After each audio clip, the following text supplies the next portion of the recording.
Doctor Dalip Kaur Tiwana ਦਾ novel ਹੈ ਭੌਜਲ। ਸਮਰਪਿਤ ਹੈ ਉਹਨਾਂ ਬੱਚਿਆਂ ਦੇ ਨਾਮ ਜਿਹੜੇ ਘਰ ਲੱਭਦੇ ਆਪ ਕਿਧਰੇ ਗੁਆਚ ਜਾਂਦੇ ਨੇ। ਪਹਿਲਾ ਭਾਗ। ਲਿਖ ਤੁਮ ਸ਼ਬਨਮ। ਬਾਦਸ਼ਾਹ ਸਲਾਮਤ।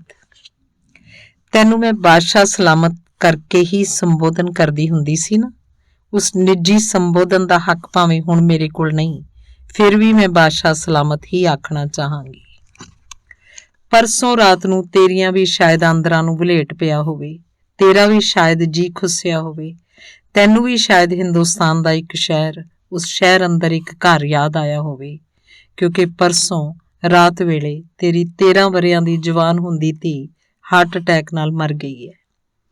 ਆਮ ਕਰਕੇ ਇਸ ਉਮਰ ਵਿੱਚ ਕਿਸੇ ਨੂੰ ਹਾਰਟ ਅਟੈਕ ਹੁੰਦਾ ਨਹੀਂ, ਪਰ ਰੱਬ ਜਾਣੇ ਉਹਨੂੰ ਕਿਉਂ ਹੋ ਗਿਆ। ਆਖਰੀ ਵੇਲੇ ਉਹਨੇ ਮੈਨੂੰ ਕੁਝ ਆਖਣਾ ਚਾਹਿਆ ਸੀ, ਪਰ 2 ਵਾਰੀ ਮੰਮੀ ਮੰਮੀ ਆਖ ਕੇ ਚੁੱਪ ਹੋ ਗਈ। ਪਰ ਅੱਖਾਂ ਉਹਦੀਆਂ ਡੁਬਾ ਆਈਆਂ ਸਨ। ਹੋ ਸਕਦਾ ਉਹਨੇ ਤੈਨੂੰ ਯਾਦ ਕੀਤਾ ਹੋਵੇ, ਪਰ ਮੇਰੇ ਸਾਹਮਣੇ ਉਹ ਕਦੇ ਅਜਿਹੀ ਗੱਲ ਨਹੀਂ ਸੀ ਕਰਦੀ ਜਿਸ ਨਾਲ ਮੇਰਾ ਜੀ ਉਦਾਸ ਹੋਵੇ।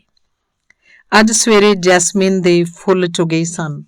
ਉਹ ਨਾ ਮੈਂ ਹਰਿਦੁਆਰ ਜਾ ਕੇ ਗੰਗਾ 'ਚ ਪਾ ਕੇ ਆਈਆਂ ਤੇ ਨਾ ਹੀ ਕੀਰਤਪੁਰ। ਕੁਝ ਵਿੱਥ ਉੱਪਰੋਂ ਲੰਘਦੀ ਭਾਖੜਾ ਨਹਿਰ 'ਚ ਹੀ ਪਾ ਆਈਆਂ, ਸ਼ਾਇਦ ਇਸ ਲਈ ਕਿ ਆਪਣੀ ਧੀ ਦੀਆਂ ਹੱਡੀਆਂ ਵੀ ਮੈਂ ਕਿਧਰੇ ਦੂਰ ਨਹੀਂ ਸੀ ਰੁੜਾ ਕੇ ਆਉਣਾ ਚਾਹੁੰਦੀ, ਜਿਵੇਂ ਕਦੇ ਨਾ ਕਦੇ ਨਹਿਰ ਵਿੱਚੋਂ ਉੱਠ ਕੇ ਉਹਨੇ ਘਰ ਨੂੰ ਆ ਜਾਣਾ ਹੋਵੇ। ਮੈਂ ਜਾਣਦੀ ਹਾਂ ਹਵਾ ਨੂੰ ਗੰਢਾ ਮਾਰਨ ਵਰਗੀਆਂ ਇਹ ਕਮਲੀਆਂ ਗੱਲਾਂ ਨੇ, ਪਰ ਪਤਾ ਨਹੀਂ ਬੰਦਾ ਕਿੱਥੋਂ ਕਿੱਥੋਂ ਜੀ ਨੂੰ ਧਰਵਾਸ ਲੱਭਦਾ ਫਿਰਦਾ ਹੈ। ਮੈਂ ਹੈਰਾਨ ਹਾਂ ਕਿ ਮੈਂ ਇਹ ਜ਼ਰ ਕਿਵੇਂ ਲਿਆ ਕਿ ਜੈਸਮੀਨ ਹੁਣ ਕਦੇ ਵੀ ਕਿਧਰੇ ਵੀ ਨਹੀਂ ਦਿਸਣੀ। ਹੁਣ ਉਹ ਸੰਸਾਰ ਉੱਪਰ ਹੀ ਨਹੀਂ ਰਹੀ। ਸਾਰਾ ਕੁਝ ਆਪਣੇ ਹੱਥੀਂ ਕਰਕੇ ਵੀ ਜਿਵੇਂ ਇਤਬਾਰ ਜਿਹਾ ਨਹੀਂ ਆਉਂਦਾ ਕਿ ਜੈਸਮੀਨ ਸੱਚਮੁੱਚ ਮਰ ਗਈ ਹੈ।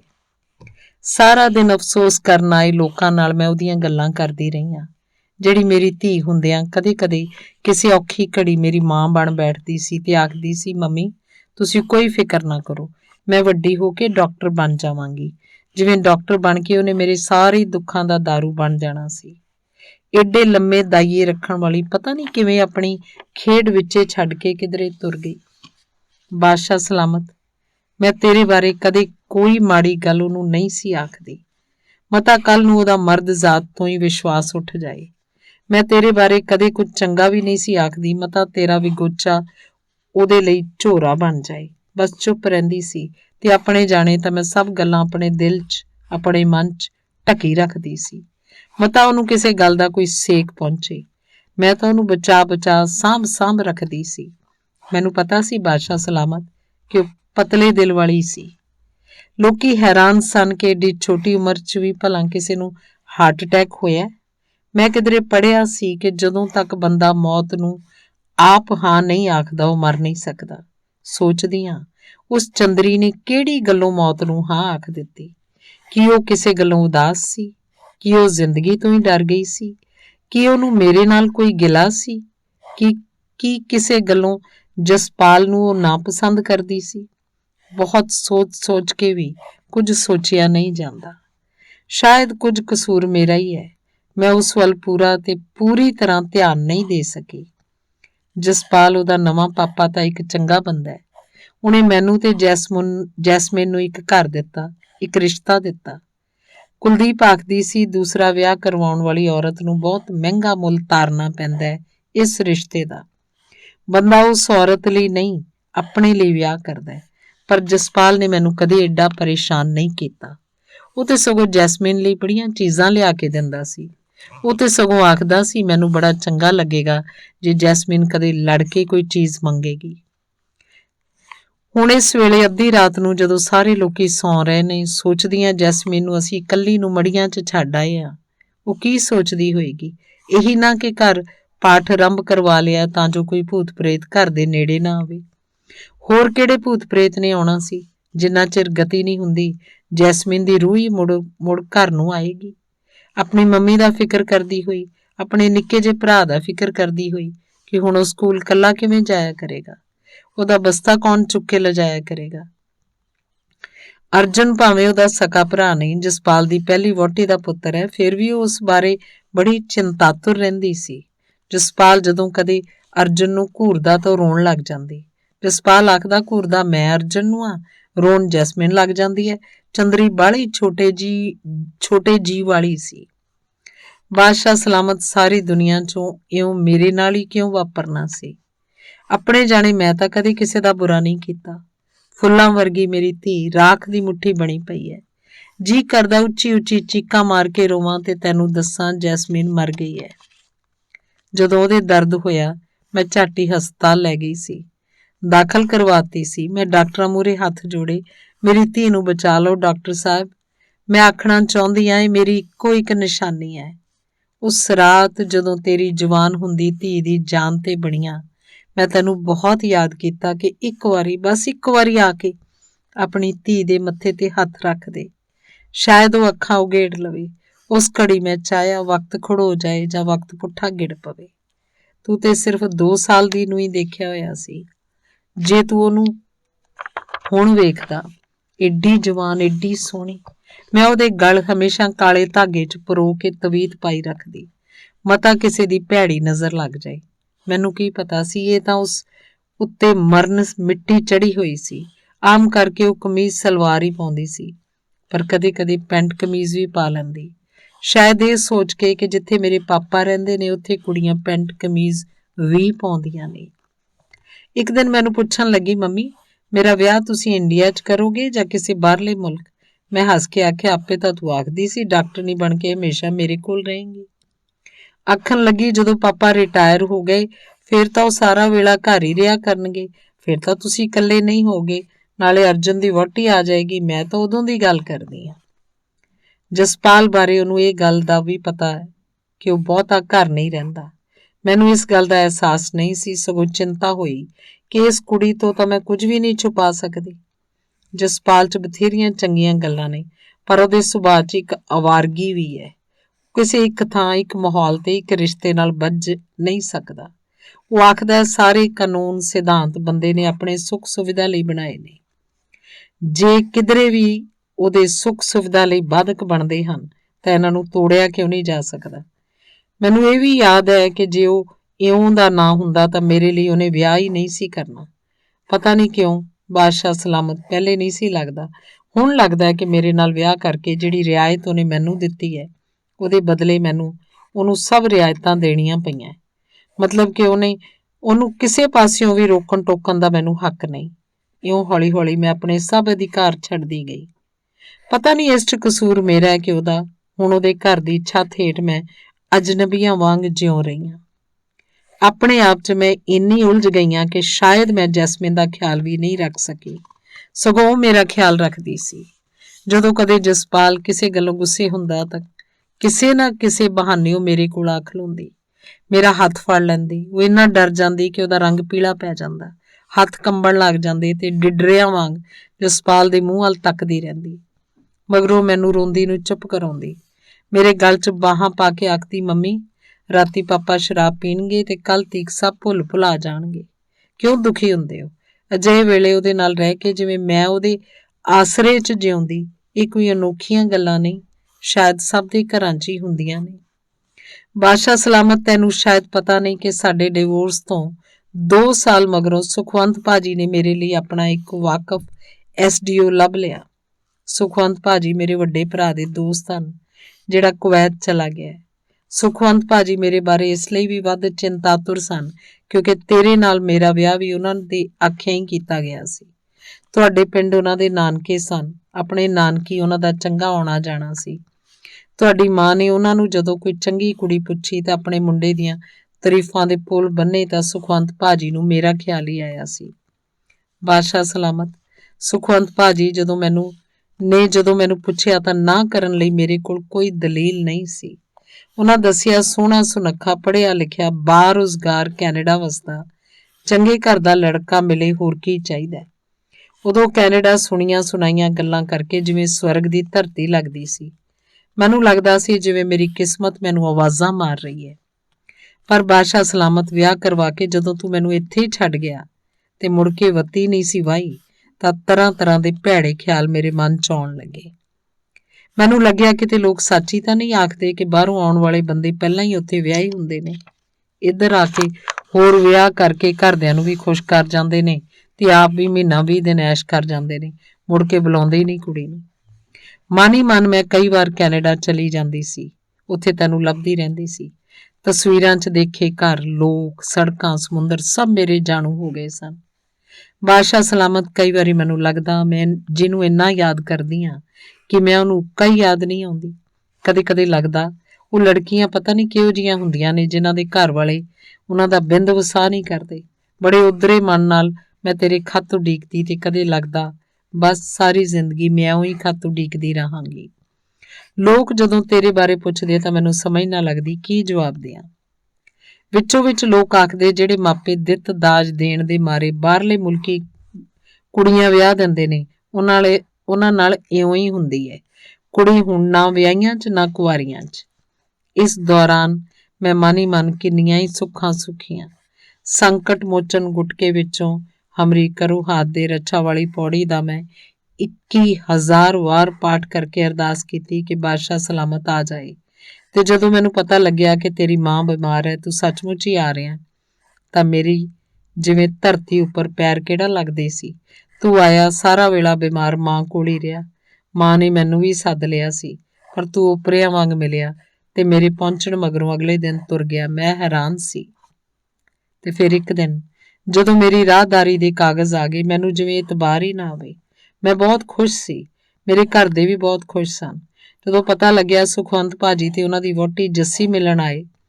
ਜੱਸੀ ਆਖਣ ਲੱਗੀ ਉਹਨੂੰ ਸਮਝ ਲੱਗ ਗਈ ਹੋਣੀ ਹੈ ਕਿ ਇਹ ਹਿੰਦੁਸਤਾਨੀ ਔਰਤਾਂ ਹੀ ਹੁੰਦੀਆਂ ਨੇ ਜਿਹੜੀਆਂ ਸਟੋਰਾਂ 'ਚ ਕੰਮ ਵੀ ਕਰਦੀਆਂ ਨੇ, ਕਮਾ ਕੇ ਵੀ ਲਿਆਉਂਦੀਆਂ ਨੇ, ਘਰ ਦੇ ਸਾਰੇ ਕੰਮ ਵੀ ਕਰਦੀਆਂ ਨੇ, ਬੱਚੇ ਵੀ ਪਾਲਦੀਆਂ ਸੰਭਾਲਦੀਆਂ ਨੇ, ਤੇ ਵੱਡੀ ਗੱਲ ਆਦਮੀ ਦੀ ਕਿਸੇ ਗੱਲ 'ਚ ਦਖਲ ਵੀ ਨਹੀਂ ਦਿੰਦੀਆਂ, ਜਿੱਥੇ ਮਰਜ਼ੀ ਐਸ਼ਾਂ ਲੈਣ। ਉਸ ਵੇਲੇ ਜੱਸੀ ਦੀਆਂ ਗੱਲਾਂ ਵੱਲ ਮੈਂ ਬਹੁਤਾ ਧਿਆਨ ਨਹੀਂ ਸੀ ਦਿੱਤਾ। ਮੈਨੂੰ ਇੰਨਾ ਹੀ ਬੜਾ ਚਾਅ ਸੀ ਕਿ ਮੈਂ ਕੈਨੇਡਾ ਜਾ ਰਹੀ ਹਾਂ ਆਪਣੇ ਆਦਮੀ ਦੇ ਕੋਲ। ਬਾਦਸ਼ਾਹ ਸਲਾਮਤ, ਏਅਰਪੋਰਟ ਉੱਪਰ ਤੇਰਾ ਭਾਈ ਤੇ ਭਰਜਾਈ ਹੀ ਲੈਣ ਆਏ ਸਨ, ਤੂੰ ਨਹੀਂ। ਮੈਨੂੰ ਇਹ ਬੜਾ ਅਜੀਬ ਲੱਗਿਆ, ਪਰ ਤੇਰੀ ਭਾਬੀ ਆਖਣ ਲੱਗੀ ਰਾਜ ਕੰਮ ਤੇ ਗਿਆ ਹੋਇਆ ਹੈ, ਅੱਜ ਦੀ ਉਹ ਛੁੱਟੀ ਨਹੀਂ ਸੀ ਲੈ ਸਕਦਾ। ਮੈਨੂੰ ਖਿਆਲ ਆਇਆ ਆਥਣੇ ਤੂੰ ਘਰ ਹੀ ਨਹੀਂ ਆਇਆ। ਬਹੁਤ ਰਾਤ ਗਈ ਜਦ ਮੈਂ ਤੈਨੂੰ ਕਮਰੇ 'ਚ ਇਕੱਲੀ ਉਡੀਕਦੀ ਰਹੀ। ਬਹੁਤ ਰਾਤ ਗਈ ਸ਼ਰਾਬ ਦਾ ਰੱਜਿਆ ਤੂੰ ਬਾਦਸ਼ਾਹ ਸਲਾਮਤ ਆਇਆ ਤੇ ਮੈਨੂੰ ਵੇਖ ਕੇ ਹੈਰਾਨ ਹੋ ਗਿਆ, ਜਿਵੇਂ ਤੈਨੂੰ ਯਾਦ ਹੀ ਨਹੀਂ ਸੀ ਕਿ ਮੈਂ ਅੱਜ ਆਉਣਾ ਹੈ। ਫਿਰ ਤੂੰ ਮੇਰੇ ਵੱਲ ਓਪਰਿਆਂ ਵਾਂਗ ਝਾਕਦਾ ਰਿਹਾ ਤੇ ਫਿਰ ਮੇਰਾ ਹੱਥ ਫੜ ਕੇ ਆਖਣ ਲੱਗਿਆ, ਸ਼ਬਨਮ ਤੂੰ ਆ ਗਈ, ਮੈਂ ਤੈਨੂੰ ਬਹੁਤ ਦੁੱਖ ਦਿੱਤਾ, ਤੂੰ ਮੈਨੂੰ ਛੱਡ ਕੇ ਬੇਸ਼ੱਕ ਚਲੀ ਜਾਈਂ ਪਰ ਮਰੀ ਨਾ। ਮੈਂ ਹੈਰਾਨ ਸੀ, ਬਾਦਸ਼ਾਹ ਸਲਾਮਤ ਤੂੰ ਕਿਹੋ ਜਿਹੀਆਂ ਗੱਲਾਂ ਕਰ ਰਿਹਾ ਸੀ? ਕਿਚਨ 'ਚੋਂ ਖਾਣਾ ਪਾ ਕੇ ਲਿਆਵਾਂ? ਮੈਂ ਪੁੱਛਿਆ ਸੀ। ਨਹੀਂ, ਰੋਟੀ ਮੈਂ ਖਾ ਕੇ ਆਇਆ, ਤੂੰ ਸੌਂ ਜਾ। ਤੂੰ ਨੌਕਰੀ ਛੱਡ ਤਾਂ ਨਹੀਂ ਆਈ? ਛੁੱਟੀ ਲੈ ਲੈਣੀ ਸੀ, ਆਪਾਂ ਇੰਡੀਆ ਹੀ ਚਲੇ ਚੱਲਾਂਗੇ। ਮੇਰਾ ਇੱਥੇ ਮਨ ਨਹੀਂ ਲੱਗਦਾ, ਨਾਲੇ ਮਾਂ ਦਾ ਵੀ ਕੀ ਪਤਾ ਹੈ ਕਦੋਂ ਤੁਰ ਜੇ, ਬਿਮਾਰ ਜੋ ਰਹਿੰਦੀ ਹੈ, ਤੂੰ ਆਖਿਆ ਸੀ। ਮੇਰੇ ਕੁਝ ਪੱਲੇ ਨਹੀਂ ਸੀ ਪੈ ਰਿਹਾ, ਮੈਂ ਕੁਝ ਵੀ ਸੋਚਣਾ ਨਹੀਂ ਸੀ ਚਾਹੁੰਦੀ। ਮੈਂ ਕਿੰਨਾ ਉਡੀਕ ਕੇ ਤੇਰੇ ਕੋਲ ਪਹੁੰਚੀ ਸੀ। ਤੂੰ ਮੇਰੇ ਨਾਲ ਦੇ ਬੈੱਡ ਉੱਪਰ ਪੈ ਕੇ ਝੱਟ ਹੀ ਸੌਂ ਗਿਆ। ਮੈਂ ਅਜੇ ਵੀ ਸੋਚ ਰਹੀ ਸੀ ਇਹ ਸੱਚ ਹੈ ਕਿ ਸੁਪਨਾ ਹੈ। ਬਾਈ ਭਾਬੀ ਨੇ ਸਾਡੇ ਲਈ ਵੱਖਰੇ ਘਰ ਦਾ ਇੰਤਜ਼ਾਮ ਕੀਤਾ ਹੋਇਆ ਸੀ। ਮਾੜਾ ਮੋਟਾ ਸਮਾਨ ਦੇ ਕੇ ਅਗਲੇ ਹੀ ਦਿਨ ਸਾਨੂੰ ਉੱਥੇ ਭੇਜ ਦਿੱਤਾ। ਤੂੰ ਸਵੇਰੇ ਕੰਮ ਤੇ ਚਲਿਆ ਜਾਂਦਾ, ਮੈਂ ਸਾਰਾ ਦਿਨ ਵਿਹਲੀ ਕਮਲਿਆਂ ਵਾਂਗ ਦਿਨ ਕੱਟਦੀ। ਵਾਪਸ ਆ ਕੇ ਤੂੰ ਪੀਣ ਬੈਠ ਜਾਂਦਾ। ਤੇਰੇ ਹਰ ਰੋਜ਼ ਦੇ ਇਸ ਵਿਹਾਰ ਤੋਂ ਮੈਂ ਬਹੁਤ ਛੇਤੀ ਅੱਕ ਗਈ। ਮੇਰੇ ਲਈ ਵੀ ਕੰਮ ਕੋਈ ਲੱਭ ਦਿਓ। ਇੱਕ ਦਿਨ ਮੈਂ ਫੋਨ ਉੱਪਰ ਤੇਰੀ ਭਾਬੀ ਨੂੰ ਆਖਿਆ, ਅਜੇ ਐਸ਼ ਕਰ, ਏਡੀ ਕੀ ਕਾਹਲੀ ਹੈ ਕੰਮ ਕਰਨ ਦੀ, ਸਾਰੀ ਉਮਰ ਕੰਮ ਹੀ ਕਰਨਾ। ਉਹਨੇ ਹੱਸ ਕੇ ਆਖਿਆ, ਮੈਂ ਸਾਰਾ ਦਿਨ ਘਰ ਵਿਹਲੀ ਕੀ ਕਰਿਆ ਕਰਾਂ। ਬਾਦਸ਼ਾਹ ਸਲਾਮਤ, ਮੈਂ ਤੈਨੂੰ ਪੁੱਛਿਆ ਸੀ, ਤੂੰ ਪੜ੍ਹੀ ਲਿਖੀ ਹੈ, ਗਾਈਡ ਚੁੱਕ ਤੇ ਨਾਲੇ ਬੱਸਾਂ ਦਾ ਟਾਈਮ ਟੇਬਲ ਦੇਖ, ਜਿੱਥੇ ਮਰਜ਼ੀ ਚਲੀ ਗਈ। ਤੇਰੇ ਘਰਦਿਆਂ ਨੇ ਸਭ ਕਾਸੇ ਦਾ 2 ਲੱਖ ਰੁਪਈਆ ਜਿਹੜਾ ਦਿਆਲਕਿਆਂ ਨੂੰ ਇੰਡੀਆ ਦਿੱਤਾ ਸੀ, ਉਹਦੇ ਬਦਲੇ ਅਗਲਿਆਂ ਇੱਥੇ ਡਾਲਰ ਮੈਨੂੰ ਦੇ ਦਿੱਤੇ ਹੋਏ ਨੇ। ਉਸ ਵਿੱਚੋਂ ਜਿੰਨੇ ਜੀ ਕਰੇ ਕਢਵਾਇਆ ਕਰ। ਬਲੈਂਕ ਚੈੱਕ ਮੈਂ ਤੈਨੂੰ ਦੇ ਦਿੰਦਾ 5-7, ਤੂੰ ਮੈਨੂੰ ਦੱਸਿਆ ਸੀ। ਸੱਚਮੁੱਚੀ ਨਕਸ਼ੇ ਦੀ ਮਦਦ ਨਾਲ ਮੈਂ ਵੱਡੇ ਵੱਡੇ ਸਟੋਰ, ਮਿਊਜ਼ੀਅਮ, ਆਰਟ ਗੈਲਰੀਆਂ, ਸਿਨੇਮੇ ਤੇ ਕਿਤਾਬਾਂ ਦੀਆਂ ਦੁਕਾਨਾਂ ਸਭ ਪਤਾ ਕਰ ਲਈਆਂ ਤੇ ਵਾਰੀ-ਵਾਰੀ ਜਾ ਵੀ ਆਈ ਸੀ। ਓਸ਼ੋ ਰਜਨੀਸ਼ ਦੀ ਇੱਕ ਕਿਤਾਬ ਮੇਰੇ ਕੋਲ ਦੇਖ, ਤੂੰ ਆਖਿਆ ਸੀ ਹਿੰਦੁਸਤਾਨੀ ਲੋਕ ਭਾਵੇਂ ਕਿਤੇ ਚਲੇ ਜਾਣ, ਆਪਣੇ ਧਰਮਾਂ ਕਰਮਾਂ ਨੂੰ ਨਾਲ ਹੀ ਖਿੱਚੀ ਫਿਰਨਗੇ। ਇੱਥੇ ਕੈਨੇਡਾ 'ਚ ਭਲਾ ਰਜਨੀਸ਼ ਦਾ ਕੀ ਕੰਮ? ਓਸ਼ੋ ਰਜਨੀਸ਼ ਕਿਸੇ ਧਰਮ ਕਰਮ ਬਾਰੇ ਨਹੀਂ, ਸਗੋਂ ਸਾਡੇ ਕਰਮਾਂ ਦੀ ਗੱਲ ਕਰਕੇ ਉਹ ਸਾਨੂੰ ਸਾਡੇ ਆਪਣੇ ਤੀਕ ਪਹੁੰਚਾਉਣਾ ਚਾਹੁੰਦਾ ਹੈ। ਅੱਜ ਦੇ ਯੁੱਗ 'ਚ ਸਭ ਤੋਂ ਵੱਧ ਆਪਣੇ ਆਪ ਨੂੰ ਭੁੱਲ ਗਏ ਹਾਂ ਆਪਣੇ ਆਪ ਤੋਂ ਬੇਮੁਖ ਹੋ ਗਏ ਹਾਂ, ਆਪਣੇ ਆਪ ਲਈ ਅਜਨਬੀ ਹੋ ਗਏ ਹਾਂ। ਇਹੀ ਸਭ ਤੋਂ ਵੱਡਾ ਦੁਖਾਂਤ ਹੈ। ਮੈਂ ਦੱਸਿਆ ਸੀ। ਤੂੰ ਬਾਦਸ਼ਾਹ ਸਲਾਮਤ ਹੱਸ ਪਿਆ ਤੇ ਆਖਿਆ ਸੀ, ਇੰਨੀ ਸਮਝਦਾਰ ਵਹੁਟੀ ਤੋਂ ਤਾਂ ਮੈਨੂੰ ਡਰ ਕੇ ਰਹਿਣਾ ਪਏਗਾ। ਕਿਤਾਬਾਂ ਦੇ ਇੱਕ ਸਟੋਰ 'ਚ ਮੈਂ ਨੌਕਰੀ ਵੀ ਕਰ ਲਈ। 3 ਘੰਟੇ ਦੀ ਨੌਕਰੀ ਤੇ 1 ਘੰਟਾ ਮੈਂ ਇਕੱਲੀ ਇੱਧਰ ਉੱਧਰ ਘੁੰਮਦੀ ਰਹਿੰਦੀ, ਜਿਵੇਂ ਆਪਣੇ ਆਪ ਨੂੰ ਲੱਭਣ ਦੀ ਕੋਸ਼ਿਸ਼ ਕਰ ਰਹੀ ਹੋਵਾਂ, ਜਾਂ ਫਿਰ ਜਿਵੇਂ ਤੈਨੂੰ ਟੋਲਦੀ ਫਿਰ ਰਹੀ ਸੀ। ਸੱਚਮੁੱਚ ਹੀ ਬਾਦਸ਼ਾਹ ਸਲਾਮਤ ਹੁਣ ਮੈਂ ਬਹੁਤ ਵਾਰੀ ਨਕਸ਼ੇ ਦੀ ਮਦਦ ਨਾਲ ਬਾਹਰ ਚਲੀ ਜਾਂਦੀ। ਬਾਜ਼ਾਰਾਂ ਦੀਆਂ ਰੌਣਕਾਂ, ਸਟੋਰਾਂ ਉੱਪਰ ਖਰੀਦਦਾਰੀ, ਹੱਥਾਂ 'ਚ ਹੱਥ ਪਾਈ ਘੁੰਮਦੇ ਜਵਾਨ ਮੁੰਡੇ ਕੁੜੀਆਂ, ਅੱਤ ਸੋਹਣੇ ਅੰਗਰੇਜ਼ ਬੱਚੇ ਦੇਖਦਿਆਂ ਜਿਵੇਂ ਮੇਰੇ ਦਿਲ ਨੂੰ ਖੋਜ ਹੀ ਪੈਂਦੀ। ਸੋਹਣਿਓ, ਇਕੱਲੇ ਘੁੰਮ ਰਹੇ ਹੋ, ਸਾਨੂੰ ਨਾਲ ਹੀ ਲੈ ਲਓ, ਇੱਕ ਸ਼ਰਾਬੀ ਹੋਏ ਪੰਜਾਬੀ ਨੇ ਮੇਰੇ ਕੋਲ ਹੁੰਦਿਆਂ ਹੌਲੀ ਦੇ ਕੇ ਆਖਿਆ। ਮੈਂ ਕੌੜ ਹੋ ਕੇ ਉਸ ਵੱਲ ਝਾਕੀ ਤਾਂ ਥਥਲਾ ਗਿਆ ਤੇ ਬੋਲਿਆ, ਸੌਰੀ ਸਿਸਟਰ, ਸੌਰੀ, ਤੇ ਕਾਹਲੀ ਨਾਲ ਗਾਂਹ ਲੰਘ ਗਿਆ। ਉਸ ਦਿਨ ਮੈਨੂੰ ਤੇਰੇ ਤੇ ਬੜਾ ਗੁੱਸਾ ਆਇਆ। ਅਗਲੇ ਦਿਨ ਕਿਸੇ ਨੇ ਫੋਨ ਕੀਤਾ ਕਿ ਕੱਲ ਨੂੰ ਲਤਾ ਮੰਗੇਸ਼ਕਰ ਦਾ ਕਲੱਬ 'ਚ ਪ੍ਰੋਗਰਾਮ ਹੋ ਰਿਹਾ ਤੇ ਮੈਂ 2 ਟਿਕਟ ਭੇਜ ਰਿਹਾ। ਟਿਕਟ ਆ ਗਏ। ਮੈਂ ਬਾਦਸ਼ਾਹ ਸਲਾਮਤ ਤੈਨੂੰ ਪੁੱਛਿਆ ਕਿ ਕੀ ਲਤਾ ਦੇ ਪ੍ਰੋਗਰਾਮ ਤੇ ਚੱਲਣਾ? ਤੂੰ ਆਖਿਆ, ਕਾਹਦੇ ਲਈ ਇੰਨੇ ਪੈਸੇ ਖਰਚਣੇ ਨੇ? ਜੋ ਗਾਏਗੀ ਸਭ ਕੈਸਟਾਂ 'ਚ ਮਿਲ ਜਾਂਦਾ। ਮੈਨੂੰ ਲੱਗਿਆ ਗੱਲ ਤਾਂ ਠੀਕ ਹੈ, ਪਰ ਅਗਲੇ ਦਿਨ ਕੰਮ ਤੇ ਜਦੋਂ ਮੈਂ ਫੋਨ ਕੀਤਾ ਤੂੰ ਉਸ ਵੇਲੇ ਉੱਥੇ ਨਹੀਂ ਸੀ। ਟਿਕਟਾਂ ਬਾਰੇ ਮੈਂ ਤੈਨੂੰ ਨਹੀਂ ਸੀ ਦੱਸਿਆ। ਟਿਕਟਾਂ ਚੁੱਕ ਕੇ ਮੈਂ ਇਕੱਲੀ ਉਹ ਪ੍ਰੋਗਰਾਮ ਦੇਖਣ ਚਲੀ ਗਈ। ਕੁਝ ਦੇਰ ਮਗਰੋਂ ਇੱਕ ਦੇਸੀ ਲੜਕੀ ਨਾਲ ਤੂੰ ਵੀ ਆ ਕੇ ਮੁਰਲੀਆਂ ਸੀਟਾਂ ਤੇ ਬੈਠ ਗਿਆ। ਸਾਂ ਸਾਂ ਕਰਕੇ ਖੂਨ ਮੇਰੇ ਦਿਮਾਗ ਨੂੰ ਚੜਿਆ। ਮੈਂ ਪ੍ਰੋਗਰਾਮ ਦੇ ਅੱਧ ਵਿੱਚ ਘਰੋਂ ਹੀ ਉੱਠ ਆਈ। ਘਰ ਆ ਕੇ ਮੈਂ ਖਾਣਾ ਨਹੀਂ ਤਿਆਰ ਕੀਤਾ। ਤੂੰ ਲੇਟ ਆਇਆ, ਖਾਣਾ ਵੀ ਤੂੰ ਕਿਧਰੋਂ ਖਾ ਕੇ ਆਇਆ ਸੀ। ਲਤਾ ਦੇ ਪ੍ਰੋਗਰਾਮ 'ਚ ਤੁਹਾਡੇ ਨਾਲ ਦੇਸੀ ਕੁੜੀ ਕੌਣ ਸੀ? ਅਗਲੇ ਦਿਨ ਮੈਂ ਪੁੱਛਿਆ। ਭਾਬੀ ਦੀ ਸਿਸਟਰ ਸੀ। ਬਾਈ ਤੇ ਭਾਬੀ ਨੇ ਕਿਸੇ ਪਾਰਟੀ ਉੱਪਰ ਜਾਣਾ ਸੀ। ਬਾਈ ਦਾ ਫੋਨ ਆਇਆ ਸੀ ਕਿ ਹਰਿੰਦਰ ਨੂੰ ਤੂੰ ਪ੍ਰੋਗਰਾਮ ਉੱਪਰ ਲੈ ਜਾਈਂ। ਤੂੰ ਬਾਦਸ਼ਾਹ ਸਲਾਮਤ ਬੜੇ ਸਹਿਜ ਭਾਅ ਨਾਲ ਦੱਸਿਆ। ਉਹਨਾਂ ਨੇ ਇਹ ਵੀ ਆਖਿਆ ਸੀ ਕਿ ਆਪਣੀ ਵਹੁਟੀ ਨੂੰ ਘਰੇ ਛੱਡ ਜਾਈਂ। ਮੈਂ ਤੰਜ਼ ਨਾਲ ਪੁੱਛਿਆ, ਜ਼ਰੂਰੀ ਤਾਂ ਨਹੀਂ ਕਿ ਵਹੁਟੀ ਨੂੰ ਹਰ ਵੇਲੇ ਕੰਨ ਨਾਲ ਬੰਨੀ ਫਿਰਾਂ? ਤੂੰ ਹਰਕ ਕੇ ਆਖਿਆ। ਕਈ ਦਿਨ ਤੂੰ ਮੇਰੇ ਨਾਲ ਗੱਲ ਨਾ ਕੀਤੀ। ਹਾਰ ਕੇ ਮੈਂ ਆਪ ਹੀ ਤੈਨੂੰ ਬੁਲਾ ਲਿਆ। ਪਰ ਇਹਨਾਂ ਹੀ ਦਿਨਾਂ 'ਚ ਮੈਂ ਇੰਡੀਆ ਆਪਣੇ ਘਰ ਫੋਨ ਕੀਤਾ ਤੇ ਦੱਸਿਆ ਕਿ ਮੇਰਾ ਜੀ ਨਹੀਂ ਲੱਗਦਾ। ਪਹਿਲੇ ਇਉਂ ਹੀ ਹੁੰਦਾ ਹੈ, ਕੋਈ ਨਹੀਂ, ਵਰੇ ਛਮਾਈ ਨੂੰ ਗੇੜਾ ਮਾਰ ਜਾਇਓ, ਮਾਂ ਨੇ ਸਮਝਾਇਆ। ਮਗਰੋਂ ਸੁਖਵੰਤ ਭਾਜੀ ਦੀ ਲੰਬੀ ਚੌੜੀ ਚਿੱਠੀ ਆ ਗਈ ਕਿ ਮੈਂ ਹਰ ਵੇਲੇ ਕਿਸੇ ਨਾ ਕਿਸੇ ਕੰਮ 'ਚ ਬਿਜ਼ੀ ਰਿਹਾ ਕਰਾਂ, ਆਪਣੇ ਘਰ ਦਾ ਤੇ ਘਰ ਵਾਲੇ ਦਾ ਖਿਆਲ ਰੱਖਾਂ। ਉਸ ਵੇਲੇ ਮੇਰਾ ਮਨ ਸਗੋਂ ਹੋਰ ਖਿਝ ਗਿਆ। ਉਸ ਦਿਨ ਅੱਧੀ ਰਾਤ ਤੱਕ ਜਦੋਂ ਬਾਦਸ਼ਾਹ ਸਲਾਮਤ ਤੂੰ ਦੇਰ ਤੱਕ ਘਰ ਨਾ ਆਇਆ ਤਾਂ ਮੈਂ ਤੇਰੀ ਅਲਮਾਰੀ 'ਚੋਂ ਬੋਤਲ ਕੱਢ ਕੇ ਵਿਸਕੀ ਪੀਤੀ ਤੇ ਸਿਗਰਟਾਂ ਵੀ ਪੀਤੀਆਂ। ਮੁੜ ਕੇ ਘੁੰਮਣ ਘੇਰੀ ਜਿਹੀ ਚੁਲਝੀ ਮੈਂ ਉੱਥੇ ਸੋਫੇ ਉੱਤੇ ਹੀ ਸੌਂ ਗਈ। ਕਿਤੇ ਸਵੇਰੇ ਜੇ ਤੂੰ ਆਇਆ ਤੇ ਮੈਨੂੰ ਸੋਫੇ ਉੱਪਰ ਸੁੱਤੀ ਦੇਖ ਸਿੱਧਾ ਬੈਡਰੂਮ 'ਚ ਜਾ ਕੇ ਸੌਂ ਗਿਆ। ਕੁਝ ਦਿਨਾਂ ਮਗਰੋਂ ਬਾਦਸ਼ਾਹ ਸਲਾਮਤ ਮੈਂ ਤੈਨੂੰ ਦੱਸਿਆ ਆਪਣੇ ਘਰ ਬੱਚਾ ਆਉਣ ਵਾਲਾ ਹੈ। ਮੇਰਾ ਖਿਆਲ ਸੀ ਤੇਰੇ ਲਈ ਬਹੁਤ ਵੱਡੀ ਗੱਲ ਹੋਏਗੀ, ਪਰ ਤੂੰ ਕੁਛ ਨਾ ਬੋਲਿਆ, ਸਿਰਫ ਇੰਨਾ ਹੀ ਆਖਿਆ, ਖਿਆਲ ਰੱਖਣਾ ਸੀ ਅਜਿਹੀ ਇਸ ਪਾਸੇ ਉਲਝਣ ਦੀ ਕੀ ਲੋੜ ਸੀ? ਲੜਕੀ ਹੋਈ ਤਾਂ ਮੈਂ ਉਹਦਾ ਨਾਮ ਜੈਸਮਿਨ ਰੱਖਾਂਗੀ। ਮੈਂ ਆਖਿਆ, ਅਸਲ 'ਚ ਮੈਂ ਚਾਹੁੰਦੀ ਸੀ ਤੇਰੇ ਘਰ ਧੀ ਹੀ ਪੈਦਾ ਹੋਵੇ ਤਾਂ ਤੂੰ ਜਾਣੇ ਕਿ ਔਰਤ ਕਿਸੇ ਨਾ ਕਿਸੇ ਦੀ ਧੀ ਹੁੰਦੀ ਹੈ। ਲੜਕੀਆਂ ਦੀਆਂ ਇੱਧਰ ਸਗੋਂ ਵਧੇਰੇ ਪ੍ਰੋਬਲਮਸ ਨੇ। ਤੂੰ ਆਖਿਆ, ਲੜਕੀਆਂ ਨੂੰ ਤਾਂ ਹਰ ਥਾਂ ਹੀ ਪ੍ਰੋਬਲਮ ਸਮਝਿਆ ਜਾਂਦਾ, ਪਰ ਮੇਰੇ ਲਈ ਲੜਕੇ ਜਾਂ ਲੜਕੀ 'ਚ ਕੋਈ ਫਰਕ ਨਹੀਂ। ਮੈਂ ਜ਼ਰਾ ਖਿਝ ਕੇ ਆਖਿਆ ਸੀ। ਤੇਰੀ ਮਰਜ਼ੀ, ਆਖ ਕੇ ਤੂੰ ਜਿਵੇਂ ਇਸ ਸਮੱਸਿਆ ਤੋਂ ਹੀ ਸੁਰਖਰੂ ਹੋ ਗਿਆ ਸੀ, ਪਰ ਮੇਰੇ ਲਈ ਬਹੁਤ ਵੱਡੀ ਗੱਲ ਸੀ। ਮੈਨੂੰ ਤਾਂ ਲੱਗਦਾ ਸੀ ਸੰਸਾਰ 'ਚ ਇਸ ਤੋਂ ਵੱਡੀ ਹੋਰ ਕੋਈ ਗੱਲ ਨਹੀਂ ਕਿ ਤੁਸੀਂ ਇੱਕ ਜੀਵ ਸਿਰਜਣ ਜਾ ਰਹੇ ਹੋ। ਮੈਂ ਉਸ ਬੱਚੇ ਲਈ ਨਾ ਸਿਰਫ ਜੁਰਾਬਾਂ, ਸਵੈਟਰ ਤੇ ਟੋਪੀਆਂ ਉਣਦੀ, ਮੈਂ ਉਸ ਲਈ ਸੁਪਨੇ ਵੀ ਉਣਦੀ ਰਹਿੰਦੀ। ਜਿੰਨਾ ਮੈਂ ਆਪਣੀ ਸਥਿਤੀ 'ਚ ਉਲਝਦੀ ਗਈ, ਉਨਾ ਹੀ ਬਾਦਸ਼ਾਹ ਸਲਾਮਤ ਤੂੰ ਮੇਰੇ ਤੋਂ ਆਜ਼ਾਦ ਹੁੰਦਾ ਗਿਆ। ਪਹਿਲੇ ਤਾਂ ਕੰਮ ਦੇ ਬਹਾਨੇ ਦਿਨ ਹੀ ਬਾਹਰ ਗੁਜ਼ਰਦੇ ਸੀ, ਮਗਰੋਂ ਕਈ ਰਾਤਾਂ ਵੀ ਬਾਹਰ ਗੁਜ਼ਰਨ ਲੱਗੀਆਂ। ਬਸ ਬਹਾਨੇ ਨਵੇਂ ਤੋਂ ਨਵੇਂ ਬਣਦੇ ਗਏ। ਮੈਂ ਹੋਰ ਖਿੱਚਦੀ ਗਈ, ਕਲੇਸ਼ ਹੋਰ ਵੱਧਦਾ ਗਿਆ। ਅਖੀਰ ਮਾਰ ਕੁੱਟ ਤੱਕ ਗੱਲ ਪਹੁੰਚ ਗਈ। ਕਦੇ ਮੈਨੂੰ ਲੱਗਦਾ ਬੱਚੇ ਦੇ ਪੈਦਾ ਹੋਣ ਵੇਲੇ ਜੇ ਮੈਂ ਘਰ 'ਚ ਇਕੱਲੀ ਹੋਈ, ਠੀਕ ਹੈ, ਫੋਨ ਕੀਤਿਆਂ ਹਸਪਤਾਲ ਤੋਂ ਐਂਬੂਲੈਂਸ ਆ ਕੇ ਲੈ ਜਾਏਗੀ। ਜੇ ਭਲਾ ਬਾਈ ਚਾਂਸ ਉਸ ਦਿਨ ਫੋਨ ਹੀ ਖਰਾਬ ਹੋਇਆ, ਕਿ ਮੈਂ ਗੁਆਂਢੀਆਂ ਨੂੰ ਆਵਾਜ਼ਾਂ ਮਾਰਾਂਗੀ? ਕਿ ਉਹ ਪੁੱਛਣਗੇ ਨਹੀਂ ਕਿ ਤੇਰੇ ਹਸਬੈਂਡ ਨੂੰ ਕਿੱਥੇ ਫੋਨ ਕਰੀਏ? ਮੈਂ ਕੀ ਦੱਸਾਂਗੀ? ਤੇ ਜੇ ਤਕਲੀਫ ਬਹੁਤ ਵੱਧ ਗਈ, ਜੇ ਮੈਨੂੰ ਕਿਧਰੇ ਕੁਝ ਹੋ ਗਿਆ, ਵਿੱਚ ਮੈਂ ਬਹੁਤ ਘਬਰਾ ਰਹੀ ਸੀ। ਇਹਨਾਂ ਹੀ ਦਿਨਾਂ 'ਚ ਬਾਦਸ਼ਾਹ ਸਲਾਮਤ ਪਤਾ ਨਹੀਂ ਕੀ ਸੋਚ ਕੇ ਤੂੰ ਆਖਿਆ, ਚੱਲ ਇੰਡੀਆ ਚੱਕਰ ਲਾ ਆਉਂਦੇ ਆ। ਮੈਂ ਝੱਟ ਤਿਆਰ ਹੋ ਗਈ। ਅਸੀਂ ਇੰਡੀਆ ਆ ਗਏ। ਤੂੰ ਮੇਰੇ ਘਰਦਿਆਂ ਨੂੰ ਵੀ ਆਪਣੇ ਘਰਦਿਆਂ ਵਾਂਗ ਹੀ ਬੜੇ ਚਾਅ ਤੇ ਪਿਆਰ ਨਾਲ ਮਿਲਿਆ। ਬੜੀਆਂ ਵਧੀਆ ਗੱਲਾਂ ਕਰਦਾ ਰਿਹਾ ਤੇ 15 ਦਿਨਾਂ ਮਗਰੋਂ ਵਾਪਸ ਪਰਤ ਗਿਆ। ਮੈਨੂੰ ਆ ਕਿਹਾ ਕਿ ਬੱਚੇ ਦੀ ਡਿਲੀਵਰੀ ਇੱਥੇ ਹੀ ਠੀਕ ਰਹੇਗੀ। 6 ਮਹੀਨੇ ਮਗਰੋਂ ਜੈਸਮੀਨ ਪੈਦਾ ਹੋਈ ਤਾਂ ਮੈਨੂੰ ਘਰਦਿਆਂ ਨੇ ਫੋਨ ਕੀਤਾ, ਤੂੰ ਘਰ ਨਹੀਂ ਮਿਲਿਆ। ਤੈਨੂੰ ਘਰਦਿਆਂ ਨੇ ਫੋਨ ਕੀਤਾ, ਤੂੰ ਘਰ ਨਹੀਂ ਮਿਲਿਆ। ਇਸ ਤੋਂ ਮਗਰੋਂ ਜਦੋਂ ਵੀ ਫੋਨ ਕੀਤਾ ਤੂੰ ਘਰ ਨਹੀਂ ਸੀ ਹੁੰਦਾ। ਜਦੋਂ ਜੈਸਮੀਨ 3 ਮਹੀਨੇ ਦੀ ਹੋ ਗਈ ਮੈਂ ਸੋਚਿਆ ਮੈਂ ਆਪੇ ਚਲੀ ਜਾਵਾਂਗੀ। ਉਹ ਸਮਝਦਾ ਕੀ ਹੈ ਆਪਣੇ ਆਪ ਨੂੰ, ਪਰ ਜਦੋਂ ਟਿਕਟ ਕੱਢ ਕੇ ਦੇਖਿਆ ਉਹ ਇੱਕ ਪਾਸੇ ਦੀ ਸੀ, ਰਿਟਰਨ ਟਿਕਟ ਤਾਂ ਹੈ ਹੀ ਨਹੀਂ ਸੀ। ਮੈਨੂੰ ਸਮਝ ਨਹੀਂ ਸੀ ਲੱਗ ਰਹੀ ਕਿ ਕੀ ਕਰਾਂ, ਇਹ ਗੱਲ ਘਰਦਿਆਂ ਨੂੰ ਕਿਵੇਂ ਦੱਸਾਂ। ਇੱਕ ਦਿਨ ਮਨ ਜਦੋਂ ਬਹੁਤ ਔਖਾ ਹੋਇਆ ਮੈਂ ਜੈਸਮੀਨ ਨੂੰ ਨਾਲ ਲੈ ਕੇ ਅੰਬਾਲੇ ਸੁਖਵੰਤ ਭਾਜੀ ਕੋਲ ਚਲੀ ਗਈ। ਅੱਗੋਂ ਉਹਨਾਂ ਦੀ ਵਹੁਟੀ ਪੇਕੇ ਗਈ ਹੋਈ ਸੀ। ਮੈਂ ਰੋ ਕੇ ਸਭ ਕੁਝ ਸੁਖਵੰਤ ਭਾਜੀ ਨੂੰ ਦੱਸਿਆ। ਉਹ ਸੋਚੀ ਪੈ ਗਏ, ਫਿਰ ਆਖਣ ਲੱਗੇ ਕੋਈ ਗੱਲ ਨਹੀਂ, ਸੋਚਦੇ ਹਾਂ ਆਪਾਂ ਕੋਈ ਰਾਹ। ਭਾਜੀ ਨੇ ਕੈਨੇਡਾ ਰਹਿੰਦੇ ਆਪਣੇ ਇੱਕ ਦੋਸਤ ਨੂੰ ਫੋਨ ਕਰਕੇ ਬਾਦਸ਼ਾਹ ਸਲਾਮਤ ਤੇਰੇ ਬਾਰੇ ਪਤਾ ਕਰਨ ਲਈ ਆਖਿਆ। 5 ਦਿਨ ਮਗਰੋਂ ਉਸ ਦੋਸਤ ਦੀ ਚਿੱਠੀ ਆ ਗਈ। ਟਿਕਟਾਂ ਤੋਂ ਮੈਂ ਸਮਝ ਗਈ ਕਿ ਚਿੱਠੀ ਕੈਨੇਡਾ ਤੋਂ ਆਈ ਹੈ ਤੇ ਮੈਂ ਭਾਜੀ ਦੇ ਦਫ਼ਤਰ ਦੇ ਆਉਣ ਤੋਂ ਪਹਿਲਾਂ ਹੀ ਖੋਲ ਵੀ ਲਈ। ਭਾਜੀ ਦੇ ਦੋਸਤ ਨੇ ਲਿਖਿਆ ਸੀ, ਸੁਖਵੰਤ ਇਹ ਬੰਦਾ ਠੀਕ ਨਹੀਂ, ਕੁਝ ਦਿਨ ਹੋਏ ਉਹਨੇ ਆਪਣੀ ਭਰਜਾਈ ਦੀ ਭੈਣ ਨਾਲ ਵਿਆਹ ਕਰ ਲਿਆ। ਉਂਝ ਵੀ ਉਹ ਕਮਜ਼ੋਰ ਕਿਸਮ ਦਾ ਹੀ ਬੰਦਾ ਲੱਗਦਾ ਹੈ। ਹੁਣ ਤਾਂ ਤੁਸੀਂ ਉਸ ਉੱਪਰ ਖਰਚੇ ਦਾ ਦਾਅਵਾ ਹੀ ਕਰ ਸਕਦੇ ਹੋ ਜਾਂ ਫਿਰ ਡਿਵੋਰਸ ਲੈ ਸਕਦੇ ਹੋ।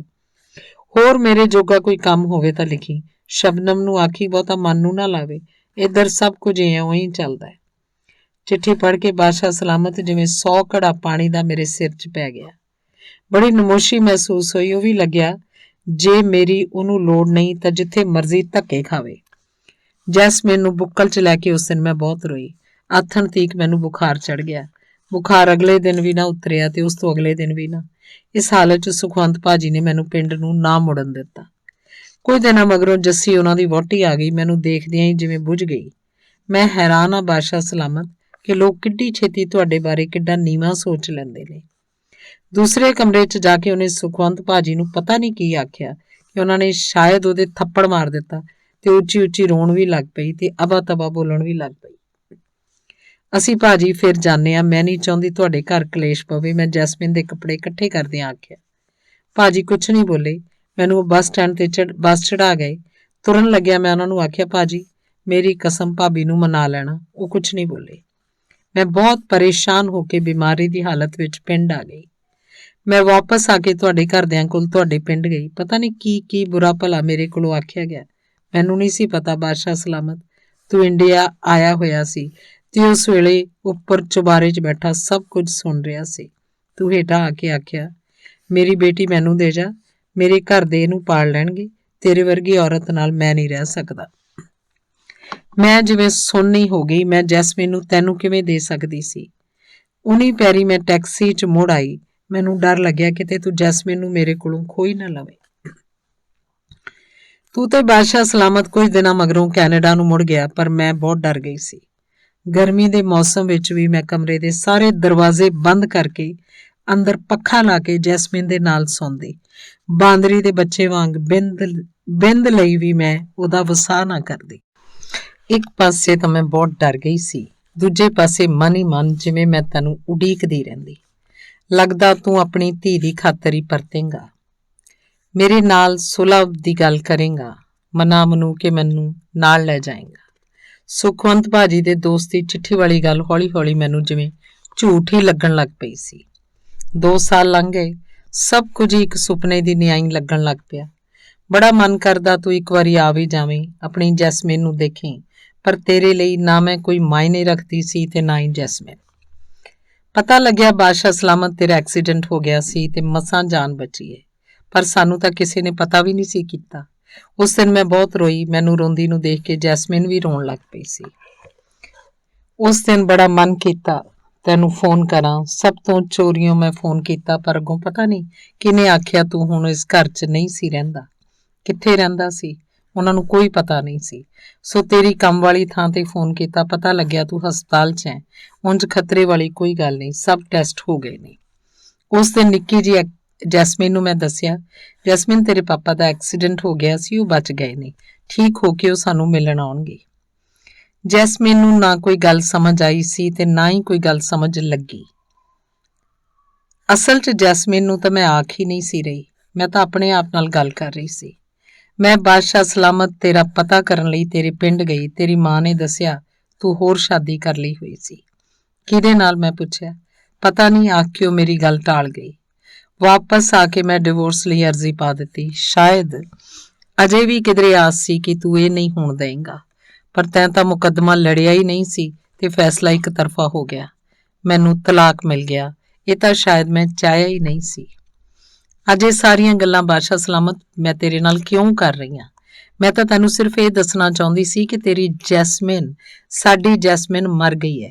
ਸਾਡੇ ਵਿਚਕਾਰ ਸਾਂਝ ਦੀ ਜਿਹੜੀ ਆਖਰੀ ਤੰਦ ਸੀ ਉਹ ਵੀ ਖਤਮ ਹੋ ਗਈ ਹੈ। ਤੂੰ ਆਖੇਂਗਾ ਜਦੋਂ ਡਿਵੋਰਸ ਹੀ ਹੋ ਗਿਆ ਸੀ ਫਿਰ ਕਿਹੜੀ ਸਾਂਝ ਬਾਕੀ ਰਹਿ ਗਈ ਸੀ? ਨਹੀਂ, ਤੂੰ ਮੇਰੀ ਬੇਟੀ ਦਾ ਪਾਪਾ ਅਜੇ ਵੀ ਮੇਰਾ ਕੁਝ ਲੱਗਦਾ ਸੀ। ਜੈਸਮਿਨ ਦੇ ਸਦਕਾ ਅਜੇ ਵੀ ਮੈਂ ਤੈਨੂੰ ਯਾਦ ਕਰਦੀ ਸੀ। ਅਜੇ ਵੀ ਮੈਂ ਤੇਰੀ ਸੁੱਖ ਮੰਗਦੀ ਸੀ। ਅਜੇ ਵੀ ਮੈਨੂੰ ਆਸ ਸੀ ਕਿ ਕਿਸੇ ਦਿਨ ਤਾਂ ਤੂੰ ਆਪਣੀ ਧੀ ਨੂੰ ਮਿਲਣ ਆਏਂਗਾ। ਹੋਰ ਨਾ ਸਹੀ ਉਹਦੇ ਵਿਆਹ ਵੇਲੇ ਹੀ ਸਹੀ, ਮੈਂ ਸੋਚਿਆ ਹੋਇਆ ਸੀ ਕਿ ਉਹਦੇ ਵਿਆਹ ਦਾ ਕਾਰਡ ਸਭ ਤੋਂ ਪਹਿਲਾਂ ਮੈਂ ਤੈਨੂੰ ਭੇਜਾਂਗੀ। ਤੂੰ ਨਹੀਂ ਜਾਣਦਾ ਬਾਦਸ਼ਾਹ ਸਲਾਮਤ, ਤੇਰੀ ਧੀ ਜੈਸਮਿਨ 'ਚ ਕਿੰਨਾ ਕੁਝ ਤੇਰਾ ਸੀ। ਮੈਂ ਹੈਰਾਨ ਹੋ ਗਈ ਜਦੋਂ ਇੱਕ ਦਿਨ ਉਹਨੇ ਪੁੱਛਿਆ, ਮੰਮੀ ਮੇਰੇ ਪਾਪਾ ਦੀਆਂ ਤਸਵੀਰਾਂ ਨਹੀਂ ਤੁਹਾਡੇ ਕੋਲ? ਐਲਬਮ ਵਿੱਚੋਂ ਕੱਢੀਆਂ, ਲਿਫਾਫੇ 'ਚ ਪਾ ਕੇ ਰੱਖੀਆਂ ਤੇਰੀਆਂ ਤਸਵੀਰਾਂ ਮੈਂ ਸੇਫ 'ਚੋਂ ਕੱਢ ਕੇ ਉਹਨੂੰ ਲਿਆ ਦਿੱਤੀਆਂ। ਕਿੰਨਾ ਹੀ ਚਿਰ ਉਹ ਤਸਵੀਰਾਂ ਦੇਖਦੀ ਰਹੀ ਤੇ ਫੇਰ ਬੋਲੀ, ਠੀਕ ਉਹੋ ਜਿਹੇ ਨੇ ਮੇਰੇ ਪਾਪਾ ਜਿਹੋ ਜਿਹੇ ਮੈਂ ਸੋਚੇ ਸੀ। ਉਹਦੀ ਇਸ ਗੱਲ ਤੋਂ ਲੱਗਿਆ ਉਹ ਆਪਣੇ ਪਾਪਾ ਬਾਰੇ ਸੋਚਦੀ ਵੀ ਰਹੀ ਸੀ ਤੇ ਚਿਤਵਦੀ ਵੀ ਰਹੀ ਸੀ। ਤੂੰ ਆਪਣੇ ਪਾਪਾ ਕੋਲ ਜਾਣਾ ਚਾਹੁੰਦੀ ਹੈ? ਮੈਂ ਜਿਵੇਂ ਉਹ ਤੋਂ ਨਾ ਸੁਣਨ ਦੀ ਆਸ ਨਾਲ ਆਖਿਆ।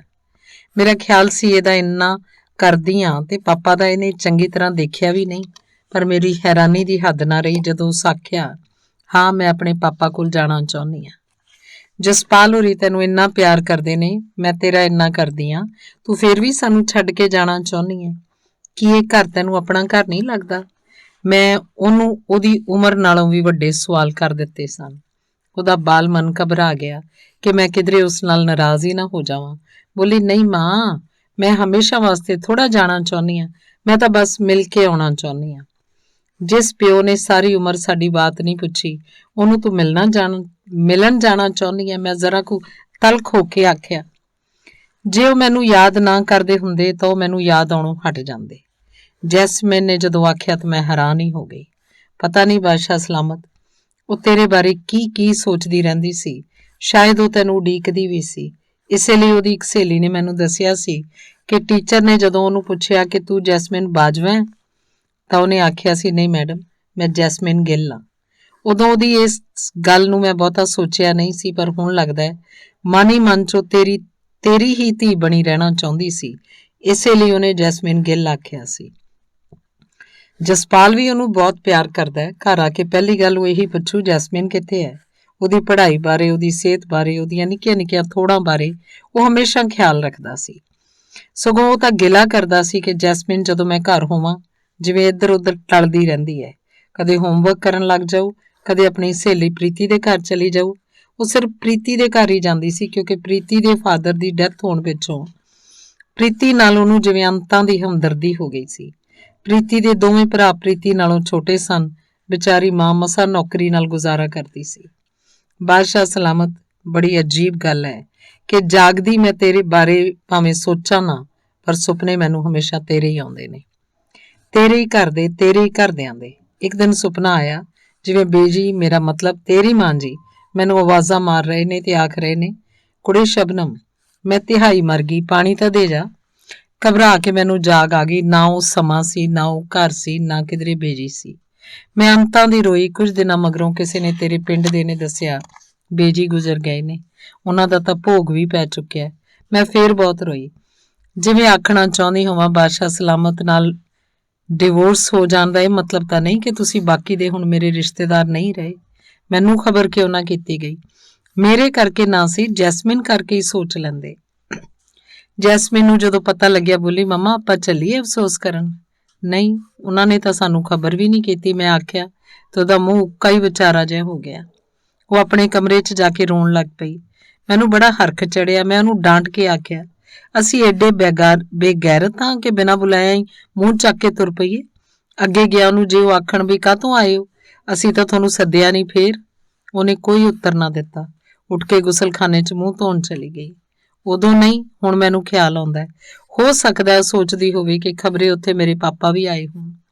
ਹੁਣ ਮੈਨੂੰ ਲੱਗਦਾ ਅਸੀਂ ਆਪਣੀਆਂ ਸਮੱਸਿਆਵਾਂ ਕਾਰਨ ਬੱਚਿਆਂ ਉੱਪਰ ਬੜਾ ਜ਼ੁਲਮ ਕਰਨ ਲੱਗ ਜਾਂਦੇ ਹਾਂ। ਬੱਚਿਆਂ ਨੂੰ ਤਾਂ ਮਾਂ-ਬਾਪ ਦੋਵੇਂ ਚਾਹੀਦੇ ਹੁੰਦੇ ਨੇ।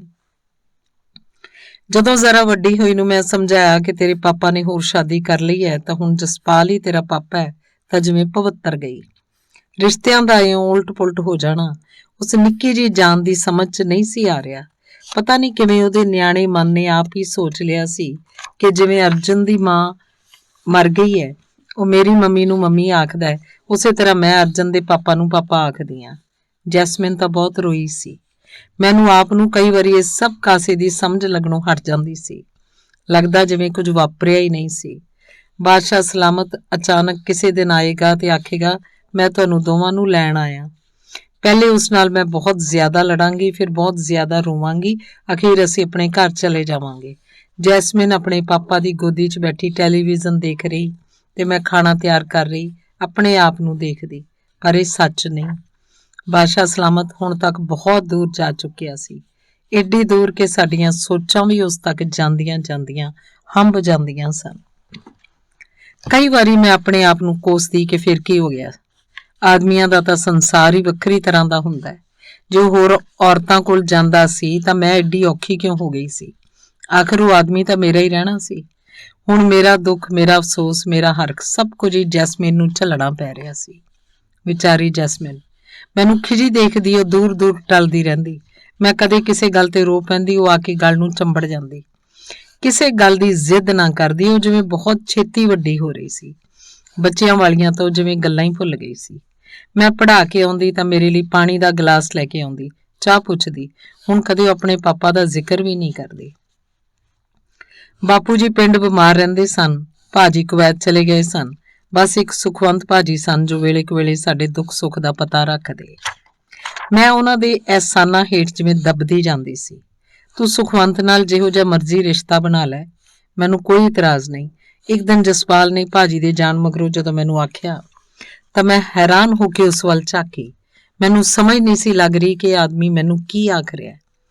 ਕੀ ਇਹ ਮੇਰੇ ਤੇ ਸੁਖਵੰਤ ਭਾਜੀ ਦੇ ਰਿਸ਼ਤੇ ਉੱਤੇ ਸ਼ੱਕ ਕਰ ਰਿਹਾ, ਜਾਂ ਮੈਨੂੰ ਸਾਰੀਆਂ ਖੁੱਲ੍ਹਾਂ ਦੇ ਕੇ ਉਹ ਸਭ ਇਤਰਾਜ਼ ਖਤਮ ਕਰ ਦੇਣਾ ਚਾਹੁੰਦਾ ਹੈ ਜਿਹੜੇ ਇਤਰਾਜ਼ ਮੈਂ ਉਸ ਉੱਤੇ ਲਗਾ ਸਕਦੀ ਸੀ, ਜਾਂ ਫਿਰ ਉਹਦੇ ਮਨ 'ਚ ਸਾਰੇ ਰਿਸ਼ਤੇ ਇੰਨੇ ਗੰਧਲੇ ਹੋ ਗਏ ਸਨ ਕਿ ਉਸ ਲਈ ਕੋਈ ਵੀ ਰਿਸ਼ਤਾ ਕੋਈ ਮਾਇਨੇ ਨਹੀਂ ਸੀ ਰੱਖਦਾ, ਜਾਂ ਫਿਰ ਮੈਂ ਉਸ ਲਈ ਕੋਈ ਮਾਇਨੇ ਨਹੀਂ ਸੀ ਰੱਖਦੀ, ਜਿੱਥੇ ਮਰਜ਼ੀ ਧੱਕੇ ਖਾਵਾਂ। ਜਸਪਾਲ ਦੀ ਇਸ ਗੱਲ ਨੇ ਮੈਨੂੰ ਬਹੁਤ ਡਿਸਟਰਬ ਕਰ ਦਿੱਤਾ ਸੀ। ਮੈਂ ਤਾਂ ਸੁਖਵੰਤ ਭਾਜੀ ਜਾਂ ਉਹਨਾਂ ਨਾਲ ਆਪਣੇ ਰਿਸ਼ਤੇ ਬਾਰੇ ਕਦੇ ਸੋਚਿਆ ਹੀ ਨਹੀਂ ਸੀ। ਬਸ ਭਾਜੀ ਸਨ, ਮੈਂ ਸੀ, ਜਿਵੇਂ ਬਾਪੂ ਜੀ ਸਨ, ਜੈਸਮਿਨ ਸੀ। ਪਰ ਹੁਣ ਜਸਪਾਲ ਦੇ ਬੋਲ ਮੇਰੇ ਤੇ ਭਾਜੀ ਦੇ ਰਿਸ਼ਤੇ ਦੇ ਵਿਚਕਾਰ ਆ ਖਲੋਤੇ ਸਨ। ਪਹਿਲੀ ਵਾਰ ਮੈਂ ਸੋਚਣ ਲੱਗੀ, ਕੌਣ ਨੇ ਸੁਖਵੰਤ ਭਾਜੀ? ਕਿਉਂ ਮੇਰੇ ਨਾਲ ਇੰਨਾ ਮੋਹ ਕਰਦੇ ਨੇ? ਕਿਤੇ ਉਹਨਾਂ ਦੀ ਵਹੁਟੀ ਦੀ ਈਰਖਾ ਠੀਕ ਹੀ ਤਾਂ ਨਹੀਂ ਕਿ ਸਾਨੂੰ ਆਪਣੇ ਬਾਰੇ ਵੀ ਬਹੁਤੀ ਵਾਰੀ ਪਤਾ ਨਹੀਂ ਹੁੰਦਾ। ਹੋ ਸਕਦਾ ਹੈ ਸੁਖਵੰਤ ਭਾਜੀ ਨੇ ਵੀ ਕਦੇ ਸੋਚਿਆ ਹੀ ਨਾ ਹੋਵੇ ਕਿ ਉਹ ਮੇਰੇ ਕੌਣ ਨੇ, ਮੇਰੇ ਕਿਉਂ ਇੰਨਾ ਨੇੜੇ ਨੇ। ਪਰ ਨਹੀਂ, ਮੈਂ ਬਾਦਸ਼ਾਹ ਸਲਾਮਤ ਕੁਝ ਵੀ ਸੋਚਣਾ ਨਹੀਂ ਚਾਹੁੰਦੀ। ਮੈਂ ਇਹ ਵੀ ਨਹੀਂ ਚਾਹੁੰਦੀ ਸੁਖਵੰਤ ਭਾਜੀ ਸਾਡੀ ਜ਼ਿੰਦਗੀ 'ਚੋਂ ਮਾਈਨਸ ਹੋ ਜਾਣ। ਜਿਨ੍ਹਾਂ ਰਿਸ਼ਤਿਆਂ ਦਾ ਕੋਈ ਨਾਂ ਨਹੀਂ ਹੁੰਦਾ, ਜ਼ਰੂਰੀ ਨਹੀਂ ਕਿ ਉਹ ਰਿਸ਼ਤੇ ਗੰਧਲੇ ਹੀ ਹੋਣ। ਮੈਨੂੰ ਤਾਂ ਡੀਪ ਡਾਊਨ ਇਹ ਵੀ ਯਾਦ ਨਹੀਂ ਰਹਿੰਦਾ ਕਿ ਭਾਜੀ ਆਦਮੀ ਹਨ ਕਿ ਔਰਤ। ਮੈਂ ਤਾਂ ਉਹਨਾਂ ਨਾਲ ਸਹੇਲੀਆਂ ਵਾਂਗ ਸਾਰੀਆਂ ਗੱਲਾਂ ਕਰ ਲੈਂਦੀ ਹਾਂ, ਸਾਰੇ ਦੁੱਖ ਸੁੱਖ ਫਰੋਲ ਲੈਂਦੀ ਹਾਂ, ਸਾਰੀਆਂ ਲੋੜਾਂ ਥੋੜ੍ਹਾ ਦੱਸ ਦਿੰਦੀ ਹਾਂ। ਉਹਨਾਂ ਨੂੰ ਤਾਂ ਜਿਵੇਂ ਮੈਂ ਸਾਰੇ ਜੱਗ ਦੇ ਉਲਾਂਭੇ ਦੇ ਲੈਂਦੀ ਹਾਂ। ਉਹ ਪਤਾ ਨਹੀਂ ਮੈਨੂੰ ਕਿਉਂ ਬਰਦਾਸ਼ਤ ਕਰਦੇ ਰਹਿੰਦੇ ਨੇ, ਕਿਉਂ ਮੇਰਾ ਐਡਾ ਖਿਆਲ ਰੱਖਦੇ ਨੇ। ਉਹ ਸਿਰਫ ਮੇਰੀਆਂ ਗੱਲਾਂ ਸੁਣਦੇ ਨੇ, ਆਪਣੀਆਂ ਕਦੇ ਨਹੀਂ ਕਰਦੇ, ਨਾ ਆਪਣੇ ਘਰ ਪਰਿਵਾਰ ਦੀਆਂ, ਨਾ ਆਪਣੇ ਦੁੱਖਾਂ ਸੁੱਖਾਂ ਦੀਆਂ। ਉਹ ਜਿਵੇਂ ਅੰਤਾਂ ਦੇ ਸਮਝਦਾਰ ਹੋਣ। ਮੇਰੇ ਸਭ ਕੰਮ ਕਰ ਵੀ ਦਿੰਦੇ ਨੇ, ਮੈਨੂੰ ਮੱਤਾਂ ਵੀ ਦਿੰਦੇ ਰਹਿੰਦੇ ਨੇ। ਉਹਨਾਂ ਨੇ ਜਸਪਾਲ ਬਾਰੇ ਵੀ ਕਦੀ ਕੋਈ ਮਾੜਾ ਲਫ਼ਜ਼ ਨਹੀਂ ਬੋਲਿਆ। ਬਾਦਸ਼ਾਹ ਸਲਾਮਤ, ਮੈਂ ਪਤਾ ਨਹੀਂ ਅੱਜ ਤੇਰੇ ਨਾਲ ਕਿਹੜੀਆਂ ਗੱਲਾਂ ਕਰਨ ਲੱਗ ਪਈ। ਬਾਹਰ ਕਿੰਨਾ ਹਨੇਰਾ ਹੈ। ਹਨੇਰੇ ਤੋਂ ਜੈਸਮੀਨ ਨੂੰ ਬਹੁਤ ਡਰ ਲੱਗਦਾ ਹੁੰਦਾ ਸੀ, ਤੇ ਅੱਜ ਦੀ ਰਾਤ ਇਸ ਹਨੇਰੇ 'ਚ ਉਹਦੀ ਰੂਹ ਪਤਾ ਨਹੀਂ ਕਿੱਥੇ ਸਹਿਮੀ ਬੈਠੀ ਹੋਏਗੀ। ਮੇਰੀ ਜਵਾਨ ਹੁੰਦੀ ਧੀ ਅੱਜ ਕਿਧਰੇ ਬਾਹਰ ਸੁੰਨਸਾਨ ਬੀਆਬਾਨ 'ਚ ਰਾਤ ਲੰਘਾਊਗੀ। ਮੇਰੀ ਬੱਚੀ, ਮਾਂ ਤੋਂ ਕੀ ਗੁਨਾਹ ਹੋ ਗਿਆ ਕਿ ਤੂੰ ਇਉਂ ਮੂੰਹ ਪੁਆ ਕੇ ਚਲੀ ਗਈ? ਡਾਕਟਰ ਆਖਦੇ ਨੇ ਤੇਰਾ ਦਿਲ ਫੇਲ ਹੋ ਗਿਆ। ਇਸ ਉਮਰ 'ਚ ਤਾਂ ਕਦੇ ਕਿਸੇ ਦਾ ਦਿਲ ਫੇਲ ਨਹੀਂ ਹੁੰਦਾ। ਤੂੰ ਐਡਾ ਕਿਹੜਾ ਸਦਮਾ ਦਿਲ ਨੂੰ ਲਾ ਬੈਠੀ ਕਿ ਤੇਰਾ ਦਿਲ ਜਵਾਬ ਦੇ ਗਿਆ? ਜੇ ਤੇਰਾ ਆਪਣੇ ਪਾਪਾ ਨੂੰ ਦੇਖਣ ਨੂੰ ਮਨ ਕਰਦਾ ਸੀ ਜਾਂ ਮਿਲਣ ਨੂੰ ਮਨ ਕਰਦਾ ਸੀ, ਤੂੰ ਮੈਨੂੰ ਆਖਦੀ, ਮੈਂ ਆਪ ਉਹਨੂੰ ਖਤ ਪਾ ਦਿੰਦੀ ਕਿ ਆਪਣੀ ਧੀ ਨੂੰ ਆ ਕੇ ਮਿਲ ਜਾ। ਤੂੰ ਇਹ ਕਿਉਂ ਸੋਚ ਲਿਆ ਕਿ ਜੇ ਕੋਈ ਗੱਲ ਕਰੇਂਗੀ ਤਾਂ ਮੈਂ ਤੇਰੇ ਨਾਲ ਨਾਰਾਜ਼ ਹੋ ਜਾਵਾਂਗੀ ਜਾਂ ਮੈਂ ਉਦਾਸ ਹੋ ਜਾਵਾਂਗੀ? ਤੂੰ ਤਾਂ ਆਖਦੀ ਸੀ ਡਾਕਟਰ ਬਣ ਕੇ ਮੈਂ ਹਮੇਸ਼ਾ ਤੇਰੇ ਕੋਲ ਰਹਾਂਗੀ। ਇਸ ਬਿਸਤਰੇ ਉੱਪਰ ਖੱਬੇ ਪਾਸਿਓਂ ਮੇਰੇ ਕੋਲ ਪਈ ਹੁੰਦੀ ਸੀ ਲਗਰ ਦੀ ਲਗਰ, ਤੇ ਅੱਜ ਉਹਦੀ ਥਾਂ ਖਾਲੀ ਪਈ ਹੈ। ਸਾਡਾ ਔਖਾ ਵੇਲਾ ਤਾਂ ਲੰਘ ਗਿਆ ਸੀ। ਉਦੋਂ ਤਾਂ ਉਹ ਹਰ ਥਾਂ, ਹਰ ਘੜੀ, ਹਰ ਪਲ ਮੇਰੇ ਨਾਲ ਹੁੰਦੀ ਸੀ, ਜਿਵੇਂ ਉਸੇ ਨੇ ਮੰਮੀ ਨੂੰ ਸਭ ਆਨਾਂ ਤੂਫਾਨਾਂ ਤੋਂ ਬਚਾਉਣਾ ਸੀ। ਬਹੁਤ ਬਹੁਤ ਰਾਤ ਗਈ ਉਹਨੂੰ ਨੀਂਦ ਨਹੀਂ ਸੀ ਆਉਂਦੀ ਹੁੰਦੀ। ਹਰ ਰੋਜ਼ ਹੀ ਉਹਨੇ ਆਖਣਾ, ਮੰਮੀ ਕਹਾਣੀ ਸੁਣਾਓ। ਜਿੰਨੀਆਂ ਕੁ ਕਹਾਣੀਆਂ ਮੈਨੂੰ ਆਉਂਦੀਆਂ ਸੀ ਮੈਂ ਕਈ ਵਾਰ ਸੁਣਾਤੀਆਂ। ਹੁਣ ਤੇ ਸਗੋਂ ਜਿੱਧਰੋਂ ਕੋਈ ਕਹਾਣੀ ਪੜ੍ਹਦੀ ਮੈਨੂੰ ਸੁਣਾਉਣ ਬੈਠ ਜਾਂਦੀ। ਇੱਕ ਦਿਨ ਪਤਾ ਨਹੀਂ ਉਹਨੂੰ ਕੀ ਸੁੱਝੀ, ਆਖਣ ਲੱਗੀ, ਮੰਮੀ ਮੈਂ ਵੀ ਤਾਂ ਇੱਕ ਕਹਾਣੀ ਆ। ਮੈਂ ਗੱਲ ਹਾਸੇ 'ਚ ਟਾਲ ਦਿੱਤੀ। ਹੁਣ ਯਾਦ ਆਉਂਦਾ ਉਹ ਇੱਕ ਕਹਾਣੀ ਤਾਂ ਸੀ, ਬਸ ਉਹਦੀ ਯਾਦ ਬਾਕੀ ਰਹਿ ਗਈ। ਇੱਕ ਦਿਨ ਸਾਡੇ ਕਾਲਜ ਦਾ ਇੱਕ ਪ੍ਰੋਫੈਸਰ ਇੱਕ ਕਿਤਾਬ ਲੈਣ ਦੇ ਬਹਾਨੇ ਕੁਵੇਲੇ ਜੇ ਘਰ ਆ ਗਿਆ। ਮਗਰੋਂ ਪਤਾ ਲੱਗਾ ਉਹਨੇ ਸ਼ਰਾਬ ਵੀ ਪੀਤੀ ਹੋਈ ਸੀ। ਬੇਥਵੀਆਂ ਜੀਆਂ ਹਰਕਤਾਂ ਕਰਨ ਲੱਗਿਆ ਤਾਂ ਮਾਵਾਂ ਧੀਆਂ ਅਸੀਂ ਤਾਂ ਭੱਜ ਕੇ ਗੁਆਂਢੀਆਂ ਦੇ ਚਲੀਆਂ ਗਈਆਂ। ਸਾਡੇ ਗੁਆਂਢੀ ਪੰਡਤ ਜੀ ਦੇ ਆਉਣ ਤੋਂ ਪਹਿਲਾਂ ਹੀ ਉਹ ਹਰਾਮੀ ਚਲਾ ਗਿਆ ਸੀ। ਉਸ ਦਿਨ ਵਾਪਸ ਆ ਕੇ ਅਸੀਂ ਦੋਵੇਂ ਮਾਵਾਂ ਧੀਆਂ ਸਾਰੀ ਰਾਤ ਨਹੀਂ ਸੁੱਤੀਆਂ। ਉਂਝ ਹੀ ਭੈ ਜਿਹਾ ਲੱਗਦਾ ਰਿਹਾ ਕਿ ਹਰਾਮੀ ਕਿਧਰੇ ਮੁੜ ਕੇ ਨਾ ਆ ਜਾਏ। ਸਵੇਰੇ ਜੇ ਕਿਤੇ ਮੇਰੀ ਤਾਂ ਅੱਖ ਲੱਗ ਗਈ। ਜਦੋਂ ਦੁੱਧ ਵਾਲੇ ਨੇ ਬਾਹਰ ਖੜਕਾਇਆ ਤਾਂ ਮੈਂ ਬੜਵਾਏ ਉੱਠੀ, ਪਰ ਜੈਸਮੀਨ ਜਾਗ ਰਹੀ ਸੀ। ਉਹ ਸ਼ਾਇਦ ਸਾਰੀ ਰਾਤ ਹੀ ਨਹੀਂ ਸੀ ਸੁੱਤੀ। ਉਸ ਦਿਨ ਪਹਿਲੀ ਵਾਰੀ ਉਹਨੇ ਮੈਨੂੰ ਪੁੱਛਿਆ ਸੀ, ਮਾਮਾ ਮੇਰੇ ਅਸਲੀ ਪਾਪਾ ਸਾਡੇ ਕੋਲ ਕਿਉਂ ਨਹੀਂ ਰਹਿੰਦੇ? ਮੈਂ ਕੁਝ ਉਹ ਤੋਂ ਲੁਕੋਇਆ ਨਹੀਂ। ਮੈਂ ਦੱਸ ਦਿੱਤਾ ਕਿ ਤੇਰੇ ਪਾਪਾ ਕੈਨੇਡਾ ਰਹਿੰਦੇ ਨੇ, ਉੱਥੇ ਉਹਨਾਂ ਨੇ ਹੋਰ ਸ਼ਾਦੀ ਕਰ ਲਈ ਹੈ। ਇਸ ਤੋਂ ਮਗਰੋਂ ਉਹਨੇ ਕਦੇ ਪਾਪਾ ਬਾਰੇ ਨਹੀਂ ਸੀ ਪੁੱਛਿਆ। ਸੁਖਵੰਤ ਭਾਜੀ ਜਦੋਂ ਮੈਂ ਇਹ ਗੱਲ ਦੱਸੀ ਉਹ ਬੜੇ ਚਿੰਤਾਤੁਰ ਹੋ ਗਏ। ਇਸ ਤੋਂ ਮਗਰੋਂ ਸਾਨੂੰ ਮਿਲਣ ਛੇਤੀ ਆਉਂਦੇ ਰਹੇ। ਇੱਕ ਵਾਰੀ ਜਦੋਂ ਆਏ ਉਹਨਾਂ ਦੇ ਨਾਲ ਜਸਪਾਲ ਵੀ ਸੀ। ਜਸਪਾਲ ਉਹਨਾਂ ਦੇ ਛੋਟੇ ਭਾਈ ਦਾ ਸਾਲਾ ਸੀ। ਮੈਂ ਜਾਣਦੀ ਸੀ, ਇਸ ਲਈ ਮੈਂ ਗੱਲ ਖਾਸ ਨਾ ਗੌਲੀ। ਪਰ ਉਸ ਤੋਂ ਅਗਲੀ ਵਾਰ ਜਦੋਂ ਭਾਜੀ ਮਿਲਣ ਆਏ ਤਾਂ ਉਹਨਾਂ ਨੇ ਮੈਨੂੰ ਨਹੀਂ, ਜੈਸਮੀਨ ਨੂੰ ਪੁੱਛਿਆ, ਜੈਸਮੀਨ ਬੇਟੇ ਆਪਾਂ ਮੰਮੀ ਦੀ ਸ਼ਾਦੀ ਕਰ ਦਈਏ? ਨਾਲੇ ਤੈਨੂੰ ਨਵੇਂ ਪਾਪਾ ਮਿਲ ਜਾਣਗੇ। ਹਾਂ ਅੰਕਲ ਕਰ ਦੋ, ਫਿਰ ਪਾਪਾ ਸਾਡੇ ਕੋਲ ਹੀ ਰਿਹਾ ਕਰਨਗੇ ਨਾ ਅੰਕਲ। ਉਹਨੇ ਜਦੋਂ ਆਖਿਆ ਤਾਂ ਮੈਂ ਜਾਣਿਆ ਆਪਣੇ ਬਾਪ ਦੀ ਅਣਹੋਂਦ ਕਿੱਡੀ ਔਖੀ ਹੋ ਕੇ ਜਰ ਰਹੀ ਹੈ। ਨਹੀਂ ਭਾਜੀ, ਮੈਂ ਆਪਣੀ ਬੇਟੀ ਨੂੰ ਨਹੀਂ ਛੱਡ ਸਕਦੀ। ਮੈਂ ਆਪ ਹੀ ਜਵਾਬ ਦਿੱਤਾ। ਮੈਂ ਜਾਣਦਾ ਸ਼ਬਨਮ, ਤੂੰ ਬੜੀ ਤਕੜੀ ਲੜਕੀ ਹੈ। ਤੂੰ ਆਪਣੀ ਰੋਟੀ ਆਪ ਕਮਾ ਸਕਦੀ ਹੈ। ਤੂੰ ਕਿਸੇ ਵੀ ਮਰਦ ਦੇ ਸਹਾਰੇ ਤੋਂ ਬਿਨਾਂ ਜੀ ਸਕਦੀ ਹੈ। ਪਰ ਜੈਸਮੀਨ ਅਜੇ ਛੋਟੀ ਹੈ। ਇਹ ਤੇਰੇ ਜਿੰਨੀ ਤਕੜੀ ਵੀ ਨਹੀਂ। ਇਹਨੂੰ ਤਾਂ ਪਾਪਾ ਚਾਹੀਦਾ ਹੈ, ਰੁੱਖ ਵਾਂਗ ਜਿਹਦੀ ਸਿਰ ਤੇ ਛਾਂ ਹੋਵੇ। ਭਾਜੀ ਮੈਨੂੰ ਸਮਝਾਉਣ ਦੀ ਕੋਸ਼ਿਸ਼ ਕੀਤੀ। ਭਾਜੀ, ਇਹਦਾ ਆਪਣਾ ਬਾਪ ਹੀ ਬਾਪ ਨਹੀਂ ਬਣਿਆ, ਕੋਈ ਦੂਜਾ ਕਿਵੇਂ ਬਣ ਜਾਊਗਾ? ਹੁਣ ਤਾਂ ਜੋ ਕਿਸਮਤ ਹੈ ਉਹੀ ਰਹਿਣ ਦਿਓ। ਮੈਂ ਦਲੀਲ ਦਿੱਤੀ ਸੀ। ਇਸ ਤਰ੍ਹਾਂ ਪਲੇਗੀ ਤਾਂ ਇਹਦੀ ਪਰਸਨੈਲਿਟੀ ਉਲਾਰ ਹੋ ਜਾਏਗੀ। ਇੱਕ ਲੋਨਲੀ ਮਾਂ ਨਾਲ ਰਹਿ ਕੇ ਨੋਰਮਲ ਨਹੀਂ ਰਹਿ ਸਕਦੀ। ਤੂੰ ਆਪਣੇ ਬਾਰੇ ਨਾ ਸੀ, ਇਹਦੇ ਬਾਰੇ ਤਾਂ ਸੋਚ, ਭਾਜੀ ਨੇ ਆਖਿਆ। ਪਰ ਮੇਰੇ ਨਾਲ ਵਿਆਹ ਕਰੇਗਾ ਕੌਣ? ਡਿਵੋਰਸ ਔਰਤ ਬਾਰੇ 1000 ਤਰ੍ਹਾਂ ਦੇ ਸ਼ੱਕ ਕੀਤੇ ਜਾਂਦੇ ਨੇ। ਮੈਂ ਉਂਝ ਹੀ ਆਖਿਆ, ਇਹ ਤੂੰ ਮੇਰੇ ਉੱਪਰ ਰਹਿਣ ਦੇ। ਦੁਨੀਆ 'ਚ ਬਥੇਰੇ ਚੰਗੇ ਲੋਕ ਵੀ ਨੇ। ਮੈਂ ਕਿਸੇ ਦੇ ਤਰਸ ਦਾ ਪਾਤਰ ਬਣ ਕੇ ਨਹੀਂ ਜੀ ਸਕਦੀ ਭਾਜੀ, ਮੈਂ ਤਲਖ ਹੋ ਕੇ ਆਖਿਆ। ਤੂੰ ਤਾਂ ਕਮਲੀ ਹੋ ਗਈ। ਜਸਪਾਲ ਨੇ ਮੈਨੂੰ ਆਪ ਆਖਿਆ ਕਿ ਅਗਰ ਸ਼ਬਨਮ ਮੰਨ ਜਾਏ ਤਾਂ ਮੈਂ ਉਸ ਨਾਲ ਸ਼ਾਦੀ ਕਰਨ ਨੂੰ ਤਿਆਰ ਹਾਂ। ਭਾਜੀ ਨੇ ਜਦੋਂ ਆਖਿਆ ਤਾਂ ਮੇਰੇ ਕੋਲ ਉਹਨਾਂ ਦੀ ਗੱਲ ਦਾ ਕੋਈ ਜਵਾਬ ਨਹੀਂ ਸੀ। ਬਾਦਸ਼ਾਹ ਸਲਾਮਤ, ਮੈਂ ਸਭ ਗੱਲਾਂ ਅੱਜ ਤੇਰੇ ਨਾਲ ਕਿਉਂ ਕਰਨਾ ਚਾਹੁੰਦੀ ਹਾਂ ਨਹੀਂ ਜਾਣਦੀ। ਤੂੰ ਸ਼ਾਇਦ ਸੋਚਦਾ ਹੋਵੇਂ ਮੇਰਾ ਸ਼ਾਇਦ ਪਹਿਲਾਂ ਤੋਂ ਹੀ ਕਿਸੇ ਨਾਲ ਕੋਈ ਰਿਸ਼ਤਾ ਸੀ। ਨਹੀਂ, ਇਉਂ ਨਹੀਂ ਸੀ। ਭਾਜੀ ਦੀ ਗੱਲ ਦਾ ਮੈਂ ਕੋਈ ਜਵਾਬ ਨਾ ਦਿੱਤਾ। ਇਸ ਤੋਂ ਮਗਰੋਂ ਉਹਨਾਂ ਨੇ ਇਹੀ ਗੱਲ ਬਾਪੂ ਜੀ ਨਾਲ ਕੀਤੀ ਕਿ ਸ਼ਬਨਮ ਦੀ ਅਜੇ ਉਮਰ ਹੀ ਕੀ ਹੈ ਤੇ ਉੱਤੋਂ ਜ਼ਮਾਨਾ ਖੋਟਾ ਹੈ। ਇਹੀ ਗੱਲ ਉਹਨਾਂ ਵੱਡੇ ਭਾਜੀ ਨੂੰ ਚਿੱਠੀ 'ਚ ਲਿਖੀ। ਹੋਰ ਤਾਂ ਹੋਰ ਸੁਖਵੰਤ ਭਾਜੀ ਦੀ ਵਹੁਟੀ ਵੀ ਇੱਕ ਵਾਰੀ ਉਹਨਾਂ ਦੇ ਨਾਲ ਆਈ। ਗੱਲਾਂ 'ਚ ਆਖਣ ਲੱਗੀ ਕਿ ਬੀਬੀ ਕੱਲੀ ਔਰਤ ਤਾਂ ਆਟੇ ਦੀ ਗੁੱਡੀ ਹੁੰਦੀ ਹੈ। ਅੰਦਰ ਰਹੂਗੀ ਚੂਹੇ ਖਾਣਗੇ, ਬਾਹਰ ਨਿਕਲੂਗੀ ਕਾਂ ਠੂੰਗਾ ਮਾਰਨਗੇ। ਪਿਓ ਤੇਰਾ ਨਦੀ ਕਿਨਾਰੇ ਰੁਖੜਾ, ਪਤੀ ਅਣ ਹੋਇਆ ਕਿਨਾਰਾ ਕਰ ਬੈਠਾ ਹੈ। ਜੀਏਂਗੀ ਤਾਂ ਕਾਹਦੇ ਆਸਰੇ? ਇਸ ਜਵਾਕੜੀ ਦਾ ਕੱਲ ਨੂੰ ਕੋਈ ਓੜੂ ਪੋੜੂ ਵੀ ਤਾਂ ਚਾਹੀਦਾ ਹੈ। ਉਹਨੇ ਜੈਸਮੀਨ ਵੱਲ ਹੱਥ ਕਰਕੇ ਆਖਿਆ। ਉਹ ਪਤਾ ਨਹੀਂ ਇਹ ਸਭ ਗੱਲਾਂ ਕਿਉਂ ਆਖ ਰਹੀ ਸੀ, ਪਰ ਇਹਨਾਂ 'ਚ ਕੋਈ ਸੱਚ ਜ਼ਰੂਰ ਸੀ। ਇਹਨਾਂ ਹੀ ਦਿਨਾਂ 'ਚ ਪਤਾ ਨਹੀਂ ਆਪਣੇ ਆਪ ਕਿ ਸੁਖਵੰਤ ਭਾਜੀ ਦੇ ਆਖਣ ਉੱਪਰ ਵੱਡੇ ਭਾਜੀ ਕੁਵੈਤ ਤੋਂ ਭਾਬੀ ਸਮੇਤ ਕੁਝ ਦਿਨ ਲਈ ਆ ਗਏ। ਸਾਨੂੰ ਵੀ ਮਿਲਣ ਆਏ। ਆਉਣਾ ਹੀ ਸੀ। ਜੈਸਮੀਨ ਲਈ ਤੇ ਮੇਰੇ ਲਈ ਚੀਜ਼ਾਂ ਵੀ ਬੜੀਆਂ ਲੈ ਕੇ ਆਏ। ਕਾਲਜ ਤੋਂ ਮੈਂ ਅੱਜ ਛੁੱਟੀ ਲੈ ਲਈ ਸੀ ਦੁਪਹਿਰੇ ਮੇਰੇ ਦੁਆਲੇ ਬੈਠੇ ਰੋਟੀ ਖਾ ਰਹੇ ਸੀ। ਉਂਝ ਤੇ ਮੈਂ ਬਥੇਰੀ ਹੱਟੀ ਕੱਟੀਆਂ, ਛੇਤੀ ਕੀਤਿਆਂ ਮੈਨੂੰ ਕੁਝ ਹੋਣ ਨਹੀਂ ਲੱਗਿਆ, ਪਰ ਜੇ ਕਦੇ ਮੈਨੂੰ ਕੁਝ ਹੋ ਗਿਆ, ਜੈਸਮੀਨ ਨੂੰ ਤੁਸੀਂ ਪਾਲ ਲੈਣਾ, ਆਪਣੀ ਧੀ ਬਣਾ ਲੈਣਾ। ਪਤਾ ਨਹੀਂ ਕਿਸ ਰੌਂ 'ਚ ਮੇਰੇ ਕੋਲੋਂ ਆਖਿਆ ਗਿਆ। ਭਾਜੀ ਨੇ ਤਾਂ ਸ਼ਾਇਦ ਮੇਰੀ ਗੱਲ ਸੀਰੀਅਸਲੀ ਨਹੀਂ ਸੀ ਲਈ, ਇਸ ਲਈ ਕੁਝ ਨਾ ਬੋਲੇ, ਪਰ ਭਾਬੀ ਇੱਕਦਮ ਆਖਣ ਲੱਗੀ, ਅਸੀਂ ਤਾਂ ਇਹਦੇ ਪਿਓ ਕੋਲ ਭੇਜ ਦਿਆਂਗੇ। ਅਸੀਂ 10-15 ਲੱਖ ਦੀ ਡਿਗਰੀ ਆਪਣੇ ਤੇ ਕਿਉਂ ਕਰਵਾਵਾਂਗੇ। ਸਹਿਜ ਸੁਭਾਅ ਆਖੀ ਗੱਲ ਤੋਂ ਆਪ ਹੀ ਘਬਰਾ ਗਈ ਕਿ ਮੈਂ ਕਿਧਰੇ ਬੁਰਾਈ ਨਾ ਮਨਾ ਲਵਾਂ। ਆਖਣ ਲੱਗੀ, ਇਹੋ ਜਿਹੀਆਂ ਮਾੜੀਆਂ ਗੱਲਾਂ ਨਾ ਮੂੰਹੋਂ ਕੱਢਿਆ ਕਰੋ। ਅਸੀਂ ਤਾਂ ਚਾਹੁੰਦੇ ਹਾਂ ਤੁਸੀਂ ਵੀ ਭੈਣ ਭਰਾਵਾਂ ਦੇ ਬਰਾਬਰ ਦੇ ਹੋ ਕੇ ਜੀਓ। ਮੈਨੂੰ ਜਿਵੇਂ ਇੱਕ ਹੀ ਗੱਲ ਸਮਝ ਲੱਗੀ ਸੀ ਕਿ ਅਸੀਂ ਤਾਂ ਇਹਨੂੰ ਇਹਦੇ ਪਿਓ ਕੋਲ ਭੇਜ ਦਿਆਂਗੇ, ਤੇ ਮੇਰਾ ਕਾਲਜਾ ਜਿਹਾ ਖੁੱਸਿਆ ਕਿ ਹੋ ਸਕਦਾ ਇਹਦਾ ਪਿਓ ਇਹਨੂੰ ਕਬੂਲ ਹੀ ਨਾ ਕਰੇ, ਉਹ ਕਿਸੇ ਦੇ ਖੱਤ ਦਾ ਜਵਾਬ ਹੀ ਨਾ ਦੇਵੇ, ਉਹਦੇ ਘਰ ਵਾਲੀ ਜੈਸਮੀਨ ਨੂੰ ਆਪਣੇ ਘਰ ਰੱਖਣ ਲਈ ਨਾ ਮੰਨੇ। ਤੇ ਮੈਂ ਘਬਰਾ ਕੇ ਜੈਸਮੀਨ ਵੱਲ ਵੇਖਿਆ। ਨਹੀਂ, ਮੈਂ ਤਾਂ ਮੰਮੀ ਦੇ ਕੋਲ ਹੀ ਰਹੂੰਗੀ। ਉਹਨੇ ਜਿਵੇਂ 2 ਟੁਕ ਫੈਸਲਾ ਕਰ ਦਿੱਤਾ। ਗੱਲਾਂ ਤੇ ਸਭ ਸਧਾਰਨ ਹੀ ਸਨ, ਪਰ ਕਿਧਰੇ ਦੁੱਖ ਦੇ ਥਾਂ ਉੱਤੇ ਸੱਟ ਮਾਰ ਗਈਆਂ। ਸਾਰੀ ਰਾਤ ਮੈਨੂੰ ਨੀਂਦਰ ਨਾ ਆਈ। ਲੱਗਿਆ ਸਭ ਮੇਰੇ ਨਾਲ ਕੀ ਵਾਪਰ ਗਿਆ। ਉਸ ਦਿਨ ਲੱਗਿਆ, ਬਾਦਸ਼ਾਹ ਸਲਾਮਤ, ਮੈਂ ਤੈਨੂੰ ਖੱਤ ਲਿਖਾਂ ਤੇ ਆਖਾਂ ਮੈਂ ਹਾਰ ਗਈ ਹਾਂ, ਤੂੰ ਸਾਨੂੰ ਆ ਕੇ ਲੈ ਜਾ, ਪਰ ਲੱਗਿਆ ਕਿ ਮੂਰਖਤਾ ਹੈ, ਇਉਂ ਨਹੀਂ ਹੋ ਸਕਣਾ। ਉਸ ਰਾਤ ਜੈਸਮੀਨ ਸੁਪਨੇ 'ਚ ਚੀਕਾਂ ਮਾਰ ਕੇ ਜਾਗੀ। ਪਤਾ ਨਹੀਂ ਉਹ ਕਾਹਤੋਂ ਡਰ ਗਈ ਸੀ। ਭਾਜੀ ਦੇ ਜਾਣ ਮਗਰੋਂ ਇੱਕ ਦਿਨ ਜਸਪਾਲ ਕੱਲਾ ਹੀ ਆ ਗਿਆ। ਮੈਂ ਇੱਧਰੋਂ ਲੰਘ ਰਿਹਾ ਸੀ, ਆਖ ਕੇ ਉਹਨੇ ਜਿਵੇਂ ਬਹਾਨਾ ਬਣਾਇਆ। ਉਹ ਜੈਸਮੀਨ ਲਈ ਇੱਕ ਵੱਡੀ ਸਾਰੀ ਗੁੱਡੀ ਲੈ ਕੇ ਆਇਆ ਸੀ ਤੇ ਕਿੰਨਾ ਹੀ ਚਿਰ ਉਸ ਨਾਲ ਨਿੱਕੀਆਂ-ਨਿੱਕੀਆਂ ਗੱਲਾਂ ਕਰਦਾ ਰਿਹਾ। ਆਥਣੇ ਜੇ ਉਹਨੇ ਜੈਸਮੀਨ ਨੂੰ ਪੁੱਛਿਆ, ਮੈਂ ਹੁਣ ਜਾਵਾਂ? ਅੰਕਲ ਨਾ ਜਾਓ, ਅੱਜ ਸਾਡੇ ਕੋਲ ਹੀ ਰਹਿ ਜਾਓ। ਉਹਨੇ ਜਦੋਂ ਆਖਿਆ ਤਾਂ ਉਹ ਮੇਰੇ ਵੱਲ ਝਾਕਿਆ। ਜੈਸਮੀਨ ਅੰਕਲ ਕੱਲ ਫੇਰ ਆ ਜਾਣਗੇ। ਮੈਂ ਜੈਸਮੀਨ ਦੀ ਥਾਂ ਜੈਸਮੀਨ ਨੂੰ ਆਖਿਆ।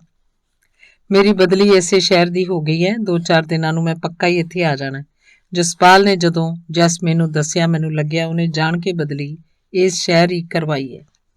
ਤੁਹਾਨੂੰ ਤਾਂ ਫਿਰ ਸਰਕਾਰੀ ਘਰ ਮਿਲ ਜਾਏਗਾ। ਮੈਂ ਪੁੱਛਿਆ। ਨਹੀਂ, ਮੈਂ ਤਾਂ ਤੁਹਾਡੇ ਕੋਲ ਹੀ ਰਹਾਂਗਾ, ਠੀਕ ਹੈ ਨਾ ਜੈਸਮੀਨ? ਉਹਨੇ ਮਜ਼ਾਕ ਵਾਂਗ ਆਖਿਆ। ਤੇ ਉਸ ਦਿਨ ਜਸਪਾਲ ਸਾਡੇ ਘਰ ਹੀ ਰਹਿ ਗਿਆ। ਮੈਂ ਤੋੜ ਕੇ ਉਹਨੂੰ ਚਲੇ ਜਾਣ ਲਈ ਵੀ ਨਾ ਆਖ ਸਕੀ। ਜੈਸਮੀਨ ਬਹੁਤ ਖੁਸ਼ ਸੀ। ਮੈਂ ਉਹਦਾ ਬੈੱਡ ਉੱਪਰ ਚੁਬਾਰੇ 'ਚ ਲਗਵਾ ਦਿੱਤਾ। ਆਪ ਹੇਠਾਂ ਅੰਦਰੋਂ ਸਾਰੇ ਦਰਵਾਜ਼ੇ ਬੰਦ ਕਰਕੇ ਜੈਸਮੀਨ ਨੂੰ ਲੈ ਕੇ ਵੱਡੇ ਕਮਰੇ 'ਚ ਹੀ ਸੁੱਤੀ। ਸਾਰੀ ਰਾਤ ਮੈਨੂੰ ਨੀਂਦ ਨਹੀਂ ਆਈ। ਬਹੁਤ ਵਾਰੀ ਇਹੀ ਲੱਗਿਆ ਕਿ ਜਸਪਾਲ ਉੱਪਰ ਕੋਠੇ ਤੇ ਤੁਰਿਆ ਫਿਰ ਰਿਹਾ। ਸਵੇਰੇ ਅੰਮ੍ਰਿਤ ਵੇਲੇ ਜੈਸਮੀਨ ਜਦੋਂ ਉਹਨੂੰ ਬੈਟੀ ਦੇਣ ਗਈ ਤਾਂ ਉਹਦਾ ਹੱਥ ਫੜ ਕੇ ਹੇਠਾਂ ਹੀ ਆ ਗਿਆ। ਸ਼ਬਨਮ, ਤੂੰ ਮੇਰੇ ਨਾਲ ਸ਼ਾਦੀ ਕਰਨਾ ਚਾਹੁੰਦੀ ਹੈ ਕਿ ਨਹੀਂ?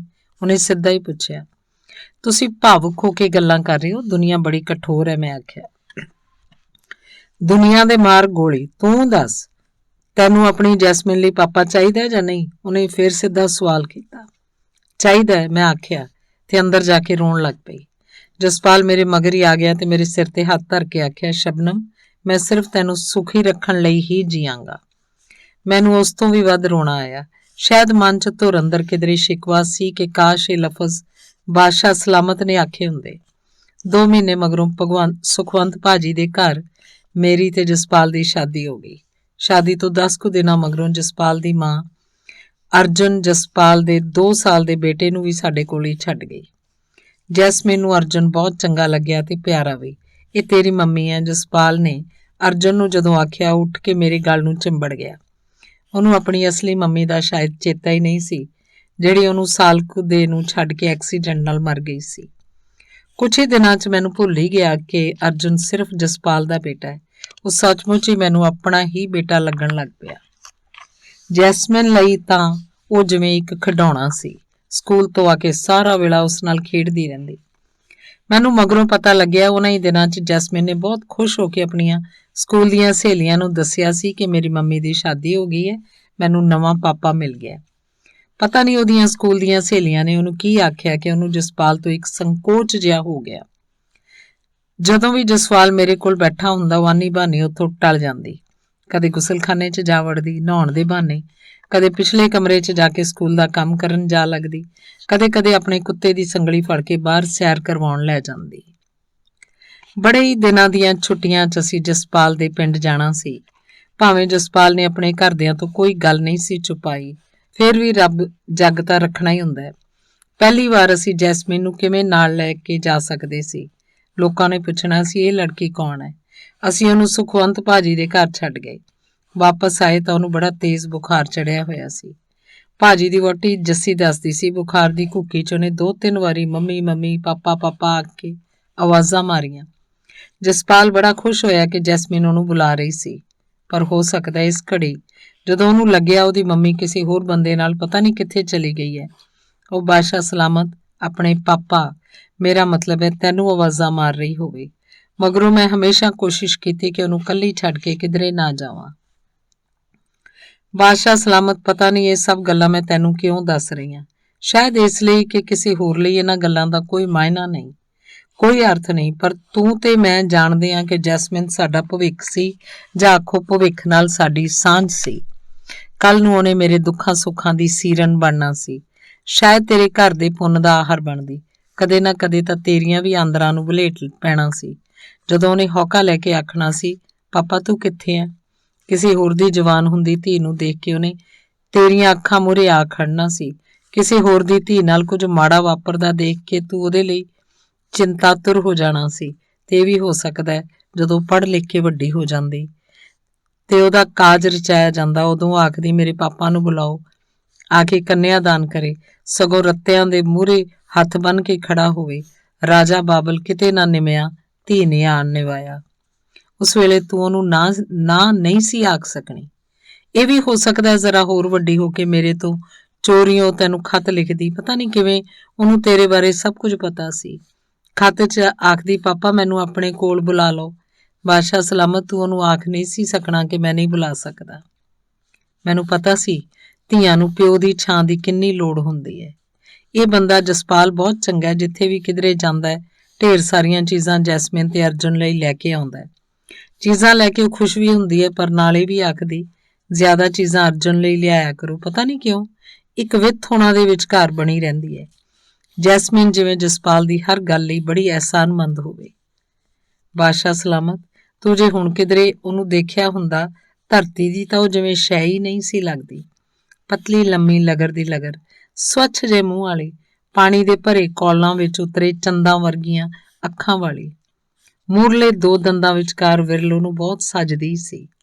ਕਈ ਵਾਰ ਮੈਂ ਉਹਦੇ ਰੂਪ ਨੂੰ ਵੇਖ ਕੇ ਡਰ ਜਾਂਦੀ, ਸੋਚਦੀ ਬਸ 10ਵੀਂ ਪਾਸ ਕਰਵਾ ਕੇ ਵਿਆਹ ਦਿਆਂਗੀ, ਪਰ ਅਜੇ ਤਾਂ 8ਵੀਂ ਵਿੱਚ ਹੀ ਪੜ੍ਹਦੀ ਸੀ ਜਦੋਂ ਮੇਰੇ ਵੱਲੋਂ ਪਿੱਠ ਭੁਆ ਕੇ ਤੁਰ ਗਈ।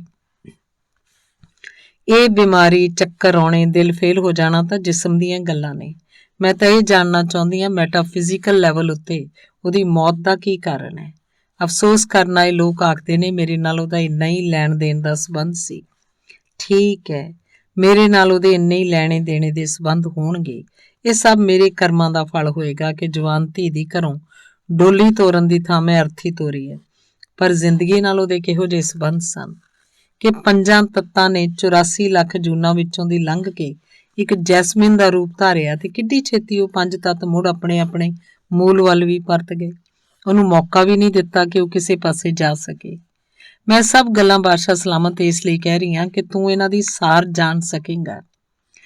ਚੈਖੋਵ ਦੀ ਦੁੱਖ ਉਹ ਕਹਾਣੀ ਦੇ ਨਾਇਕ ਬੁੱਢੇ ਟਾਂਗੇ ਵਾਲੇ ਵਾਂਗ, ਜਿਹੜਾ ਹਰ ਇੱਕ ਨੂੰ ਦੱਸਣਾ ਚਾਹੁੰਦਾ ਹੈ ਕਿ ਮੇਰਾ ਪੁੱਤਰ ਮਰ ਗਿਆ ਹੈ, ਪਰ ਕਿਸੇ ਨੂੰ ਵੀ ਉਹਦੀ ਗੱਲ ਸੁਣਨ ਦੀ ਵੇਲ ਨਹੀਂ ਹੈ, ਨਾ ਦਿਲਚਸਪੀ।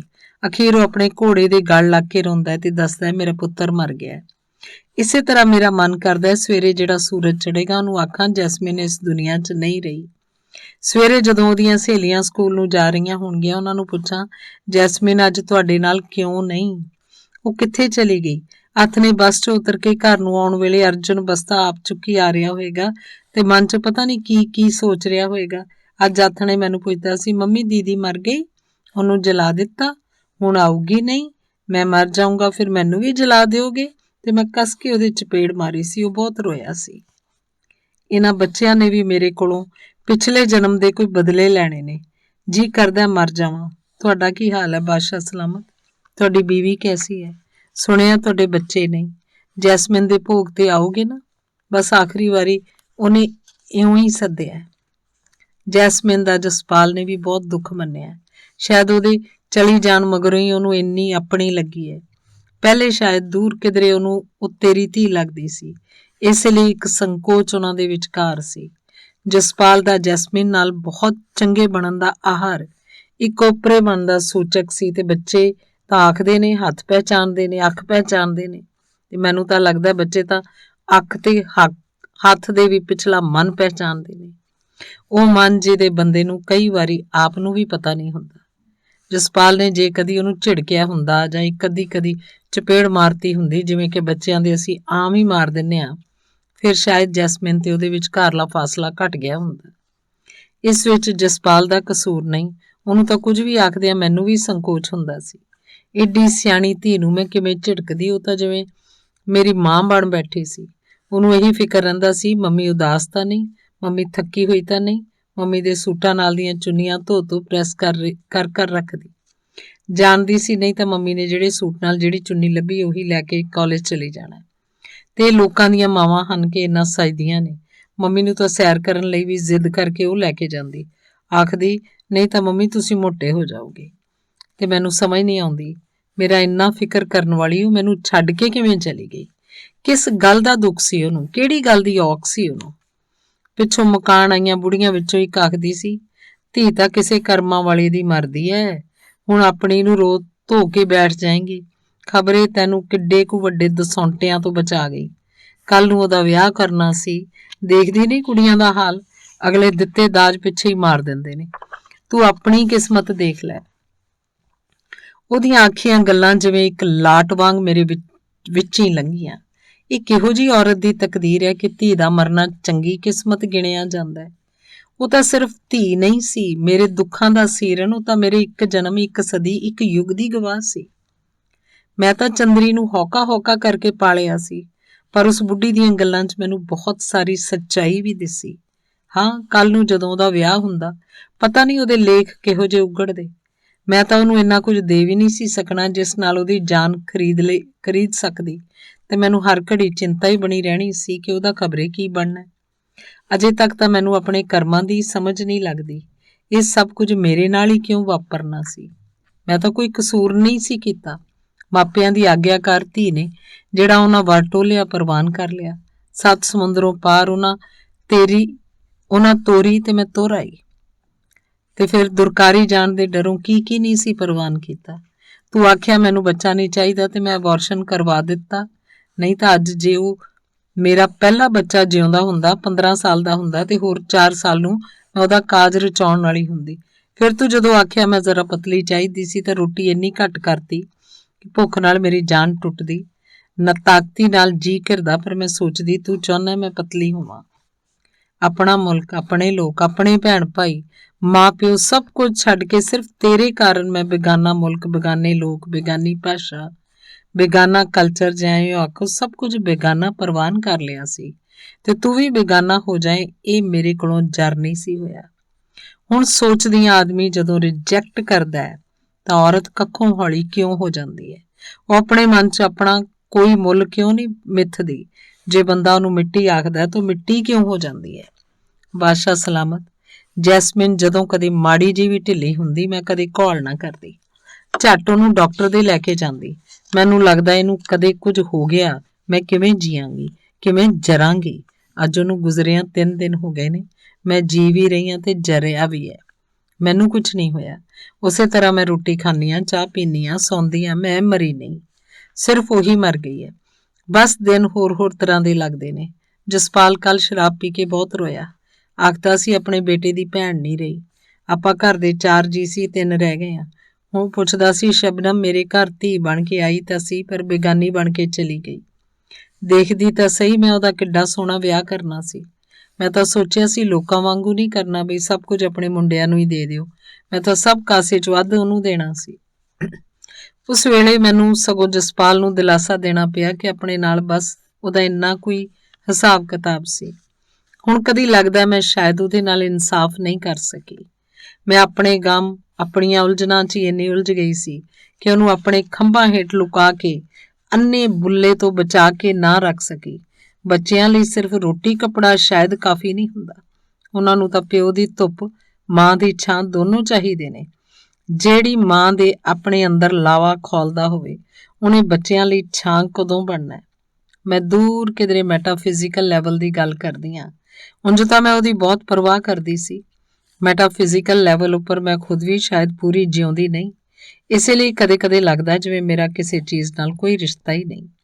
ਸ਼ਾਇਦ ਮੈਂ ਇਸ ਕਾਬਲ ਹੀ ਨਹੀਂ ਸੀ ਕਿ ਕਿਸੇ ਨੂੰ ਕੁਝ ਦੇ ਸਕਾਂ, ਸਗੋਂ ਮੈਨੂੰ ਤਾਂ ਜਿਵੇਂ ਆਪ ਇਸ ਪਨਾਹ ਦੀ ਲੋੜ ਸੀ। ਉੱਪਰੋਂ ਤਕੜੀ ਦਿਸਦੀ ਵਿੱਚੋਂ ਮੈਂ ਬਹੁਤ ਟੁੱਟ ਗਈ ਹਾਂ। ਇਸੇ ਲਈ ਨਿੱਕੇ ਮੋਟੇ ਕੰਮ ਵੀ ਸੁਖਵੰਤ ਭਾਜੀ ਨੂੰ ਆਖਦੀ ਰਹਿੰਦੀ ਹਾਂ। ਉਹਨਾਂ ਨੇ ਜਿਵੇਂ ਮੇਰਾ ਕੋਈ ਪਿਛਲੇ ਜਨਮ ਦਾ ਕਰਜ਼ਾ ਦੇਣਾ। ਕਈ ਵਾਰੀ ਉਹਨਾਂ ਉੱਪਰ ਵੀ ਬੜਾ ਗੁੱਸਾ ਆ ਜਾਂਦਾ ਹੈ ਕਿ ਇਹ ਬੰਦਾ ਮੇਰੇ ਲਈ ਇੰਨਾ ਕੁਝ ਕਿਉਂ ਕਰਦਾ ਹੈ।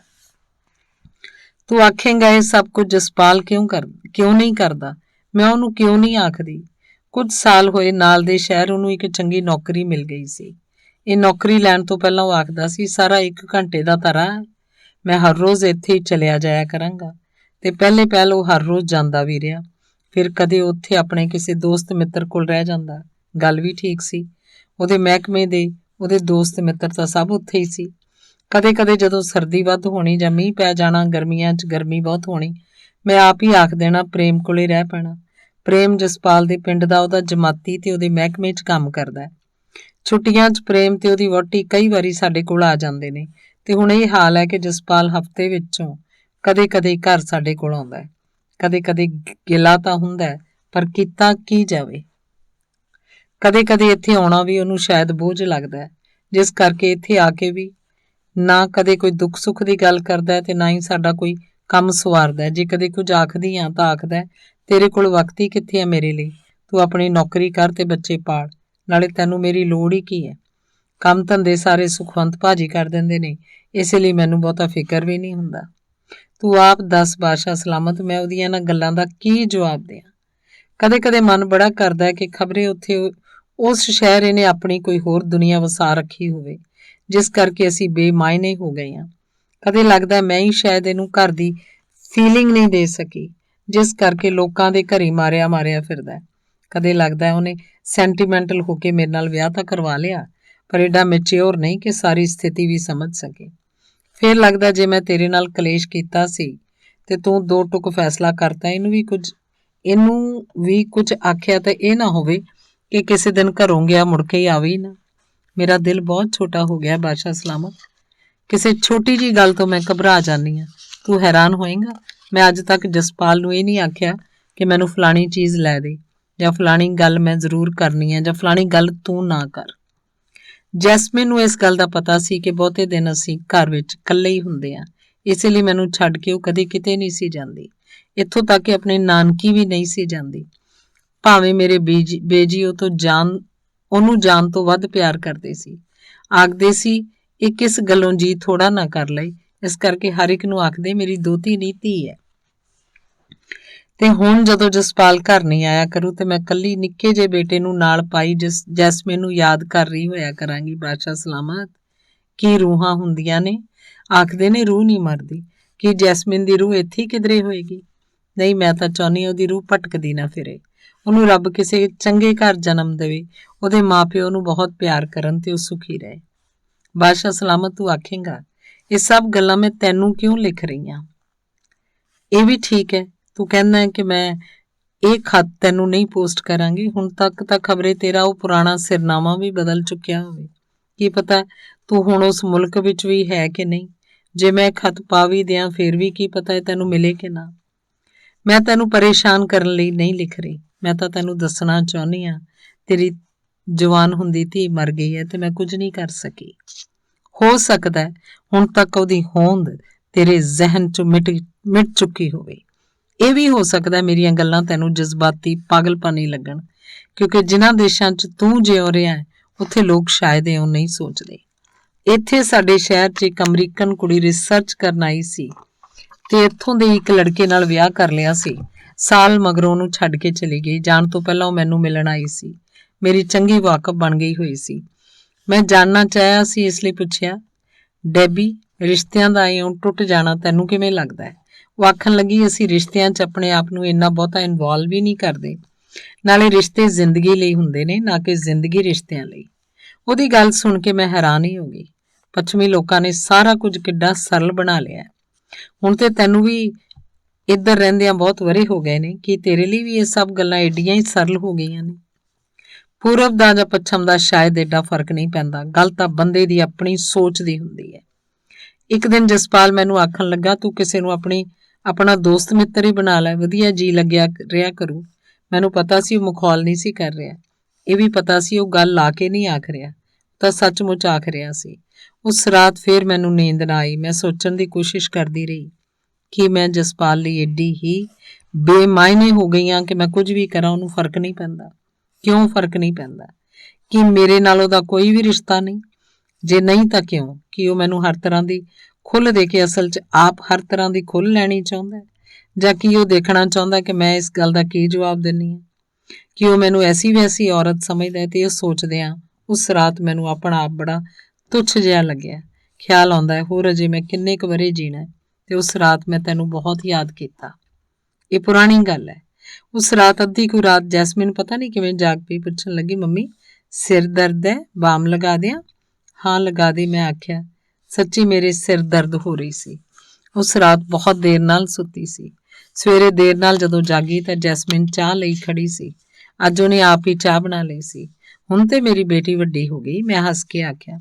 ਹਾਂ, ਮੰਮੀ ਨਾਲੋਂ ਵੀ ਵੱਡੀ, ਉਹਨੇ ਆਪਣੇ ਲੰਮੇ ਹੁੰਦੇ ਕੱਦ ਵੱਲ ਇਸ਼ਾਰਾ ਕਰਕੇ ਆਖਿਆ। ਉਸ ਦਿਨ ਜਿਵੇਂ ਪਹਿਲੀ ਵਾਰ ਅਹਿਸਾਸ ਹੋਇਆ ਤੇ ਸੱਚੀ ਵੱਡੀ ਹੋ ਚੱਲੀ ਹੈ। ਵਾਹ ਲੱਗਦੇ ਆ ਮੈਂ ਜੈਸਮੀਨ ਨੂੰ ਕੁਝ ਵੀ ਨਹੀਂ ਸੀ ਦੱਸਦੀ, ਫਿਰ ਵੀ ਪਤਾ ਨਹੀਂ ਕਿਵੇਂ ਉਹ ਸਭ ਕੁਝ ਜਾਣਦੀ ਸੀ। ਤੇਰੇ ਬਾਰੇ ਤਾਂ ਮੈਂ ਉਹਦੇ ਨਾਲ ਕਦੇ ਕੋਈ ਗੱਲ ਨਹੀਂ ਕੀਤੀ, ਨਾ ਹੀ ਉਹਨੇ ਮੇਰੇ ਨਾਲ। ਫਿਰ ਵੀ ਤੇਰੇ ਬਾਰੇ ਉਹਨੂੰ ਸਭ ਕੁਝ ਪਤਾ ਸੀ। ਇਹ ਵੀ ਪਤਾ ਸੀ ਭਲੇ ਦਿਨਾਂ 'ਚ ਤੂੰ ਮੈਨੂੰ ਬੇਗਮ ਆਖਦਾ ਹੁੰਦਾ ਸੀ ਤੇ ਮੈਂ ਮਜ਼ਾਕ ਨਾਲ ਤੈਨੂੰ ਬਾਦਸ਼ਾਹ ਸਲਾਮਤ ਆਖਣਾ ਸ਼ੁਰੂ ਕਰ ਦਿੱਤਾ ਸੀ। ਜਸਪਾਲ ਜਦੋਂ ਕਦੇ ਮੈਨੂੰ ਇਸ ਨਾਮ ਨਾਲ ਬੁਲਾਉਂਦਾ ਹੈ ਤਾਂ ਬੜਾ ਅਜੀਬ ਲੱਗਦਾ ਹੈ। ਕੀ ਇਹ ਠੀਕ ਹੈ ਕਿ ਤੈਨੂੰ ਦੱਸਾਂ ਕਿ ਇੱਕ ਵਾਰੀ ਬਹੁਤੀ ਸ਼ਰਾਬ ਪੀ ਕੇ ਜਸਪਾਲ ਆਪਣੇ ਇੱਕ ਮਿੱਤਰ ਨੂੰ ਦੱਸ ਰਿਹਾ ਸੀ ਕਿ ਮੇਰੇ ਤੇ ਸ਼ਬਨਮ ਦੇ ਰਿਸ਼ਤੇ 'ਚ ਹਮੇਸ਼ਾ ਇੱਕ ਵਿੱਥ ਰਹਿ ਜਾਂਦੀ ਹੈ, ਕਿਉਂਕਿ ਇੱਕ ਗੈਰ ਹਾਜ਼ਰ ਆਦਮੀ ਹਮੇਸ਼ਾ ਸਾਡੇ ਵਿਚਕਾਰ ਹਾਜ਼ਰ ਰਹਿੰਦਾ ਹੈ। ਪਰ ਇਹ ਠੀਕ ਨਹੀਂ। ਵਾਹ ਲੱਗਦਿਆਂ ਮੈਂ ਤਾਂ ਤੇਰਾ ਕਦੀ ਜ਼ਿਕਰ ਤੱਕ ਨਹੀਂ ਕੀਤਾ। ਮੈਂ ਤੇ ਸਗੋਂ ਜਸਪਾਲ ਦੀ ਬਹੁਤ ਸ਼ੁਕਰਗੁਜ਼ਾਰ ਹਾਂ ਕਿ ਉਹਨੇ ਮੈਨੂੰ ਜੋ ਵੀ ਮੈਂ ਹਾਂ ਪ੍ਰਵਾਨ ਕੀਤਾ। ਪਰ ਉਹਨੇ ਕਿਉਂ ਇਉਂ ਕੀਤਾ? ਸ਼ਾਇਦ ਇਸ ਲਈ ਕਿ ਉਹ ਇਹਨੂੰ ਬੜਾ ਪੁੰਨ ਦਾ ਕੰਮ ਸਮਝਦਾ ਸੀ। ਇਹ ਕਿਸੇ ਦੀ ਛੱਡੀ ਹੋਈ ਔਰਤ ਨਾਲ ਵਿਆਹ ਕਰਵਾ ਲੈਣਾ, ਤੇ ਜਿਹਦੇ ਇੱਕ ਬੇਟੀ ਵੀ ਸੀ। ਖਬਰੇ ਉਹਨੇ ਸੋਚ ਲਿਆ ਸੀ ਕਿ ਸਾਰੀ ਉਮਰ ਮੈਂ ਉਹਦੀ ਸ਼ੁਕਰਗੁਜ਼ਾਰ ਹੋਵਾਂਗੀ, ਉਹਦੇ ਪੈਰ ਧੋ ਪੀਵਾਂਗੀ। ਸ਼ੁਕਰਗੁਜ਼ਾਰ ਤਾਂ ਮੈਂ ਹਾਂ, ਪਰ ਇਹ ਕਿਵੇਂ ਹੋ ਸਕਦਾ ਹੈ ਕਿ ਇਸ ਸ਼ੁਕਰਗੁਜ਼ਾਰੀ 'ਚ ਮੈਂ ਜਿਉਂਦੀ ਹੀ ਮਰ ਜਾਂਦੀ। ਇੱਕ ਦਿਨ ਉਹ ਆਖ ਰਿਹਾ ਸੀ, ਤੇਰੇ ਨਾਲ ਵਿਆਹ ਕਰਨ ਦਾ ਮੈਨੂੰ ਕੀ ਫਾਇਦਾ ਹੋਇਆ? ਲੋਕ ਸੋਚਦੇ ਹੋਣਗੇ ਮੈਂ ਖਬਰ ਨਹੀਂ ਕਿਹੜੇ ਲਾਲਚ ਨੂੰ ਤੇਰੇ ਨਾਲ ਵਿਆਹ ਕੀਤਾ। ਇੱਕ ਦਿਨ ਆਪਣੇ ਇੱਕ ਦੋਸਤ ਨੂੰ ਮੇਰੇ ਸਾਹਮਣੇ ਹੀ ਆਖ ਰਿਹਾ ਸੀ, ਮੈਨੂੰ ਮੇਰੀ ਅਨਪੜ੍ਹ ਮਾਂ ਅੱਜ ਕੱਲ੍ਹ ਦੀਆਂ ਪੜ੍ਹੀਆਂ ਲਿਖੀਆਂ ਔਰਤਾਂ ਨਾਲੋਂ 1000 ਦਰਜੇ ਵੱਧ ਅਕਲਮੰਦ ਲੱਗਦੀ ਹੈ। ਉਸ ਵਿੱਚ ਸ਼ੁੱਧ ਭਾਰਤੀ ਟ੍ਰੈਡੀਸ਼ਨ ਜਿਉਂਦੀ ਹੈ, ਤੇ ਅੱਜ ਕੱਲ੍ਹ ਦੀਆਂ ਪੜ੍ਹੀਆਂ ਲਿਖੀਆਂ ਔਰਤਾਂ ਨਾ ਪੂਰਬੀ ਹੈ ਤੇ ਨਾ ਪੱਛਮੀ। ਇਹਨਾਂ ਨੂੰ ਤੇ ਪਤਾ ਹੀ ਕੱਖ ਨਹੀਂ, ਨਿਰੀਆਂ ਬਦ ਦਿਮਾਗ। ਉਸ ਦੋਸਤ ਦੇ ਚਲੇ ਜਾਣ ਮਗਰੋਂ ਮੈਂ ਜਸਪਾਲ ਨੂੰ ਆਖਿਆ, ਜੇ ਕੁਝ ਨਹੀਂ ਠੀਕ ਲੱਗਦਾ ਤੇ ਮੈਨੂੰ ਸਿੱਧਾ ਆਖ ਦਿੰਦਾ, ਬਜਾਏ ਇਹਦੇ ਕਿ ਵਿੰਗ ਵਲ ਪਾ ਕੇ ਗਾਲਾਂ ਕੱਢੀਆਂ ਜਾਣ। ਜਸਪਾਲ ਬਹੁਤ ਖਫਾ ਹੋ ਗਿਆ ਸੀ। ਕਹਿੰਦਾ ਸੀ, ਮੈਂ ਹਰ ਗੱਲ ਤੇਰੇ ਕੋਲੋਂ ਪੁੱਛ ਕੇ ਕਰਿਆ ਕਰਾਂ? ਬਦ ਦਿਮਾਗ ਤੇ ਫਿਰ ਤੂੰ ਹੈ ਹੀ। ਬਜਾਏ ਇਹਦੇ ਕਿ ਸੋਚਦੀ ਕਿ ਇਹਨੇ ਇਹ ਗੱਲ ਕਿਉਂ ਆਖੀ, ਤੂੰ ਸਮਝਦੀ ਹੈ ਕਿ ਮੈਨੂੰ ਕੁਝ ਵੀ ਆਖਣ ਦਾ ਅਧਿਕਾਰ ਹੀ ਨਹੀਂ। ਮੈਨੂੰ ਪਤਾ ਤੂੰ ਇਉਂ ਕਿਉਂ ਸੋਚਦੀ ਹੈ। ਇਸੇ ਲਈ ਨਾ ਕਿ ਤੂੰ ਨੌਕਰੀ ਕਰਦੀ ਹੈ, ਤਨਖਾਹ ਲਿਆਉਣੀ ਹੈ, ਆਪਣਾ ਗੁਜ਼ਾਰਾ ਆਪ ਕਰ ਸਕਦੀ ਹੈ, ਤੇ ਕੋਈ ਆਦਮੀ ਵੀ ਤੇਰੇ ਲਈ ਕੋਈ ਮਾਇਨੇ ਨਹੀਂ ਰੱਖਦਾ। ਮੈਂ ਜਸਪਾਲ ਦੀਆਂ ਸ਼ਿਕਾਇਤਾਂ ਨਹੀਂ ਲਗਾ ਰਹੀ, ਬਾਦਸ਼ਾਹ ਸਲਾਮਤ। ਮੈਂ ਤਾਂ ਦੇਖ ਰਹੀ ਹਾਂ ਕਿ ਤੇਰੇ ਨਾਲੋਂ ਨਿਖੜ ਕੇ ਮੈਂ ਕਿਹਨਾਂ ਰਾਹਾਂ ਤੋਂ ਦੀ ਗੁਜ਼ਰੀ ਹਾਂ। ਬਜਾਏ ਇਹਦੇ ਕਿ ਇੱਕ ਨੌਕਰੀ ਕਰਨ ਵਾਲੀ ਔਰਤ ਲਈ ਨੌਕਰੀ ਉਹਦਾ ਸਹਾਰਾ ਬਣੇ, ਨੌਕਰੀ ਉਸ ਲਈ ਮਿਹਣਾ ਬਣਦੀ ਹੈ। ਆਮ ਔਰਤਾਂ ਵਾਂਗ ਮੈਂ ਕਦੇ ਕੋਈ ਆਪਣੀ ਡਿਮਾਂਡ ਨਹੀਂ ਜਸਪਾਲ ਅੱਗੇ ਰੱਖੀ। ਆਮ ਔਰਤਾਂ ਵਾਂਗ ਘਰ ਦੇ ਬਾਜ਼ਾਰ ਦੇ ਕੰਮ ਕਦੇ ਉਹਨੂੰ ਨਹੀਂ ਆਖੇ। ਆਮ ਔਰਤਾਂ ਵਾਂਗ ਹਰ ਥਾਂ ਆਪਣੇ ਨਾਲ ਚੱਲਣ ਲਈ ਉਹਨੂੰ ਕਦੇ ਮਜਬੂਰ ਨਹੀਂ ਕੀਤਾ। ਆਮ ਔਰਤਾਂ ਵਾਂਗ ਉਹਦੀ ਤਨਖਾਹ ਦਾ ਕਦੇ ਹਿਸਾਬ ਨਹੀਂ ਮੰਗਿਆ, ਤੇ ਆਮ ਔਰਤਾਂ ਵਾਂਗ ਉਹਦੀ ਕਦੇ ਜਸੂਸੀ ਨਹੀਂ ਕੀਤੀ। ਉਹਦੇ ਇੰਨੇ ਸਾਰੇ ਇਸ਼ਕਾਂ ਦੇ ਬਾਵਜੂਦ ਮੈਂ ਕਦੇ ਘਰ 'ਚ ਧੂੰਆਂ ਸੱਥਰ ਨਹੀਂ ਪਾਇਆ। ਫਿਰ ਵੀ ਜੇ ਜਸਪਾਲ ਨੂੰ ਮੇਰੇ ਉੱਪਰ ਗਿਲੇ ਹਨ, ਮੈਂ ਕੀ ਕਰ ਸਕਦੀ ਹਾਂ। ਇੱਕ ਦਿਨ ਪੁੱਛਣ ਲੱਗਿਆ, ਤੂੰ ਅਗਲੇ ਜਨਮ ਮੇਰੇ ਨਾਲ ਵਿਆਹ ਕਰਾਉਣਾ ਚਾਹੇਂਗੀ? ਮੈਂ ਕੁਝ ਸੋਚਣ ਜਿਹਾ ਲੱਗੀ, ਆਖਣ ਲੱਗਾ, ਜੇ ਸੋਚਣਾ ਪੈ ਰਿਹਾ ਇਹਦਾ ਮਤਲਬ ਹੈ ਤੂੰ ਨਹੀਂ ਚਾਹੁੰਦੀ। ਮੈਂ ਤੇ ਆਪ ਹੀ ਨਹੀਂ ਚਾਹੁੰਦਾ ਕਿ ਅਗਲੇ ਜਨਮ ਵੀ ਮੇਰਾ ਤੇਰੇ ਨਾਲ ਵਿਆਹ ਹੋਵੇ। ਮੈਨੂੰ ਤਾਂ ਕੋਈ ਬਹੁਤ ਨਿਆਣੀ ਜੀ ਲੜਕੀ ਚਾਹੀਦੀ ਸੀ ਜਿਹਦਾ ਮੈਂ ਸਭੋ ਕੁਝ ਹੁੰਦਾ। ਤੈਨੂੰ ਤੇ ਖੌਰੇ ਮੇਰੀ ਲੋੜ ਹੀ ਨਹੀਂ। ਮੇਰੇ ਬਿਨਾਂ ਤੇਰਾ ਕੋਈ ਕੰਮ ਨਹੀਂ ਰੁਕਦਾ। ਜੇ ਕੋਈ ਰੁਕੇ ਵੀ ਤਾਂ ਭਾਜੀ, ਮੇਰਾ ਮਤਲਬ ਹੈ ਸੁਖਵੰਤ ਭਾਜੀ ਕਰ ਦਿੰਦੇ ਨੇ। ਮੈਂ ਤੇ ਬਸ ਦੁਨੀਆਦਾਰੀ ਲਈ ਹਾਂ ਤੇ ਹੋਰ ਪਤਾ ਨਹੀਂ ਕਿੰਨਾ ਕੁਝ ਆਖ ਗਿਆ। ਬਾਦਸ਼ਾਹ ਸਲਾਮਤ ਲੋਕ ਤਾਂ ਸਮਝਦੇ ਨੇ ਮੈਂ ਬੜੀ ਤਕੜੀ ਔਰਤ ਹਾਂ, ਜ਼ਿੰਦਗੀ 'ਚ ਇੰਨੀ ਮਾਰ ਖਾ ਕੇ ਵੀ ਹਾਰੀ ਨਹੀਂ, ਪੜ੍ਹਾਈ ਕੀਤੀ ਹੈ, ਨੌਕਰੀ ਕੀਤੀ ਹੈ, ਕੀ ਹੋਇਆ ਜੇ ਇੱਕ ਬੰਦੇ ਨੇ ਠੁਕਰਾਈ, ਦੂਜੇ ਵੱਲੋਂ ਸਵੀਕਾਰੀ ਵੀ ਤਾਂ ਗਈ। ਕਿਵੇਂ ਘਰ ਦੇ ਬਾਹਰ ਦੇ ਸਾਰੇ ਕੰਮ ਕਰ ਲੈਂਦੀ ਹੈ, ਰੌਂ ਰੌਂ ਵੀ ਨਹੀਂ ਕਰਦੀ। ਪਰ ਮੈਂ ਸੋਚਦੀ ਹਾਂ ਰੌਂ ਰੌਂ ਕਿਹਦੇ ਕੋਲ ਕਰਾਂ? ਘਰ ਦੇ ਬਾਹਰ ਦੇ ਕੰਮ ਜੇ ਨਾ ਕਰਾਂ ਤਾਂ ਹੋਰ ਕੌਣ ਕਰੂਗਾ? ਪੜ੍ਹਾਈ ਨੌਕਰੀ ਜੇ ਨਾ ਕਰਦੀ ਤਾਂ ਕੀ ਕਰਦੀ? ਤੇ ਲੱਗਦਾ ਉਹ ਪਤਾ ਨਹੀਂ ਕਿਹੋ ਜਿਹੀਆਂ ਔਰਤਾਂ ਹੁੰਦੀਆਂ ਨੇ ਜਿਨ੍ਹਾਂ ਦੇ ਪਤੀ ਉਹਨਾਂ ਨਾਲ ਖੁਸ਼ ਰਹਿੰਦੇ ਨੇ, ਪੁੱਛ ਕੇ ਗੱਲ ਕਰਦੇ ਨੇ। ਮੈਂ ਪਤਾ ਨਹੀਂ ਕਿੰਨੀ ਕੁ ਬੇਸਮਝ ਆਪਣੇ ਆਦਮੀ ਨੂੰ ਖੁਸ਼ ਹੀ ਨਹੀਂ ਰੱਖ ਸਕਦੀ। ਮੈਂ ਉਹ ਕੀ ਕਰਾਂ ਕਿ ਲੋਕਾਂ ਵਾਂਗ ਮੇਰਾ ਵੀ ਸੁੱਖ ਸਹਿਜ ਵਾਲਾ ਘਰ ਸੰਸਾਰ ਹੋਵੇ। ਸੋਚਦੀ ਹਾਂ ਸਭ ਕੁਝ ਮੇਰੇ ਨਾਲ ਹੀ ਕਿਉਂ ਵਾਪਰਿਆ? ਕਿਧਰੇ ਪੜ੍ਹਿਆ ਸੀ ਇਤਿਹਾਸ ਦੇ ਸਫ਼ਿਆਂ ਉੱਤੇ ਲਿਖੇ ਜਾਣ ਤੋਂ ਬਹੁਤ ਚਿਰ ਪਹਿਲਾਂ ਕੁਝ ਲੋਕਾਂ ਦੇ ਪਿੰਡਿਆਂ ਉੱਪਰ ਲਿਖਿਆ ਜਾਂਦਾ ਹੈ ਕਿ ਮੇਰੇ ਪਿੰਡੇ ਉੱਪਰ ਵੀ ਇਤਿਹਾਸ ਲਿਖਿਆ ਜਾ ਰਿਹਾ ਕਿ ਟੁੱਟੇ ਘਰਾਂ ਦੇ ਬੱਚੇ ਜ਼ਿੰਦਗੀ ਨਾਲ ਗੂੜਾ ਰਿਸ਼ਤਾ ਨਹੀਂ ਬਣਾਉਂਦੇ, ਕਿ ਟੁੱਟੇ ਘਰਾਂ ਦੇ ਬੱਚੇ ਅੰਦਰੋਂ ਬਹੁਤ ਟੁੱਟੇ ਹੋਏ ਹੁੰਦੇ ਨੇ। ਪਤਾ ਨਹੀਂ ਕਿਸ ਘੜੀ ਉਹ ਜਿਉਣ ਨੂੰ ਨਾ ਆਖ ਦੇਣ। ਮਨ 'ਚ ਜਿਉਣ ਦਾ ਮਾਡਲ ਜੋ ਕੋਈ ਨਹੀਂ ਹੁੰਦਾ। ਮਾਪਿਆਂ ਦਾ ਇਤਿਹਾਸ ਉਹ ਨਿੱਕੀਆਂ ਜਿੰਦਾਂ ਆਪਣੇ ਮਨਾਂ 'ਚ ਲਈ ਦੁਨੀਆ ਵੱਲ ਬੜੀ ਹਕਾਰਤ ਨਾਲ ਦੇਖਦੀਆਂ ਨੇ। ਮਾਪਿਆਂ ਨੂੰ ਵਿਦਾ ਕਰਨ ਤੋਂ ਪਹਿਲਾਂ ਆਪ ਵਿਦਾ ਹੋ ਜਾਂਦੀਆਂ ਨੇ। ਕਿ ਤੈਨੂੰ ਨਹੀਂ ਲੱਗਦਾ ਬਾਦਸ਼ਾਹ ਸਲਾਮਤ ਕਿ ਸਾਡੀ ਧੀ ਸਾਡੇ ਦੁੱਖ ਨਾਲ ਮਰ ਗਈ? ਮੈਂ ਨਹੀਂ ਮੰਨਦੀ ਕਿ ਉਹਦਾ ਦਿਲ ਫੇਲ ਹੋ ਗਿਆ, ਪਰ ਦਿਲ ਕਿਉਂ ਫੇਲ ਹੋ ਗਿਆ? ਕਦੇ ਕਦੇ ਤਾਂ ਮੈਂ ਸੋਚਦੀ ਹਾਂ ਕਸੂਰ ਕੀਤੇ ਜਾਣਗੇ ਤਾਂ ਅਸੀਂ ਕੀਤੇ ਹੋਣਗੇ। ਸਜ਼ਾ ਉਹਨੂੰ ਕਿਉਂ? 1,84 ਭੋਗ ਕੇ ਮਿਲੀ ਇਹ ਮਾਨਵ ਦੇ ਭੰਗ ਦੇ ਪਹਾੜੇ ਕਿਉਂ ਚਲੀ ਗਈ? ਜਿਹੜੇ 5 ਤੱਤਾਂ ਨੇ ਰਲ ਕੇ ਉਹਨੂੰ ਸਿਰਜਿਆ ਸੀ ਉਹ ਏਡੀ ਛੇਤੀ ਨਿਖੜ ਕਿਉਂ ਗਏ? ਤੇ ਰੂਹ ਦਾ ਕੀ ਬਣਿਆ? ਉਹ ਤਾਂ ਆਖਦੇ ਨੇ ਮਰਦੀ ਨਹੀਂ। ਜਸਪਾਲ ਨੇ ਉਹਨੂੰ ਕਦੇ ਕੁਝ ਨਹੀਂ ਸੀ ਆਖਿਆ, ਫਿਰ ਵੀ ਪਤਾ ਨਹੀਂ ਕਿਉਂ ਉਹ ਹਮੇਸ਼ਾ ਉਹਦੇ ਕੋਲੋਂ ਟਲਦੀ ਰਹਿੰਦੀ। ਉਹ ਕੋਈ ਗੱਲ ਪੁੱਛਦਾ ਛੋਟੇ ਤੋਂ ਛੋਟਾ ਜਵਾਬ ਦਿੰਦੀ, ਜਿਵੇਂ ਉਹ ਤੋਂ ਬਹੁਤ ਡਰਦੀ ਹੋਵੇ, ਜਿਵੇਂ ਉਹ ਕੋਈ ਬੇਗਾਨਾ ਹੋਵੇ। ਕਈ ਵਾਰ ਮੈਨੂੰ ਉਹਦੀ ਇਹ ਗੱਲ ਚੰਗੀ ਨਹੀਂ ਸੀ ਲੱਗਦੀ। ਉਂਝ ਮੈਂ ਜਸਪਾਲ ਦੇ ਘਰਦਿਆਂ ਦੀ ਦਾਦ ਦਿੰਨੀ ਹਾਂ ਕਿ ਆਪਣੇ ਪੁੱਤਰ ਦੇ ਫੈਸਲੇ ਵੱਲ ਉਹਨਾਂ ਨੇ ਬੇਰੁਖੀ ਨਹੀਂ ਵਿਖਾਈ। ਜੈਸਮੀਨ ਨੂੰ ਸ਼ਾਇਦ ਇੱਕ ਰੱਬ ਦਾ ਜੀ ਸਮਝ ਕੇ ਅਪਣਾ ਲਿਆ, ਕਦੇ ਉਹਨੂੰ ਬੇਗਾਨੀ ਨਾ ਸਮਝਿਆ। ਉਹਦੀ ਮਾਂ ਨੇ ਤਾਂ ਸ਼ੁਰੂ 'ਚ ਹੀ ਮੈਨੂੰ ਆਖਿਆ, ਦੇਖਤੀ ਇਹ ਕਰਮਾਂ ਦਾ ਲਿਖਿਆ ਕੋਈ ਨਹੀਂ ਮੇਟ ਸਕਦਾ। ਜੇ ਤੇਰੇ ਨਾਲ ਅੱਗੇ ਵਾਪਰਿਆ ਉਹ ਸਭ ਕਾਸੇ ਨੂੰ ਪਛਾਣ ਸੁੱਟ ਦੇ ਤੇ ਰੱਬ ਦਾ ਨਾਂ ਲੈ ਕੇ, ਵੱਡੇ ਵਡੇਰਿਆਂ ਦਾ ਨਾਂ ਲੈ ਕੇ, ਧਰਤੀ ਨਮਸਕਾਰ ਕੇ, ਲੱਕ ਬੰਨ ਕੇ ਆਪਣੀ ਗ੍ਰਸਤੀ ਨੂੰ ਸੰਭਾਲ। ਤੇ ਮੈਂ ਉਸ ਔਰਤ ਦੇ ਮੂੰਹ ਵੱਲ ਵੇਖਦੀ ਰਹਿ ਗਈ ਕਿ ਉਹ ਕਿੰਨੇ ਕੁਝ ਵੱਲ ਸੰਕੇਤ ਕਰ ਰਹੀ ਹੈ। ਇੱਕ ਤਸੱਲੀ ਵੀ ਮਹਿਸੂਸ ਹੋਈ ਕਿ ਅਜਿਹੀ ਔਰਤ ਮੇਰੇ ਬਹੁਤ ਨੇੜੇ ਹੈ। ਜਦੋਂ ਵੀ ਕਦੇ ਉਹ ਸਾਡੇ ਕੋਲ ਆਉਂਦੀ, ਵੇਲੇ ਕੁ ਵੇਲੇ ਮੈਨੂੰ ਸਮਝਾਉਂਦੀ ਰਹਿੰਦੀ, ਹਾਥੀ ਫਿਰੇ ਗਰਾਂਗਰਾਂ ਜਿਹਦਾ ਹਾਥੀ ਉਹਦਾ ਨਾਂ। ਆਦਮੀ ਜਾਤ ਨਾਲ ਈਰਖਾ ਨਹੀਂ ਕਰੀਦੀ। ਜਸਪਾਲ ਨੂੰ ਕਰਾਰੀਆਂ ਚੀਜ਼ਾਂ ਬਹੁਤ ਚੰਗੀਆਂ ਲੱਗਦੀਆਂ ਨੇ, ਜ਼ਰਾ ਕਰਾਰੀ ਬਣ ਕੇ ਰਹੀ। ਮੇਰੀ ਮਰੀ ਮਗਰੋਂ ਜਸਪਾਲ ਦਾ ਬਹੁਤ ਖਿਆਲ ਰੱਖੀ। ਆਦਮੀ ਨੂੰ ਪਿਆਰ ਨਾਲ ਜਿੱਤ ਸਕੀਦਾ ਜਾਂ ਫਿਰ ਚੰਗੀ ਰੋਟੀ ਨਾਲ। ਉਦੋਂ ਮੈਨੂੰ ਇਹਨਾਂ ਗੱਲਾਂ ਦੀ ਖਾਸ ਸਮਝ ਨਹੀਂ ਸੀ ਲੱਗਦੀ। ਹੁਣ ਲੱਗਦਾ ਜਿਵੇਂ ਉਹ ਆਪਣੀ ਜ਼ਿੰਦਗੀ ਦਾ ਨਿਚੋੜ ਤੱਤ ਸਮਝਾ ਰਹੀ ਸੀ, ਕਿਉਂਕਿ ਇਹ ਤਾਂ ਮੈਨੂੰ ਜਸਪਾਲ ਤੋਂ ਬਹੁਤ ਚਿਰ ਮਗਰੋਂ ਪਤਾ ਲੱਗਾ ਕਿ ਉਹਦੇ ਬਾਪ ਨਾਲ ਬਸ ਉਹਦੀ ਮਾਂ ਹੀ ਕੱਟ ਗਈ ਤੇ ਜਸਪਾਲ ਦੇ ਸਾਹਮਣੇ ਵੀ ਉਹੀ ਮਾਂ ਦਾ ਹੀ ਮਾਡਲ ਹੈ। ਉਹ ਵੀ ਤਾਂ ਚਾਹੁੰਦਾ ਹੈ ਭਾਵੇਂ ਛਿੱਲ ਤਰਾਸ਼ ਕੇ ਔਰਤ ਉਸ ਸਾਂਚੇ ਦੇ ਮੇਚ ਆਵੇ, ਉਸ ਸਾਂਚੇ ਦੇ ਮੇਚ ਦੀ ਹੋਣੀ ਚਾਹੀਦੀ ਹੈ। ਪਤਾ ਨਹੀਂ ਕਿਉਂ ਬਾਦਸ਼ਾਹ ਸਲਾਮਤ, ਮੈਂ ਤਾਂ ਇਹੀ ਆਖਣਾ ਚਾਹਾਂਗੀ ਕਿਸੇ ਵੀ ਔਰਤ ਨੂੰ ਬਿਹਤਰ ਘਰ ਦੀ ਤਲਾਸ਼ 'ਚ ਆਪਣਾ ਘਰ ਨਹੀਂ ਤੋੜ ਦੇਣਾ ਚਾਹੀਦਾ। ਜੇ ਕਿਸੇ ਕਾਰਨ ਉਹ ਟੁੱਟਣੋਂ ਨਾ ਬਚੇ ਤਾਂ ਕਿਸੇ ਬਿਹਤਰ ਘਰ ਦੀ ਤਲਾਸ਼ ਤਿਆਗ ਦੇਣੀ ਚਾਹੀਦੀ ਹੈ, ਕਿਉਂਕਿ ਬਿਹਤਰ ਘਰ ਸਿਰਫ ਔਰਤ ਦੀ ਸੋਚ ਵਿੱਚ ਹੀ ਹੈ।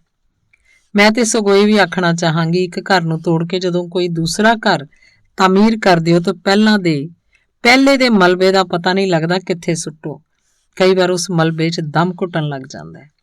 ਤੂੰ ਬਾਦਸ਼ਾਹ ਸਲਾਮਤ ਸੋਚੇਂਗਾ ਸ਼ਾਇਦ ਮੈਂ ਬੀਤ ਚੁੱਕੇ ਕੱਲ ਲਈ ਪਸ਼ੇਮਾਨ ਹਾਂ। ਨਹੀਂ, ਇਹ ਸਭ ਕੁਝ ਉਸੇ ਤਰ੍ਹਾਂ ਵਾਪਰਨਾ ਸੀ। ਮੈਂ ਜੋ ਅੱਜ ਹਾਂ ਉਸ ਕੱਲ ਕਰਕੇ ਹੀ ਹਾਂ ਤੇ ਮੈਂ ਆਪਣੇ ਆਪ ਦੇ ਅੱਜ ਤੋਂ ਪਸ਼ੇਮਾਨ ਨਹੀਂ ਹਾਂ। ਇਹ ਸਭ ਕੁਝ ਮੇਰੇ ਨਾਲ ਵਾਪਰਿਆ ਤੇ ਮੈਂ ਭੋਗਿਆ, ਮੈਂ ਕੀਤਾ ਤੇ ਕੁਝ ਨਹੀਂ। ਤੂੰ ਆਖੇਂਗਾ ਹਰ ਇੱਕ ਔਰਤ ਇਉਂ ਹੀ ਆਪਣੇ ਆਪ ਦੀ ਜਸਟੀਫਿਕੇਸ਼ਨ ਦਿੰਦੀ ਹੈ। ਠੀਕ ਹੈ, ਦਿੰਦੀ ਹੋਏਗੀ। ਜੇ ਇਹੀ ਉਹਦੇ ਜਿਉਣ ਦੀ ਤੇ ਜਿਉਂਦਿਆਂ ਰਹਿਣ ਦੀ ਜਸਟੀਫਿਕੇਸ਼ਨ ਹੈ ਤਾਂ ਸਿੱਟ ਪਾਉਣ ਵਾਲੀ ਗੱਲ ਨਹੀਂ। ਉਹਦੀ ਦ੍ਰਿਸ਼ਟੀ ਜਾਂ ਦ੍ਰਿਸ਼ਟੀਕੋਣ ਸਮਝਿਆ ਜਾਣਾ ਚਾਹੀਦਾ, ਪਰ ਇੱਥੇ ਕਿਸ ਕੋਲ ਇੰਨਾ ਵਕਤ ਹੈ? ਕਦੇ ਕਦੇ ਲੱਗਦਾ ਚਲੋ ਚੰਗਾ ਹੋਇਆ ਜੈਸਮੀਨ ਚਲੀ ਗਈ, ਬੜੇ ਹਾਦਸਿਆਂ ਤੋਂ ਬਚ ਗਈ। ਮੈਂ ਤਾਂ ਉਹਦੇ ਲਈ ਆਪਣੇ ਪੱਲੇ ਨਾਲ ਛਾਂ ਕਰਨ ਜੋਗੀ ਵੀ ਨਹੀਂ ਸੀ। ਉਹ ਤੇ ਸਗੋਂ ਮੇਰੇ ਲਈ ਓਲਾ ਬਣਨ ਦੀ ਕੋਸ਼ਿਸ਼ ਕਰਦੀ ਰਹਿੰਦੀ ਸੀ।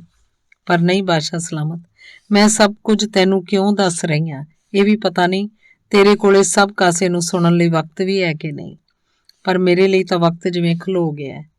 ਨਾਜ਼ਮ ਹਿਕਮਤ ਦੀ ਕਵਿਤਾ ਨਿੱਕੀ ਜਿਹੀ ਮੁਰਦਾ ਕੁੜੀ ਪੜ੍ਹ ਕੇ ਮੈਂ ਬਹੁਤ ਰੋਈ ਹਾਂ। ਕਵਿਤਾ ਸੁਣੇਗਾ?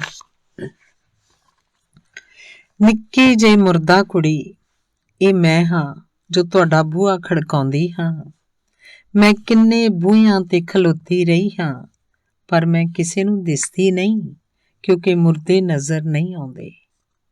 ਮੈਂ ਹੀਰੋਸ਼ੀਮਾ 'ਚ ਮਰੀ ਸਾਂ ਪੂਰੇ 10 ਸਾਲ ਪਹਿਲਾਂ। ਮੈਂ ਅਜੇ ਵੀ 7 ਸਾਲਾਂ ਦੀ ਕੁੜੀ ਹਾਂ। ਮਰੇ ਬੱਚੇ ਵੱਧਦੇ ਨਹੀਂ ਪੈਂਦੇ। ਪਹਿਲਾਂ ਮੇਰੇ ਵਾਲਾਂ ਨੂੰ ਅੱਗ ਲੱਗੀ, ਫਿਰ ਮੇਰੀਆਂ ਅੱਖਾਂ ਝੁਲਸੀਆਂ ਗਈਆਂ। ਮੈਂ ਸੁਆਹ ਦੀ ਮੁੱਠ ਰਹਿ ਗਈ ਤੇ ਹਵਾ ਮੈਨੂੰ ਉਡਾ ਕੇ ਦੂਰ ਲੈ ਗਈ। ਮੈਨੂੰ ਆਪਣੇ ਲਈ ਕੁਝ ਨਹੀਂ ਚਾਹੀਦਾ। ਜਿਹੜਾ ਬੰਦਾ ਸੜ ਕੇ ਕੋਲਾ ਬਣ ਗਿਆ ਹੋਵੇ, ਉਹ ਮਠਿਆਈ ਵੀ ਨਹੀਂ ਖਾ ਸਕਦਾ। ਮੈਂ ਤੁਹਾਡੇ ਦਰਵਾਜ਼ਿਆਂ ਤੇ ਦਸਤਕ ਦਿੰਨੀ ਹਾਂ, ਚਾਚੀਓ, ਤੁਹਾਡੇ ਦਸਖਤ ਲੈਣ ਲਈ, ਤਾਂ ਕਿ ਫੇਰ ਕਦੇ ਬੱਚੇ ਝੁਲਸੇ ਨਾ ਜਾਣ, ਤਾਂ ਕਿ ਉਹ ਮਠਿਆਈ ਖਾ ਸਕਣ। ਇਹ ਨਿੱਕੀ ਜਿਹੀ ਮੁਰਦਾ ਕੁੜੀ ਜਿਵੇਂ ਜੈਸਮੀਨ ਹੈ। ਸਾਰੇ ਹੀਰੋਸ਼ੀਮਾ ਸਿਰਫ ਧਰਤੀ ਦੇ ਉੱਪਰ ਹੀ ਤਾਂ ਨਹੀਂ ਹੁੰਦੇ। ਦੂਰ ਕਿਧਰੇ ਉਹਦੇ ਮਨ 'ਚ ਇੱਕ ਹੀਰੋਸ਼ੀਮਾ ਸੀ ਜਿਹੜਾ ਬੰਬਾਂ ਨਾਲ ਤਬਾਹ ਹੋਇਆ ਸੀ ਤੇ ਉਹ ਝੁਲਸੀ ਗਈ ਸੀ। ਕਾਸ਼ ਉਹ ਏਡੀ ਤਕੜੀ ਨਾ ਹੁੰਦੀ। ਉਹ ਹੀਰੋਸ਼ੀਮਾ ਦੀਆਂ ਚਾਰੇ ਕੰਨੀਆਂ ਦੱਬ ਕੇ ਬੈਠੀ ਰਹੀ, ਧੂੰਆਂ ਵੀ ਬਾਹਰ ਨਹੀਂ ਨਿਕਲਿਆ। ਮੈਂ ਸੋਚਦੀ ਰਹੀ ਉਹ ਅਜੇ ਬੱਚੀ ਹੈ, ਇਹਨੂੰ ਇਹਨਾਂ ਗੱਲਾਂ ਦਾ ਭਲਾ ਕੀ ਪਤਾ। ਮੈਂ ਵੀ ਸੋਚਦੀ ਰਹੀ ਮੈਂ ਉਹਦੀਆਂ ਸਾਰੀਆਂ ਲੋੜਾਂ ਪੂਰੀਆਂ ਕਰ ਰਹੀ ਹਾਂ। ਹੋਰ ਮੈਂ ਕਮਾਉਂਦੀ ਕਿਹਦੇ ਲਈ ਸੀ, ਪਰ ਨਹੀਂ ਸੀ ਜਾਣਦੀ ਉਹਦਾ ਤਕੜਿਆ ਹੋਣਾ ਇੱਕ ਓਹਲਾ ਸੀ, ਕਿਰਦੀਆਂ ਕੰਧਾਂ ਨੂੰ ਛੁਪਾਉਣ ਦਾ। ਨਹੀਂ ਸੀ ਜਾਣਦੀ ਬੱਚੇ ਇੰਨੇ ਜ਼ਾਲਮ ਵੀ ਹੋ ਸਕਦੇ ਹਨ, ਉਹ ਮਾਪਿਆਂ ਨੂੰ ਰਿਜੈਕਟ ਵੀ ਕਰ ਸਕਦੇ ਹਨ। ਇਸ ਤੋਂ ਪਹਿਲਾਂ ਜਿਵੇਂ ਕੁਝ ਵੀ ਸੋਚਣ ਨੂੰ ਮੈਂ ਟਾਲਦੀ ਰਹਿੰਦੀ ਸੀ, ਤੇ ਹੁਣ ਮਨ ਕਰਦਾ ਹੈ ਉਸ ਬਾਰੇ ਸੋਚਦੀ ਰਹਾਂ ਕਿ ਉਹ ਕੌਣ ਸੀ, ਮੇਰੇ ਨਾਲ ਉਹਦਾ ਕੀ ਰਿਸ਼ਤਾ ਸੀ, ਉਹ ਕਿੱਥੇ ਚਲੀ ਗਈ, ਉਹ ਕਿਉਂ ਚਲੀ ਗਈ। ਇਹ ਕਦੇ ਕਿਸੇ ਹੋਰ ਜਨਮ 'ਚ ਮਿਲੇਗੀ? ਕੋਈ ਜਾ ਕੇ ਉਹਨੂੰ ਆਖੇ ਮੰਮੀ ਨੂੰ ਮਾਫ਼ ਕਰਕੇ ਘਰ ਪਰਤ ਆਵੇ। ਮੇਰਾ ਉਸ ਬਿਨਾਂ ਜੀ ਨਹੀਂ ਲੱਗਦਾ। ਉਸ ਬਿਨਾਂ ਘਰ ਬੜਾ ਸੁੰਨਾ ਸੁੰਨਾ ਲੱਗਦਾ। ਬਾਦਸ਼ਾਹ ਸਲਾਮਤ, ਮੌਤ ਬਾਰੇ ਪੜ੍ਹ ਲੈਣਾ ਜਾਂ ਸੁਣ ਲੈਣਾ ਕੁਝ ਹੋਰ ਗੱਲ ਹੁੰਦੀ ਹੈ, ਪਰ ਮੌਤ ਦੇ ਵਿੱਚੋਂ ਲੰਘਣਾ ਕੁਝ ਹੋਰ ਗੱਲ। ਮੈਂ ਆਪਣੇ ਹੱਥੀਂ ਉਹਨੂੰ ਨੁਹਾਇਆ ਸੀ। ਉਹਦੇ ਲੱਕ ਤੋਂ ਹੇਠਾਂ ਤੱਕ ਪੈਂਦੇ ਵਾਲ ਵਾਏ ਸੀ। ਨਵੇਂ ਕੱਪੜਿਆਂ 'ਚੋਂ ਕਿੱਡੀ ਸੋਹਣੀ ਲੱਗਦੀ ਸੀ, ਕਿੱਡੀ ਸ਼ਾਂਤ। ਫਿਰ ਉਹਨੂੰ ਸੀੜੀ ਤੇ ਪਾਇਆ ਗਿਆ, ਫਿਰ ਮੜੀਆਂ 'ਚ ਲੈ ਕੇ ਗਏ, ਉੱਥੇ ਲਿਜਾ ਕੇ ਜਲਾਇਆ ਗਿਆ। ਇਹ ਸਭ ਕੁਝ ਮੇਰੀਆਂ ਅੱਖਾਂ ਦੇ ਸਾਹਮਣੇ ਹੋਇਆ। ਫਿਰ ਵੀ ਇਤਬਾਰ ਨਹੀਂ ਆਉਂਦਾ ਕਿ ਜੈਸਮੀਨ ਖਤਮ ਹੋ ਗਈ ਹੈ। ਉਹਨੇ ਹੁਣ ਕਦੇ ਨਹੀਂ ਦਿਸਣਾ। ਉਹਦੀ ਆਵਾਜ਼ ਮੈਂ ਕਦੇ ਨਹੀਂ ਸੁਣਨੀ। ਜੈਸਮੀਨ ਦੇ ਨਾਲ ਮੇਰੇ ਪਾਸਟ ਨਾਲ ਜਿਵੇਂ ਇੱਕ ਸਾਂਝ ਅਜੇ ਵੀ ਕਾਇਮ ਸੀ। ਕੁਝ ਖੁਸ਼ੀਆਂ, ਕੁਝ ਗਮੀਆਂ ਦੀ ਸਾਂਝ, ਤੇ ਇੱਕ ਬੇਮਾਇਨੇ ਜਿਹੀ ਆਸ ਵੀ ਸ਼ਾਇਦ ਦੂਰ ਕਿਧਰੇ ਮਨ ਦੀਆਂ ਡੂੰਘਾਣਾਂ 'ਚ ਸੀ ਕਿ ਕਦੀ ਵੱਡੀ ਹੋ ਕੇ ਜੈਸਮੀਨ ਆਪਣੇ ਬਾਪ ਨੂੰ ਮਿਲਣ ਜਾਏਗੀ ਜਾਂ ਉਹੀ ਇਹਨੂੰ ਮਿਲਣ ਆਏਗਾ। ਉਹਦੀ ਸ਼ਕਲ ਬਹੁਤ ਕੁਝ ਮੇਰੇ ਵਰਗੀ ਸੀ। ਤੂੰ ਆਪਣੀ ਧੀ ਨੂੰ ਨਹੀਂ ਸੀ ਆਖ ਸਕਣਾ ਕਿ ਮੈਨੂੰ ਤੇਰੀ ਸ਼ਕਲ ਪਸੰਦ ਨਹੀਂ। ਪਸੰਦ ਦਾ ਕੀ ਹੈ? ਬਹੁਤ ਸੋਹਣੀ ਸ਼ਕਲ ਵੀ ਤੁਹਾਨੂੰ ਬੇਪਸੰਦ ਹੋ ਸਕਦੀ ਹੈ ਜੇ ਉਹ ਤੁਹਾਡੀ ਕੁਝ ਲੱਗਦੀ ਨਾ ਹੋਵੇ। ਇੱਕ ਮਨ ਹੁੰਦਾ ਹੈ ਚੰਗਾ ਹੀ ਹੋਇਆ ਜੈਸਮੀਨ ਤੁਰ ਗਈ, ਨਹੀਂ ਤਾਂ ਪਤਾ ਨਹੀਂ ਉਹਦੇ ਨਾਲ ਕੀ ਵਾਪਰਦਾ। ਟੁੱਟੇ ਘਰਾਂ ਦੇ ਬੱਚੇ ਨਿੱਕੇ ਨਿੱਕੇ ਭੁਲੇਖਿਆਂ ਵਿੱਚ ਉਲਝ ਜਾਂਦੇ ਨੇ। ਪਿਓ ਦੀ ਅਚੇਤ ਤਲਾਸ਼ ਉਹਨਾਂ ਨੂੰ ਵੱਡੀ ਉਮਰ ਦੇ ਤਜਰਬੇਕਾਰ ਲੋਕਾਂ ਦਾ ਸ਼ਿਕਾਰ ਬਣਾ ਦਿੰਦੀ ਹੈ, ਤੇ ਫਿਰ ਅੱਗ ਦੇ ਸਾੜੇ ਉਹ ਬੱਚੇ ਜੁਗਨੂਆਂ ਤੋਂ ਵੀ ਡਰਨ ਲੱਗ ਜਾਂਦੇ ਨੇ। ਘਰ ਟੋਲਦੇ ਉਹ ਬੱਚੇ ਹਰ ਘਰ ਨੂੰ ਸ਼ੱਕ ਨਾਲ ਦੇਖਦੇ ਨੇ। ਇਉਂ ਤੁਰਦੀ ਜੈਸਮੀਨ ਪਤਾ ਨਹੀਂ ਕਿੱਧਰ ਦੀ ਕਿੱਧਰ ਨਿਕਲ ਜਾਂਦੀ। ਮੇਰੀ ਕੋਈ ਆਵਾਜ਼ ਉਹਨੇ ਨਹੀਂ ਸੀ ਸੁਣਨੀ, ਕਿਉਂਕਿ ਮਨ 'ਚ ਕਿਤੇ ਨਾ ਕਿਤੇ ਉਹ ਮੈਨੂੰ ਕਮਲੀ ਮੰਮੀ ਆਖ ਕੇ ਹੀ ਸਭ ਕੁਝ ਮਾਫ਼ ਕਰ ਸਕੀ ਸੀ। ਫਿਰ ਪਤਾ ਨਹੀਂ ਉਹ ਕਿੱਥੇ ਖੋ ਜਾਂਦੀ। ਜੇ ਮੈਂ ਆਪਣੀ ਜਿੰਦ ਦਾ ਓਹਲਾ ਕਰਕੇ ਉਹਨੂੰ ਸਭ ਪਾਸਿਆਂ ਤੋਂ ਬਚਾ ਵੀ ਲੈਂਦੀ, ਫਿਰ ਵੀ 2-4 ਸਾਲਾਂ ਨੂੰ ਮੈਂ ਉਸ ਲਈ ਕੋਈ ਲੜਕਾ ਲੱਭਣਾ ਸੀ। ਹਰ ਲੱਭੇ ਜਾਣ ਵਾਲੇ ਲੜਕੇ ਜਾਂ ਲੜਕੇ ਦੇ ਘਰਦਿਆਂ ਨੇ ਇਤਰਾਜ਼ ਕਰਨਾ ਸੀ ਕਿ ਇਹਦਾ ਬਾਪ ਬੇਗਾਨਾ ਹੈ। ਇਸ ਇਤਰਾਜ਼ ਨੂੰ ਅਸੀਂ ਕਿਸੇ ਤਰ੍ਹਾਂ ਵੀ ਟਾਲ ਨਹੀਂ ਸੀ ਸਕਣਾ। ਇਸ ਸੰਕਟ ਦੀ ਘੜੀ ਜਸਪਾਲ ਤੇ ਜੈਸਮੀਨ ਦੋਵਾਂ ਤੇ ਭਾਰੂ ਹੋਣੀ ਸੀ। ਫਿਰ ਜੇ ਕੋਈ ਰਿਆਇਤੀ ਮੁੰਡਾ ਲੱਭਦਾ, ਉਹਨੇ ਇਸ ਰਿਆਇਤ ਦਾ ਮੁੱਲ ਮੰਗਣਾ ਸੀ। ਇਹ ਮੁੱਲ ਬਾਮੁਸ਼ੱਕਤ ਉਮਰ ਕੈਦ ਤੋਂ ਲੈ ਕੇ ਬਿਨਾਂ ਇਤਰਾਜ਼ ਬੰਦੇ ਲਈ ਪੂਰਨ ਖੁੱਲ੍ਹ ਦੀ ਰਜ਼ਾਮੰਦੀ ਵੀ ਹੋ ਸਕਦੀ ਹੈ। ਫਿਰ ਤੇ ਉਹ ਘਰ ਜਾਂ ਲੜਕਾ ਕਿਸੇ ਕੱਜ ਵਾਲਾ ਵੀ ਹੋ ਸਕਦਾ ਸੀ ਜੋ ਪਿਓ ਬਾਹਰੀ ਕੁੜੀ ਨੂੰ ਪ੍ਰਵਾਨ ਕਰਦਾ। ਪਰ ਜੈਸਮੀਨ ਨੇ ਕੀ ਗੁਨਾਹ ਕੀਤਾ ਸੀ ਜੋ ਇਹ ਸਭ ਭੁਗਤਦੀ? ਗੁਨਾਹ ਕੀਤਾ ਸੀ ਸਾਡੇ ਵਰਗੇ ਮਾਪੇ ਚੁਣ ਲੈਣ ਦਾ। ਕਿ ਇਹ ਸਭ ਪਿਛਲੇ ਕਰਮਾਂ ਦੇ ਹਿਸਾਬ ਕਿਤਾਬ ਨੇ? ਪਿਛਲੇ ਜਨਮ 'ਚੋਂ ਮੇਰੀ ਕੌਣ ਸੀ ਜਾਂ ਇਉਂ ਬੇਵਾਸਤਾ ਹੋ ਕੇ ਤੁਰ ਗਈ? ਬਾਦਸ਼ਾਹ ਸਲਾਮਤ, ਤੂੰ ਵੀ ਪਿਛਲੇ ਜਨਮ 'ਚ ਮੇਰਾ ਕੌਣ ਸੀ? ਕੀ ਕੋਈ ਅਗਲਾ ਜਨਮ ਵੀ ਹੁੰਦਾ? ਕੀ ਆਪਾਂ ਕਿਸੇ ਹੋਰ ਜਨਮ 'ਚ ਵੀ ਇਕੱਠੇ ਸੀ, ਤੂੰ, ਮੈਂ ਤੇ ਜੈਸਮੀਨ? ਬਾਦਸ਼ਾਹ ਸਲਾਮਤ, ਆਪਣੇ ਜਾਣੇ ਮੈਂ ਬਹੁਤ ਵੱਡਾ ਵਿਦਰੋਹ ਕੀਤਾ ਸੀ। ਇੱਕ ਉਸ ਆਦਮੀ ਨਾਲ ਰਹਿਣੋਂ ਇਨਕਾਰ ਕੀਤਾ ਸੀ ਜਿਹੜਾ ਮੈਨੂੰ ਔਰਤ ਨਹੀਂ ਇੱਕ ਖਿਡੌਣਾ ਸਮਝਦਾ ਸੀ, ਜਿਹੜਾ ਕਹਿੰਦਾ ਸੀ ਇੱਕ ਔਰਤ ਨਾਲ ਬੱਝੇ ਰਹਿਣਾ ਮਨੁੱਖ ਦੀ ਫਿਤਰਤ ਨਹੀਂ, ਮਜਬੂਰੀ ਹੋ ਸਕਦੀ ਹੈ, ਜਿਹੜਾ ਇਹ ਵੀ ਕਹਿੰਦਾ ਸੀ ਕਿ ਕੋਈ ਵੀ ਰਿਸ਼ਤਾ ਸੀਕ੍ਰੇਟ ਨਹੀਂ ਹੁੰਦਾ। ਤੇ ਮੈਂ ਸਾਬਤ ਕਰਨਾ ਚਾਹੁੰਦੀ ਸੀ ਕਿ ਰੋਟੀ ਕੱਪੜਾ ਅੱਜ ਔਰਤ ਦੀ ਮਜਬੂਰੀ ਨਹੀਂ। ਧਰਮ ਤੇ ਲੋਕਾਚਾਰ ਉਹਦੇ ਆਪਣੇ ਨਾਲੋਂ ਵੱਡੇ ਨਹੀਂ। 184 ਭੋ ਕੇ ਮਿਲੀਏ ਜੂਨ ਇਉਂ ਗਵਾ ਦੇਣ ਲਈ ਨਹੀਂ ਹੁੰਦੀ। ਤੇ ਮੈਂ ਉਹ ਸਭ ਕਾਸੇ ਵੱਲ ਪਿੱਠ ਕਰ ਲਈ ਜੋ ਮੇਰੀ ਤੋਹੀਨ ਕਰਦਾ ਸੀ। ਪਰ ਜਿਸ ਪਾਸੇ ਮੂੰਹ ਕੀਤਾ ਲੱਗਿਆ ਮੈਂ ਖਿਲਾਜ ਪਹੁੰਚ ਗਈ ਹਾਂ। ਮੇਰੇ ਜਿਉਣ ਦੇ ਕਿਧਰੇ ਅਰਥ ਗੁਆਚ ਗਏ ਹਨ, ਜਿਵੇਂ ਮੈਂ ਬਹੁਤ ਹੀ ਇਕੱਲੀ ਹੋ ਗਈ ਹਾਂ। ਪਰ ਹੁਣ ਹੈਰਾਨ ਹੁੰਦੀ ਹਾਂ ਮੈਂ ਉਦੋਂ ਜੈਸਮੀਨ ਨੂੰ ਆਪਣੇ ਸਾਰੇ ਮੋਹ ਦੀ ਪਾਤਰ ਤੇ ਜਿਉਣ ਦੇ ਮਕਸਦ ਨਾਲ ਕਿਉਂ ਨਾ ਜੋੜ ਸਕੀ। ਹੁਣ ਸਮਝ ਆਉਂਦੀ ਹੈ ਕਿ ਅਸਲ 'ਚ ਮੈਂ ਬਹੁਤ ਹੀ ਇਕੱਲੀ ਨਹੀਂ, ਸਗੋਂ ਛੱਡੀ ਹੋਈ, ਤਿਰਸਕਾਰੀ ਹੋਈ, ਰਿਜੈਕਟਡ ਹੋਣਾ ਪ੍ਰਵਾਨ ਨਹੀਂ ਸੀ ਕਰ ਸਕੀ। ਜਸਪਾਲ ਨੂੰ ਚੁਣ ਕੇ ਜਿਵੇਂ ਮੈਂ ਬਾਦਸ਼ਾਹ ਸਲਾਮਤ ਤੇਰੇ ਸਮੇਤ ਸਾਰੀ ਦੁਨੀਆ ਨੂੰ ਸਾਬਤ ਕਰ ਦਿੱਤਾ ਸੀ ਕਿ ਮੈਂ ਰਿਜੈਕਟਡ ਨਹੀਂ, ਬੇਲੋੜੀ ਨਹੀਂ, ਬੇਮਾਇਨੇ ਨਹੀਂ। ਇਸ ਕਾਹਲ 'ਚ ਮੈਂ ਭੁੱਲ ਹੀ ਗਈ ਕਿ ਮੇਰੀ ਬੇਟੀ ਕੀ ਸੋਚਦੀ ਹੈ, ਕੀ ਮਹਿਸੂਸ ਕਰਦੀ ਹੈ। ਮੈਂ ਉਸ ਵੱਲ ਧਿਆਨ ਦੇਣਾ ਹੀ ਭੁੱਲ ਗਈ। ਮੈਨੂੰ ਯਾਦ ਹੈ ਪਹਿਲੇ ਦਿਨ ਜਦੋਂ ਉਹਨੂੰ ਸੁਖ ਭਾਜੀ ਦੇ ਘਰ ਛੱਡ ਕੇ ਜਸਪਾਲ ਦੇ ਘਰ ਆਈ ਸੀ ਤਾਂ ਉਹ ਸਾਰੀ ਰਾਤ ਨਹੀਂ ਸੀ ਸੁੱਤੀ, ਨਾ ਰੋਟੀ ਖਾਧੀ ਸੀ, ਬੁਖਾਰ ਵੀ ਚੜ ਗਿਆ ਸੀ। ਹੁਣ ਲੱਗਦਾ ਹੈ ਬਾਦਸ਼ਾਹ ਸਲਾਮਤ ਪੁਰਾਣੀਆਂ ਸਾਡੀਆਂ ਗੱਲਾਂ ਦੇ ਮਾਇਨੇ ਸਨ, ਜਦੋਂ ਆਖਿਆ ਜਾਂਦਾ ਸੀ ਔਰਤ ਮਰਦ ਦਾ ਰਿਸ਼ਤਾ ਜਨਮ ਜਨਮਾਂਤਰਾਂ ਦਾ ਹੁੰਦਾ ਹੈ। ਸ਼ਾਇਦ ਇਹ ਸਭ ਕੁਝ ਇਉਂ ਨਾ ਵਾਪਰਦਾ ਜੇ ਤੈਨੂੰ ਪਤਾ ਹੁੰਦਾ ਕਿ ਇਹ ਵਿਆਹ ਤੋੜਿਆ ਨਹੀਂ ਜਾ ਸਕਦਾ, ਤੇ ਮੈਨੂੰ ਵੀ ਪਤਾ ਹੁੰਦਾ ਕਿ ਇਹ ਵਿਆਹ ਤੋੜਿਆ ਨਹੀਂ ਜਾ ਸਕਦਾ। ਫਿਰ ਸ਼ਾਇਦ ਜੈਸਮੀਨ ਵੀ ਨਾ ਮਰਦੀ। ਮੈਂ ਤੈਨੂੰ ਸਮਝਾ ਨਹੀਂ ਸਕਾਂਗੀ। ਕਿਧਰੇ ਮੈਟਾਫਿਜ਼ੀਕਲ ਲੈਵਲ ਉੱਤੇ ਅਸੀਂ ਦੋਵਾਂ ਨੇ ਜੈਸਮੀਨ ਨੂੰ ਮਾਰਿਆ ਹੈ, ਨਹੀਂ 13ਵੇਂ ਸਾਲ 'ਚ ਜਵਾਨ ਹੁੰਦੀ ਕਿਸੇ ਦੀ ਹੁੰਦੜ ਹੇਲ ਧੀ ਕਦੇ ਇਉਂ ਮਰਦੀ ਹੁੰਦੀ ਹੈ? ਤੂੰ ਆਖੇਂਗਾ ਮੈਂ ਭਾਵੁਕ ਹੋ ਰਹੀ ਹਾਂ, ਤੂੰ ਇਹ ਵੀ ਆਖੇਂਗਾ ਬਥੇਰੇ ਲੋਕ ਨਿੱਤ ਮਰਦੇ ਨੇ, ਪਰ ਇਹ ਵੀ ਸੱਚ ਹੈ ਬਾਦਸ਼ਾਹ ਸਲਾਮਤ ਕਿ ਹਰ ਮੌਤ ਦੇ ਦੋ ਸਤ੍ਹਾ ਉੱਤੇ ਵਾਪਰਦੀ ਹੈ, ਇੱਕ ਫਿਜ਼ੀਕਲ ਪੱਧਰ, ਇੱਕ ਮੈਟਾਫਿਜ਼ੀਕਲ ਪੱਧਰ। ਤੂੰ ਇਹ ਵੀ ਆਖੇਂਗਾ ਮੇਰੀ ਸੋਚ ਬਹੁਤ ਪਿਛਾਂ ਖਿੱਚੂ ਹੈ। ਨਹੀਂ ਬਾਦਸ਼ਾਹ, ਮੈਂ ਇਹ ਸੱਚ ਸਵੀਕਾਰ ਕਰ ਲੈਣਾ ਚਾਹੁੰਦੀ ਹਾਂ ਕਿ ਜੈਸਮੀਨ ਜੇ ਮਰੀ ਹੈ ਤਾਂ ਉਹਦੇ ਅਸੀਂ ਜ਼ਿੰਮੇਵਾਰ ਹਾਂ, ਪਰ ਹੁਣ ਕੁਝ ਨਹੀਂ ਹੋ ਸਕਦਾ। ਆਪਣੇ ਇਸ ਦੁੱਖ ਦੇ ਸਮੇਂ ਮੈਂ ਜਸਪਾਲ ਨੂੰ ਜਿਵੇਂ ਉੱਕਾ ਹੀ ਭੁੱਲ ਗਈ ਹਾਂ। ਉਹ ਭਾਵੇਂ ਆਖ ਤਾਂ ਕੁਝ ਨਹੀਂ ਰਿਹਾ, ਪਰ ਜਿਵੇਂ ਸੋਚ ਰਿਹਾ ਹੋਵੇ ਕਿ ਇਸ ਵਿਆਹ ਵਿੱਚੋਂ ਮੈਂ ਕੀ ਖੱਟਿਆ। ਅਸਲ 'ਚ ਉਹ ਤਾਂ ਇੱਕ ਤਰ੍ਹਾਂ ਨਾਲ ਹੀਰੋ ਬਣਿਆ ਸੀ, ਨਾਇਕ ਜੋ ਕਿਸੇ ਦੀ ਵੀ ਪਰਵਾਹ ਨਾ ਕਰਕੇ ਇੱਕ ਲੜਕੀ ਦੀ ਥਾਂ ਇੱਕ ਔਰਤ ਨਾਲ ਵਿਆਹ ਕਰਦਾ ਹੈ, ਤੇ ਉਸ ਔਰਤ ਨਾਲ ਜਿਹਦੀ ਇੱਕ ਧੀ ਵੀ ਹੈ, ਤੇ ਜਦੋਂ ਕਿ ਉਹ ਚੰਗਾ ਭਲਾ ਕਿਸੇ ਆਮ ਕੁੜੀ ਨਾਲ ਵਿਆਹ ਕਰ ਸਕਦਾ ਸੀ। ਕੀ ਹੋਇਆ ਜੇ ਉਹਦੇ ਇੱਕ ਪੁੱਤਰ ਵੀ ਸੀ? ਉਹਦਾ ਖਿਆਲ ਸੀ ਕਿ ਇਹ ਵਿਚਾਰੀ ਔਰਤ ਜਿਸ ਉੱਪਰ ਮੈਂ ਇੰਨਾ ਉਪਕਾਰ ਕਰ ਰਿਹਾ ਸਾਰੀ ਉਮਰ ਮੇਰੀ ਦੇਣਦਾਰ ਰਹੇਗੀ। ਇਹ ਆਸਾਨ ਕਦੇ ਭੁੱਲੇਗੀ ਨਹੀਂ। ਪਰ ਆਪਣੇ ਮਨ 'ਚ ਮੇਰਾ ਆਪਣਾ ਇਮੇਜ ਹੋਰ ਸੀ। ਮੈਂ ਕਦੇ ਵੀ ਆਪਣੇ ਆਪ ਨੂੰ ਵਿਚਾਰੀ ਨਹੀਂ ਸੀ ਸਮਝਿਆ।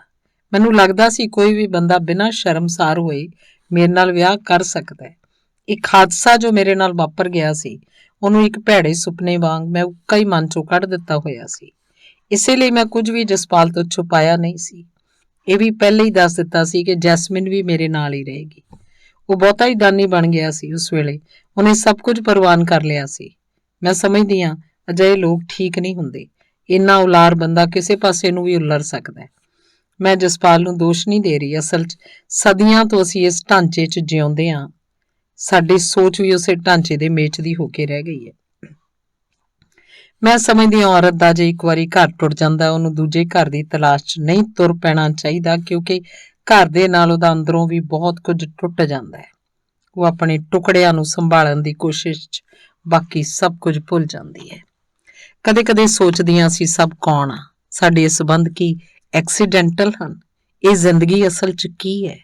ਤੇ ਇੱਕ ਦਿਨ ਮੈਂ ਵੀ ਜੈਸਮੀਨ ਵਾਂਗ ਮਰ ਜਾਵਾਂਗੀ ਤੇ ਕਦੇ ਕੋਈ ਸਰਸਰੀ ਗੱਲ ਕਰੇਗਾ ਕਿ ਉਹ ਜਿਹੜੀ ਔਰਤ ਸੀ ਮਰ ਗਈ ਹੈ, ਘੜੀ ਪਲ ਤੂੰ ਮੇਰਾ ਮੂੰਹ ਚਿਤਵੇਂਗਾ ਤੇ ਫਿਰ ਕੋਈ ਹੋਰ ਗੱਲ ਕਰਨ ਲੱਗ ਪਏਗਾ। ਬਾਦਸ਼ਾਹ ਸਲਾਮਤ ਕਦੇ-ਕਦੇ ਮਨ ਸੋਚਦਾ ਹੈ, ਰੱਬ ਜੋ ਕਰਦਾ ਹੈ ਸ਼ਾਇਦ ਠੀਕ ਹੀ ਕਰਦਾ ਹੈ, ਸਿਰਫ ਅਸੀਂ ਨਹੀਂ ਸਮਝ ਸਕਦੇ। ਇੱਕ ਗੱਲ ਦੱਸਾਂ, ਪਤਾ ਨਹੀਂ ਕਿਉਂ ਜੈਸਮੀਨ ਜਸਪਾਲ ਤੋਂ ਬਹੁਤ ਡਰਦੀ ਸੀ, ਜਿਵੇਂ ਉਹ ਕੋਈ ਬੇਗਾਨਾ ਆਦਮੀ ਹੋਵੇ। ਵਾਹ ਲੱਗਦਿਆਂ ਉਹਦੇ ਸਾਹਮਣੇ ਨਾ ਆਉਂਦੀ, ਜੇ ਉਹ ਕਮਰੇ 'ਚ ਆ ਜਾਂਦਾ ਝੱਟ ਕਿਸੇ ਬਹਾਨੇ ਬਾਹਰ ਚਲੀ ਜਾਂਦੀ।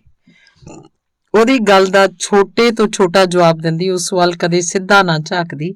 ਮੈਂ ਜੇ ਕਦੇ ਘਰ ਨਾ ਹੁੰਦੀ ਤਾਂ ਨਹਾਉਣ ਦੇ ਬਹਾਨੇ ਘੰਟਾ ਗੁਸਲਖਾਨੇ 'ਚ ਹੀ ਵੜੀ ਰਹਿੰਦੀ ਜਾਂ ਕਿਸੇ ਸਹੇਲੀ ਦੇ ਚਲੀ ਜਾਂਦੀ, ਕੋਈ ਨਾ ਕੋਈ ਬਹਾਨਾ ਬਣਾ ਕੇ। ਜਸਪਾਲ ਨੂੰ ਉਹਦੀਆਂ ਗੱਲਾਂ ਜ਼ਹਿਰ ਲੱਗਦੀਆਂ ਸੀ।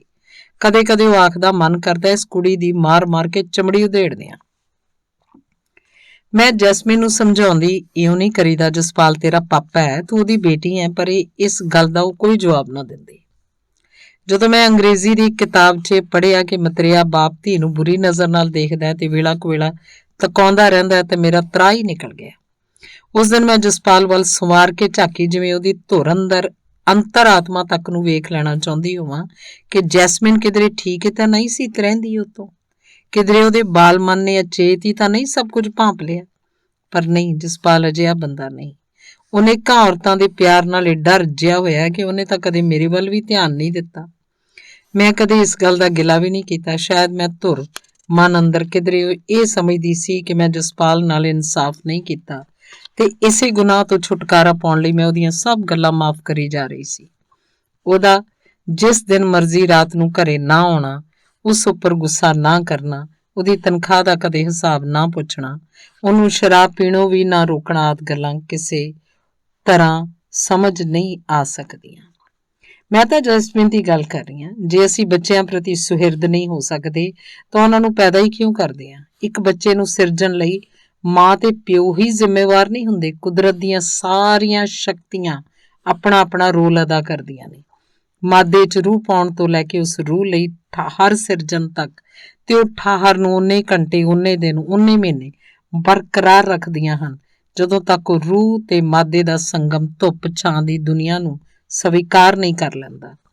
ਬੀਜ ਵਿੱਚ ਬ੍ਰਿਕਸ਼ ਦੀ ਰੱਖਿਆ ਲਈ ਪਤਾ ਨਹੀਂ ਕੁਦਰਤ ਕਿੰਨੇ ਰੂਪਾਂ 'ਚ ਕਿੰਨੇ ਯੋਜਨ ਪਹਿਰਾ ਦਿੰਦੀ, ਤਾਂ ਕਿਤੇ ਜਾ ਕੇ ਧਰਤੀ ਅੰਬਰ ਉਹਦੀ ਹੋਂਦ ਸਵੀਕਾਰ ਕਰਦੇ ਹਨ।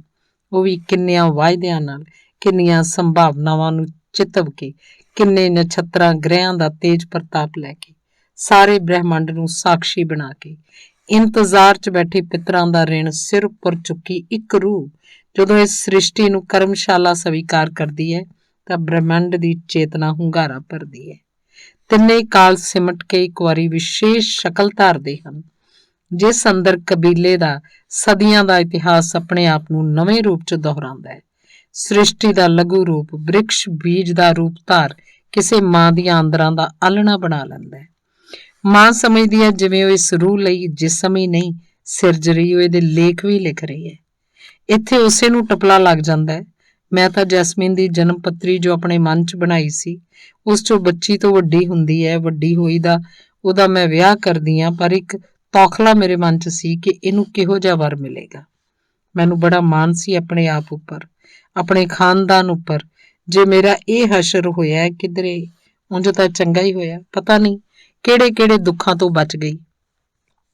ਉਹਦੇ ਨਾਲ ਕੁਝ ਮਾੜਾ ਵਾਪਰਦਾ ਮੇਰੇ ਕੋਲੋਂ ਝੱਲਿਆ ਨਹੀਂ ਸੀ ਜਾਣਾ। ਮੈਂ ਅੰਦਰੋਂ ਬੜੀ ਟੁੱਟ ਗਈ ਹਾਂ, ਪਰ ਲੋਕ ਆਖਦੇ ਨੇ ਧੀ ਤਾਂ ਕਿਸੇ ਕਿਸਮਤ ਵਾਲੇ ਦੀ ਮਰਦੀ ਹੈ। ਤੂੰ ਬਾਦਸ਼ਾਹ ਸਲਾਮਤ ਕਿਸਮਤ ਵਾਲਾ ਹੀ ਹੋਇਆ ਨਾ ਪਾਲਣੀ ਪਈ ਨਾ ਵਿਆਹਣੀ ਪਈ, ਪਰ ਤੂੰ ਤਾਂ ਪਹਿਲੇ ਦਿਨੋਂ ਆਖਦਾ ਸੀ ਅਬਾਰਸ਼ਨ ਕਰਵਾ ਲੈ। ਤੂੰ ਕੋਈ ਲਿੰਕ ਨਹੀਂ ਸੀ ਰੱਖਣਾ ਚਾਹੁੰਦਾ, ਪਰ ਮੈਂ ਸੋਚਦੀ ਸੀ ਇਸੇ ਬੱਚੇ ਦੇ ਸਹਾਰੇ ਮੈਂ ਸਾਰੀ ਜ਼ਿੰਦਗੀ ਕੱਟ ਦਿਆਂਗੀ। ਜਦੋਂ ਮੇਰੇ ਗਰਭ 'ਚ ਸੀ ਕਿੰਨੇ ਝੱਖੜ ਝੁੱਲੇ ਉਹਦੀ ਨੰਨੀ ਰੂਹ ਨੇ ਝੱਲੇ ਹੀ ਹੋਣਗੇ। ਸਭ ਉਹਦੇ ਖੂਨ 'ਚ ਰਲ ਗਿਆ ਹੋਏਗਾ ਕਿ ਮੇਰੇ ਪਾਪਾ ਮੈਨੂੰ ਨਸ਼ਟ ਕਰ ਦੇਣਾ ਚਾਹੁੰਦੇ ਸੀ ਤੇ ਫਿਰ ਮੇਰੀ ਮਾਂ ਨੇ ਕਿਸੇ ਹੋਰ ਆਦਮੀ ਨੂੰ ਸਵੀਕਾਰ ਕਰ ਲਿਆ। ਇਹ ਮੈਂ ਕੀ ਕੀਤਾ? ਇਸ ਲਈ ਨਹੀਂ ਕਿ ਮੈਨੂੰ ਆਦਮੀ ਦੀ ਜ਼ਰੂਰਤ ਸੀ, ਇਸ ਲਈ ਕਿ ਮੈਂ ਮੰਨਣ ਲਈ ਤਿਆਰ ਨਹੀਂ ਸੀ ਕਿ ਮੈਨੂੰ ਕਿਸੇ ਨੇ ਰਿਜੈਕਟ ਕਰ ਦਿੱਤਾ ਹੈ। ਇੱਕ ਔਰਤ ਨਾਲ ਤੂੰ ਕੈਨੇਡਾ ਜਾਣ ਲਈ ਵਿਆਹ ਕੀਤਾ, ਇੱਕ ਨਾਲ ਮਾਪਿਆਂ ਨੂੰ ਖੁਸ਼ ਕਰਨ ਲਈ ਤੇ ਇੱਕ ਨਾਲ ਆਪਣੀ ਮਰਜ਼ੀ ਖਾਤਰ। ਔਰਤਾਂ ਨਾ ਹੋਈਆਂ, ਖਿਡੌਣੇ ਹੋ ਗਈਆਂ। ਪਹਿਲੀ ਔਰਤ ਨੇ ਤੇਰੇ ਆਖਣ ਤੇ ਅਬਾਰਸ਼ਨ ਕਰਵਾਤਾ, ਮੈਨੂੰ ਤੂੰ ਵਾਪਸ ਇੰਡੀਆ ਭੇਜਤਾ। ਤੀਜੀ ਔਰਤ ਤੇ ਤੇਰੀ ਦੇ ਬੱਚਾ ਹੀ ਕੋਈ ਨਹੀਂ। ਲੈ ਦੇ ਕੇ ਜੈਸਮੀਨ ਹੀ ਤੇਰੀ ਔਲਾਦ ਸੀ ਨਾ, ਜਿਹਦੀ ਤੂੰ ਕਦੀ ਬਾਤ ਨਾ ਪੁੱਛੀ। ਕੀ ਕਰੇਂਗਾ ਕਾਰਾਂ, ਕੋਠੀਆਂ, ਬੈਂਕ ਬੈਲੈਂਸਾਂ ਨੂੰ? ਛੋਟੇ ਸ਼ਹਿਰ ਤੇ ਛੋਟੇ ਹਸਪਤਾਲ ਤੋਂ ਵੱਡੇ ਸ਼ਹਿਰ ਤੇ ਵੱਡੇ ਹਸਪਤਾਲ ਲਿਜਾਣ ਲਈ ਮੈਂ ਟੈਕਸੀ ਦਾ ਇੰਤਜ਼ਾਰ ਕਰਦੀ ਰਹੀ। ਮੇਰੇ ਕੋਲ ਬਸ ਇੰਨੇ ਕੋਈ ਪੈਸੇ ਸੀ। ਉਹਦਾ ਪਿਓ ਉਹਦੇ ਕੋਲ ਹੁੰਦਾ, ਉਸ ਵੇਲੇ ਆਪਣੀ ਕਾਰ 'ਚ ਲਿਜਾ ਸਕਦਾ ਸੀ। ਵੱਡੇ ਸ਼ਹਿਰ ਦੇ ਵੱਡੇ ਹਸਪਤਾਲ ਛੇਤੀ ਪਹੁੰਚ ਜਾਂਦੀ, ਸ਼ਾਇਦ ਬਚ ਹੀ ਜਾਂਦੀ। ਜਦੋਂ ਉਹਦੀ ਜਾਨ ਤੇ ਬਣੀਆਂ ਉਦੋਂ ਵੀ ਮੈਂ ਇਕੱਲੀ ਸੀ। ਅੱਧੀ ਕੁ ਰਾਤ ਜਦੋਂ ਜਾਣ ਲੱਗੀ ਉਹਨੇ ਸੰਭਾਲਾ ਜਿਹਾ ਲਿਆ, ਜਰਾ ਕੁ ਅੱਖਾਂ ਪੁੱਟੀਆਂ, ਅੱਖਾਂ ਦੇ ਕੋਇਆਂ 'ਚ ਪਾਣੀ ਜਿਹਾ ਸਿਮ ਆਇਆ। ਸ਼ਾਇਦ ਆਖਦੀ ਹੋਵੇ, ਮੰਮੀ ਮੈਂ ਚੱਲੀ ਆਂ। ਕਿੱਥੇ ਨੂੰ? ਮੈਂ ਪੁੱਛਣਾ ਚਾਹੁੰਦੀ ਸੀ ਪਰ ਉਹਨੇ ਅੱਖਾਂ ਮੁੰਦ ਲਈਆਂ। ਮੈਂ ਭੱਜ ਕੇ ਡਾਕਟਰ ਨੂੰ ਬੁਲਾਉਣ ਗਈ। ਡਾਕਟਰ ਲਈ ਇਹ ਨਿੱਤ ਦੀਆਂ ਗੱਲਾਂ ਸੀ। ਉਹ ਆ ਤਾਂ ਗਈ ਪਰ ਉਹਨੂੰ ਘਬਰਾਹਟ ਕੋਈ ਨਹੀਂ ਸੀ। ਮੈਨੂੰ ਪੁੱਛਣ ਲੱਗੀ, ਤੁਹਾਡੇ ਹੋਰ ਕਿੰਨੇ ਬੱਚੇ ਨੇ? ਮੈਨੂੰ ਜਿਵੇਂ ਉਹਦਾ ਸਵਾਲ ਸਮਝ ਨਾ ਲੱਗਿਆ। ਮੈਂ ਬਸ ਇੰਨਾ ਹੀ ਆਖਿਆ, ਡਾਕਟਰ ਮੇਰੀ ਧੀ ਬੜੀ ਕੀਮਤੀ ਹੈ, ਮੈਂ ਬੜੀਆਂ ਮੁਸ਼ਕਲਾਂ ਨਾਲ ਕੱਲੀ ਨੇ ਇਹਨੂੰ ਪਾਲਿਆ। ਡਾਕਟਰ ਇਹਨੂੰ ਬਚਾ ਲਓ। ਮੈਂ ਕਿਉਂ ਇਹ ਸਭ ਗੱਲਾਂ ਕਰ ਰਹੀ ਹਾਂ? ਕਿਸ ਨਾਲ ਕਰ ਰਹੀ ਹਾਂ? ਤੂੰ ਕੌਣ ਹੈ ਬਾਦਸ਼ਾਹ ਸਲਾਮਤ? ਮੈਂ ਕੌਣ ਹਾਂ? ਇਹ ਸੰਸਾਰ ਕੀ ਹੈ? ਲੋਕ ਮਰ ਕਿਉਂ ਜਾਂਦੇ ਨੇ? ਬੱਚਿਆਂ ਨੂੰ ਤਾਂ ਨਹੀਂ ਨਾ ਮਾਰਨਾ ਚਾਹੀਦਾ। ਮੈਂ ਅਜੇ ਰੱਜ ਕੇ ਆਪਣੀ ਧੀ ਨੂੰ ਰੋਈ ਵੀ ਨਹੀਂ। ਨੌਕਰੀ ਤੇ ਜਾਣਾ ਹੋਏਗਾ, ਕੰਮ ਕਰਨਾ ਹੋਏਗਾ। ਘਰ ਆ ਕੇ ਇੱਕ ਘਰ ਦੀ ਜ਼ਿੰਮੇਵਾਰੀ ਹੈ। ਨਾਲੇ ਅਗਲੇ ਨੂੰ ਕੀ, ਉਹਨੇ ਮੇਰੇ ਹਰੇਕ ਦੁੱਖ ਦਾ ਠੇਕਾ ਤਾਂ ਨਹੀਂ ਲਿਆ ਹੋਇਆ। ਧੀ ਤੋਂ ਵੀ ਪਹਿਲਾਂ ਮੈਂ ਆਪਣੇ ਆਪ ਨੂੰ ਰੋਣਾ ਚਾਹੁੰਦੀ ਹਾਂ। ਹਾਂ, ਆਪਣੇ ਆਪ ਨੂੰ। ਹੋਰ ਕੌਣ ਹੋਏਗਾ? ਹੋਰ ਕੌਣ ਰੋਏਗਾ ਮੈਨੂੰ? ਮੈਨੂੰ ਰੋਣ ਵਾਲੀ ਤਾਂ ਮੇਰੇ ਨਾਲੋਂ ਵੀ ਪਹਿਲਾਂ ਚਲੀ ਗਈ। ਆਪਣੇ ਜਾਣੇ ਤਾਂ ਮੈਂ ਬਹੁਤ ਤਕੜੀ ਹਾਂ। ਮੈਂ ਨਹੀਂ ਚਾਹੁੰਦੀ ਕੋਈ ਮੇਰੇ ਤੇ ਤਰਸ ਕਰੇ, ਪਰ ਮੈਂ ਤਾਂ ਜਾਣਦੀ ਹਾਂ ਮੈਂ ਕਿੱਡੀ ਏਡੀ ਤਕੜੀ ਨਹੀਂ। ਰਾਤ ਨੂੰ ਜਦੋਂ ਮੇਰੀ ਅੱਖ ਖੁੱਲ ਜਾਂਦੀ ਹੈ, ਮੁੜ ਕੇ ਅੱਖ ਕਿਹੜਾ ਲੱਗਦੀ ਹੈ? ਲੱਤਾਂ 'ਚ ਜਿਵੇਂ ਜਾਨ ਹੀ ਨਹੀਂ ਹੁੰਦੀ। ਕੁਝ ਵੀ ਕਰਨ ਨੂੰ ਵੱਡੀ ਰੂਹ ਕਿਹੜਾ ਕਰਦੀ ਹੈ? ਕੁਝ ਸੋਚਣ ਨੂੰ ਵੀ ਮਨ ਨਹੀਂ ਕਰਦਾ, ਜਿਵੇਂ ਕੁਝ ਵਾਪਰਿਆ ਨਹੀਂ, ਜਿਵੇਂ ਮੈਂ ਕੋਈ ਹਾਂ ਹੀ ਨਹੀਂ। ਇਸ ਲਈ ਤਾਂ ਮੈਂ ਇਸ ਵੇਲੇ ਰੋ ਨਹੀਂ ਰਹੀ। ਉਂਝ ਤਾਂ ਚੰਗਾ ਹੀ ਹੋਇਆ ਜੈਸਮੀਨ ਮਰ ਗਈ, ਨਹੀਂ ਤਾਂ ਕੀ ਪਤਾ ਉਹਨੂੰ ਕਿੱਥੇ ਕਿੱਥੇ ਦੀ ਲੰਘਣਾ ਪੈਂਦਾ। ਬਾਦਸ਼ਾਹ ਸਲਾਮਤ, ਮੈਂ ਦੱਸਾਂ, ਜਦੋਂ ਤੂੰ ਮੇਰੇ ਨਾਲ ਇਹ ਸਲੂਕ ਕੀਤਾ ਸੀ ਤਾਂ ਮੈਂ ਬਰਦਾਸ਼ਤ ਨਹੀਂ ਕਰ ਸਕੀ। ਇਹ ਮੈਨੂੰ ਆਪਣੀ ਤੋਹੀਨ ਲੱਗੀ ਸੀ। ਉਦੋਂ ਮੈਂ ਸਾਬਤ ਔਰਤ ਸੀ, ਜ਼ਿੰਦਗੀ 'ਚ ਕੋਈ ਊਣ ਕਾਣ ਨਹੀਂ ਸੀ। ਇਸੇ ਲਈ ਲੱਗਿਆ ਸੀ ਤੂੰ ਕੌਣ ਹੁੰਨਾ ਮੇਰੇ ਨਾਲ ਇਉਂ ਕਰਨ ਵਾਲਾ। ਪਰ ਹੁਣ ਜਸਪਾਲ ਨਿੱਕੀ ਜੀ ਕਿਸੇ ਗੱਲ ਤੋਂ ਖਿਝ ਕੇ ਜਦੋਂ ਗਾਲਾਂ ਕੱਢਦਾ, ਜਿਵੇਂ ਸੁੰਨ ਹੋਈ ਸਭ ਕੁਝ ਸੁਣਦੀ ਰਹਿੰਦੀ ਆ, ਉਹ ਜਿਵੇਂ ਕਿਸੇ ਹੋਰ ਨੂੰ ਹੀ ਕੁਝ ਆਖ ਰਿਹਾ ਹੋਵੇ। ਮੈਂ ਏਡੀ ਬੇਗੈਰਤ ਕਿਵੇਂ ਹੋ ਗਈ? ਸ਼ਾਇਦ ਮੈਂ ਬਹੁਤ ਟੁੱਟ ਗਈ ਹਾਂ, ਕਮਜ਼ੋਰ ਹੋ ਗਈ ਹਾਂ। ਇਸੇ ਲਈ ਡਰਦੀ ਹਾਂ ਜਸਪਾਲ ਵੀ ਸਾਨੂੰ ਛੱਡ ਕੇ ਕਿਧਰੇ ਚਲਿਆ ਨਾ ਜਾਵੇ। ਉਹ ਵੀ ਸ਼ਾਇਦ ਇਸ ਗੱਲ ਨੂੰ ਜਾਣਦਾ ਹੈ ਕਿ ਮੈਂ ਇਸ ਗੱਲ ਤੋਂ ਬਹੁਤ ਭੈਮਾਨ ਹੋ ਜਾਂਦੀ ਹਾਂ। ਉਹ ਬਹੁਤ ਵਾਰੀ ਆਖ ਦਿੰਦਾ ਹੈ ਕਿ ਮੈਂ ਤਾਂ ਕਿਧਰੇ ਚਲਿਆ ਜਾਣਾ ਹੈ।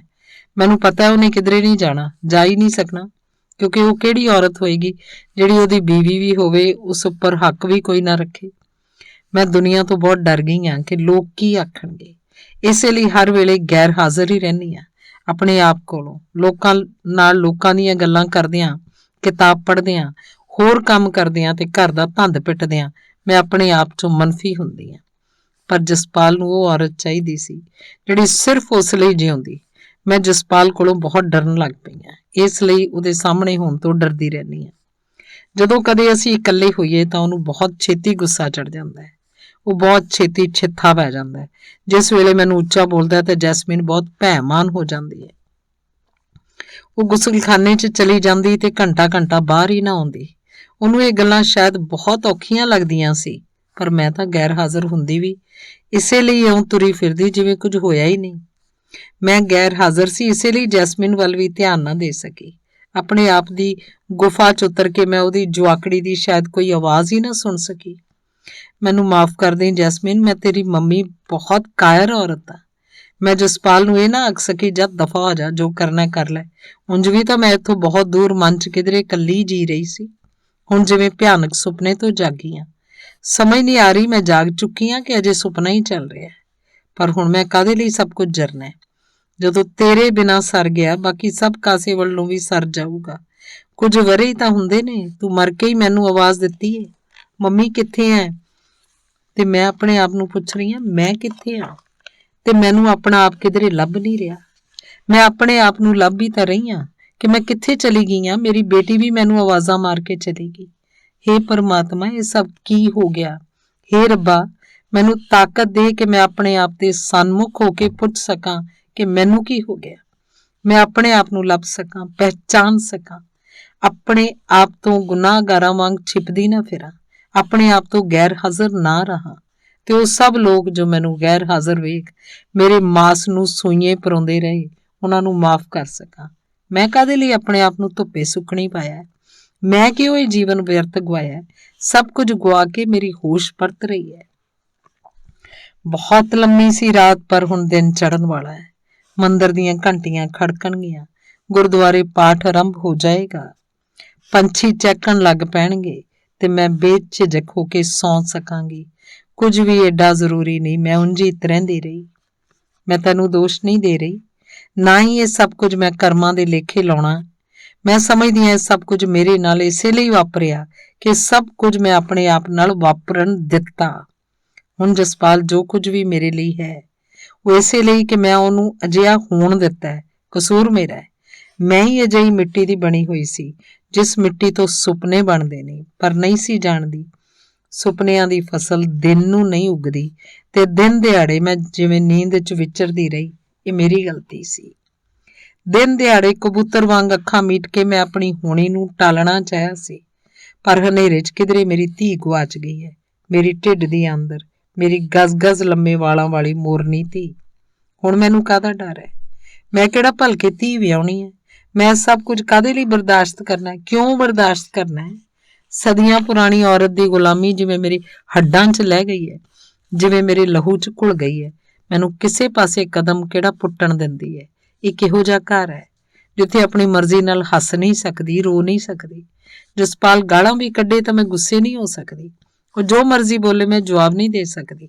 ਮੈਂ ਡਰਦੀ ਕਿਸ ਗੱਲੋਂ ਆ ਕਿ ਜਸਪਾਲ ਕਿਧਰੇ ਚਲਿਆ ਜਾਏਗਾ, ਕਿ ਹੁਣ ਉਹ ਇੱਥੇ ਮੇਰੇ ਕੋਲ ਹੈ, ਕਿ ਮੈਂ ਉਹਦੇ ਅਨੇਕਾਂ ਵਕਤੀ ਇਸ਼ਕਾਂ ਬਾਰੇ ਨਹੀਂ ਜਾਣਦੀ, ਕਿ ਉਹਦੇ ਨਸ਼ਿਆਂ ਬਾਰੇ ਮੈਨੂੰ ਨਹੀਂ ਪਤਾ, ਤੇ ਮੈਂ ਕੁਝ ਵੀ ਉਭਾਸਰਦੀ ਕਿਉਂ ਨਹੀਂ?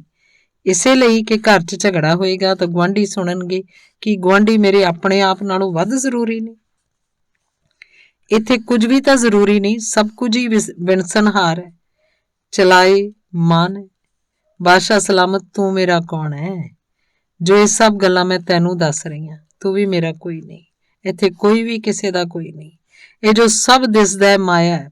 ਮੇਰੀ ਧੀ ਜੋ ਮੇਰਾ ਭਵਿੱਖ ਸੀ, ਜੇ ਉਹੀ ਨਹੀਂ ਰਹੀ ਹੋਰ ਕੀ ਰਹੇਗਾ? ਬਾਦਸ਼ਾਹ ਸਲਾਮਤ, ਮੈਂ ਤੈਨੂੰ ਸਿਰਫ ਇਹੀ ਦੱਸਣਾ ਚਾਹੁੰਦੀ ਹਾਂ ਕਿ ਪਰਸੋਂ ਤੇਰੀ ਧੀ, ਸਾਡੀ ਧੀ ਇਸ ਦੁਨੀਆ ਤੋਂ ਤੁਰ ਗਈ ਹੈ। ਤੂੰ ਵੀ ਇੱਕ ਦਿਨ ਤੁਰ ਜਾਏਂਗਾ, ਮੈਂ ਵੀ ਤੁਰ ਜਾਵਾਂਗੀ। ਸਿਆਣੇ ਠੀਕ ਹੀ ਆਖਦੇ ਨੇ, ਇਹ ਜੱਗ ਸੁਪਨੇ ਦੀ ਨਿਆਈ ਹੈ, ਪਰ ਮੈਂ ਉਸ ਸੁਪਨੇ ਤੋਂ ਹੁਣੇ-ਹੁਣੇ ਜਾਗੀ ਹਾਂ ਤੇ ਤੈਨੂੰ ਖਤ ਲਿਖ ਰਹੀ ਹਾਂ। ਧੰਨਵਾਦ।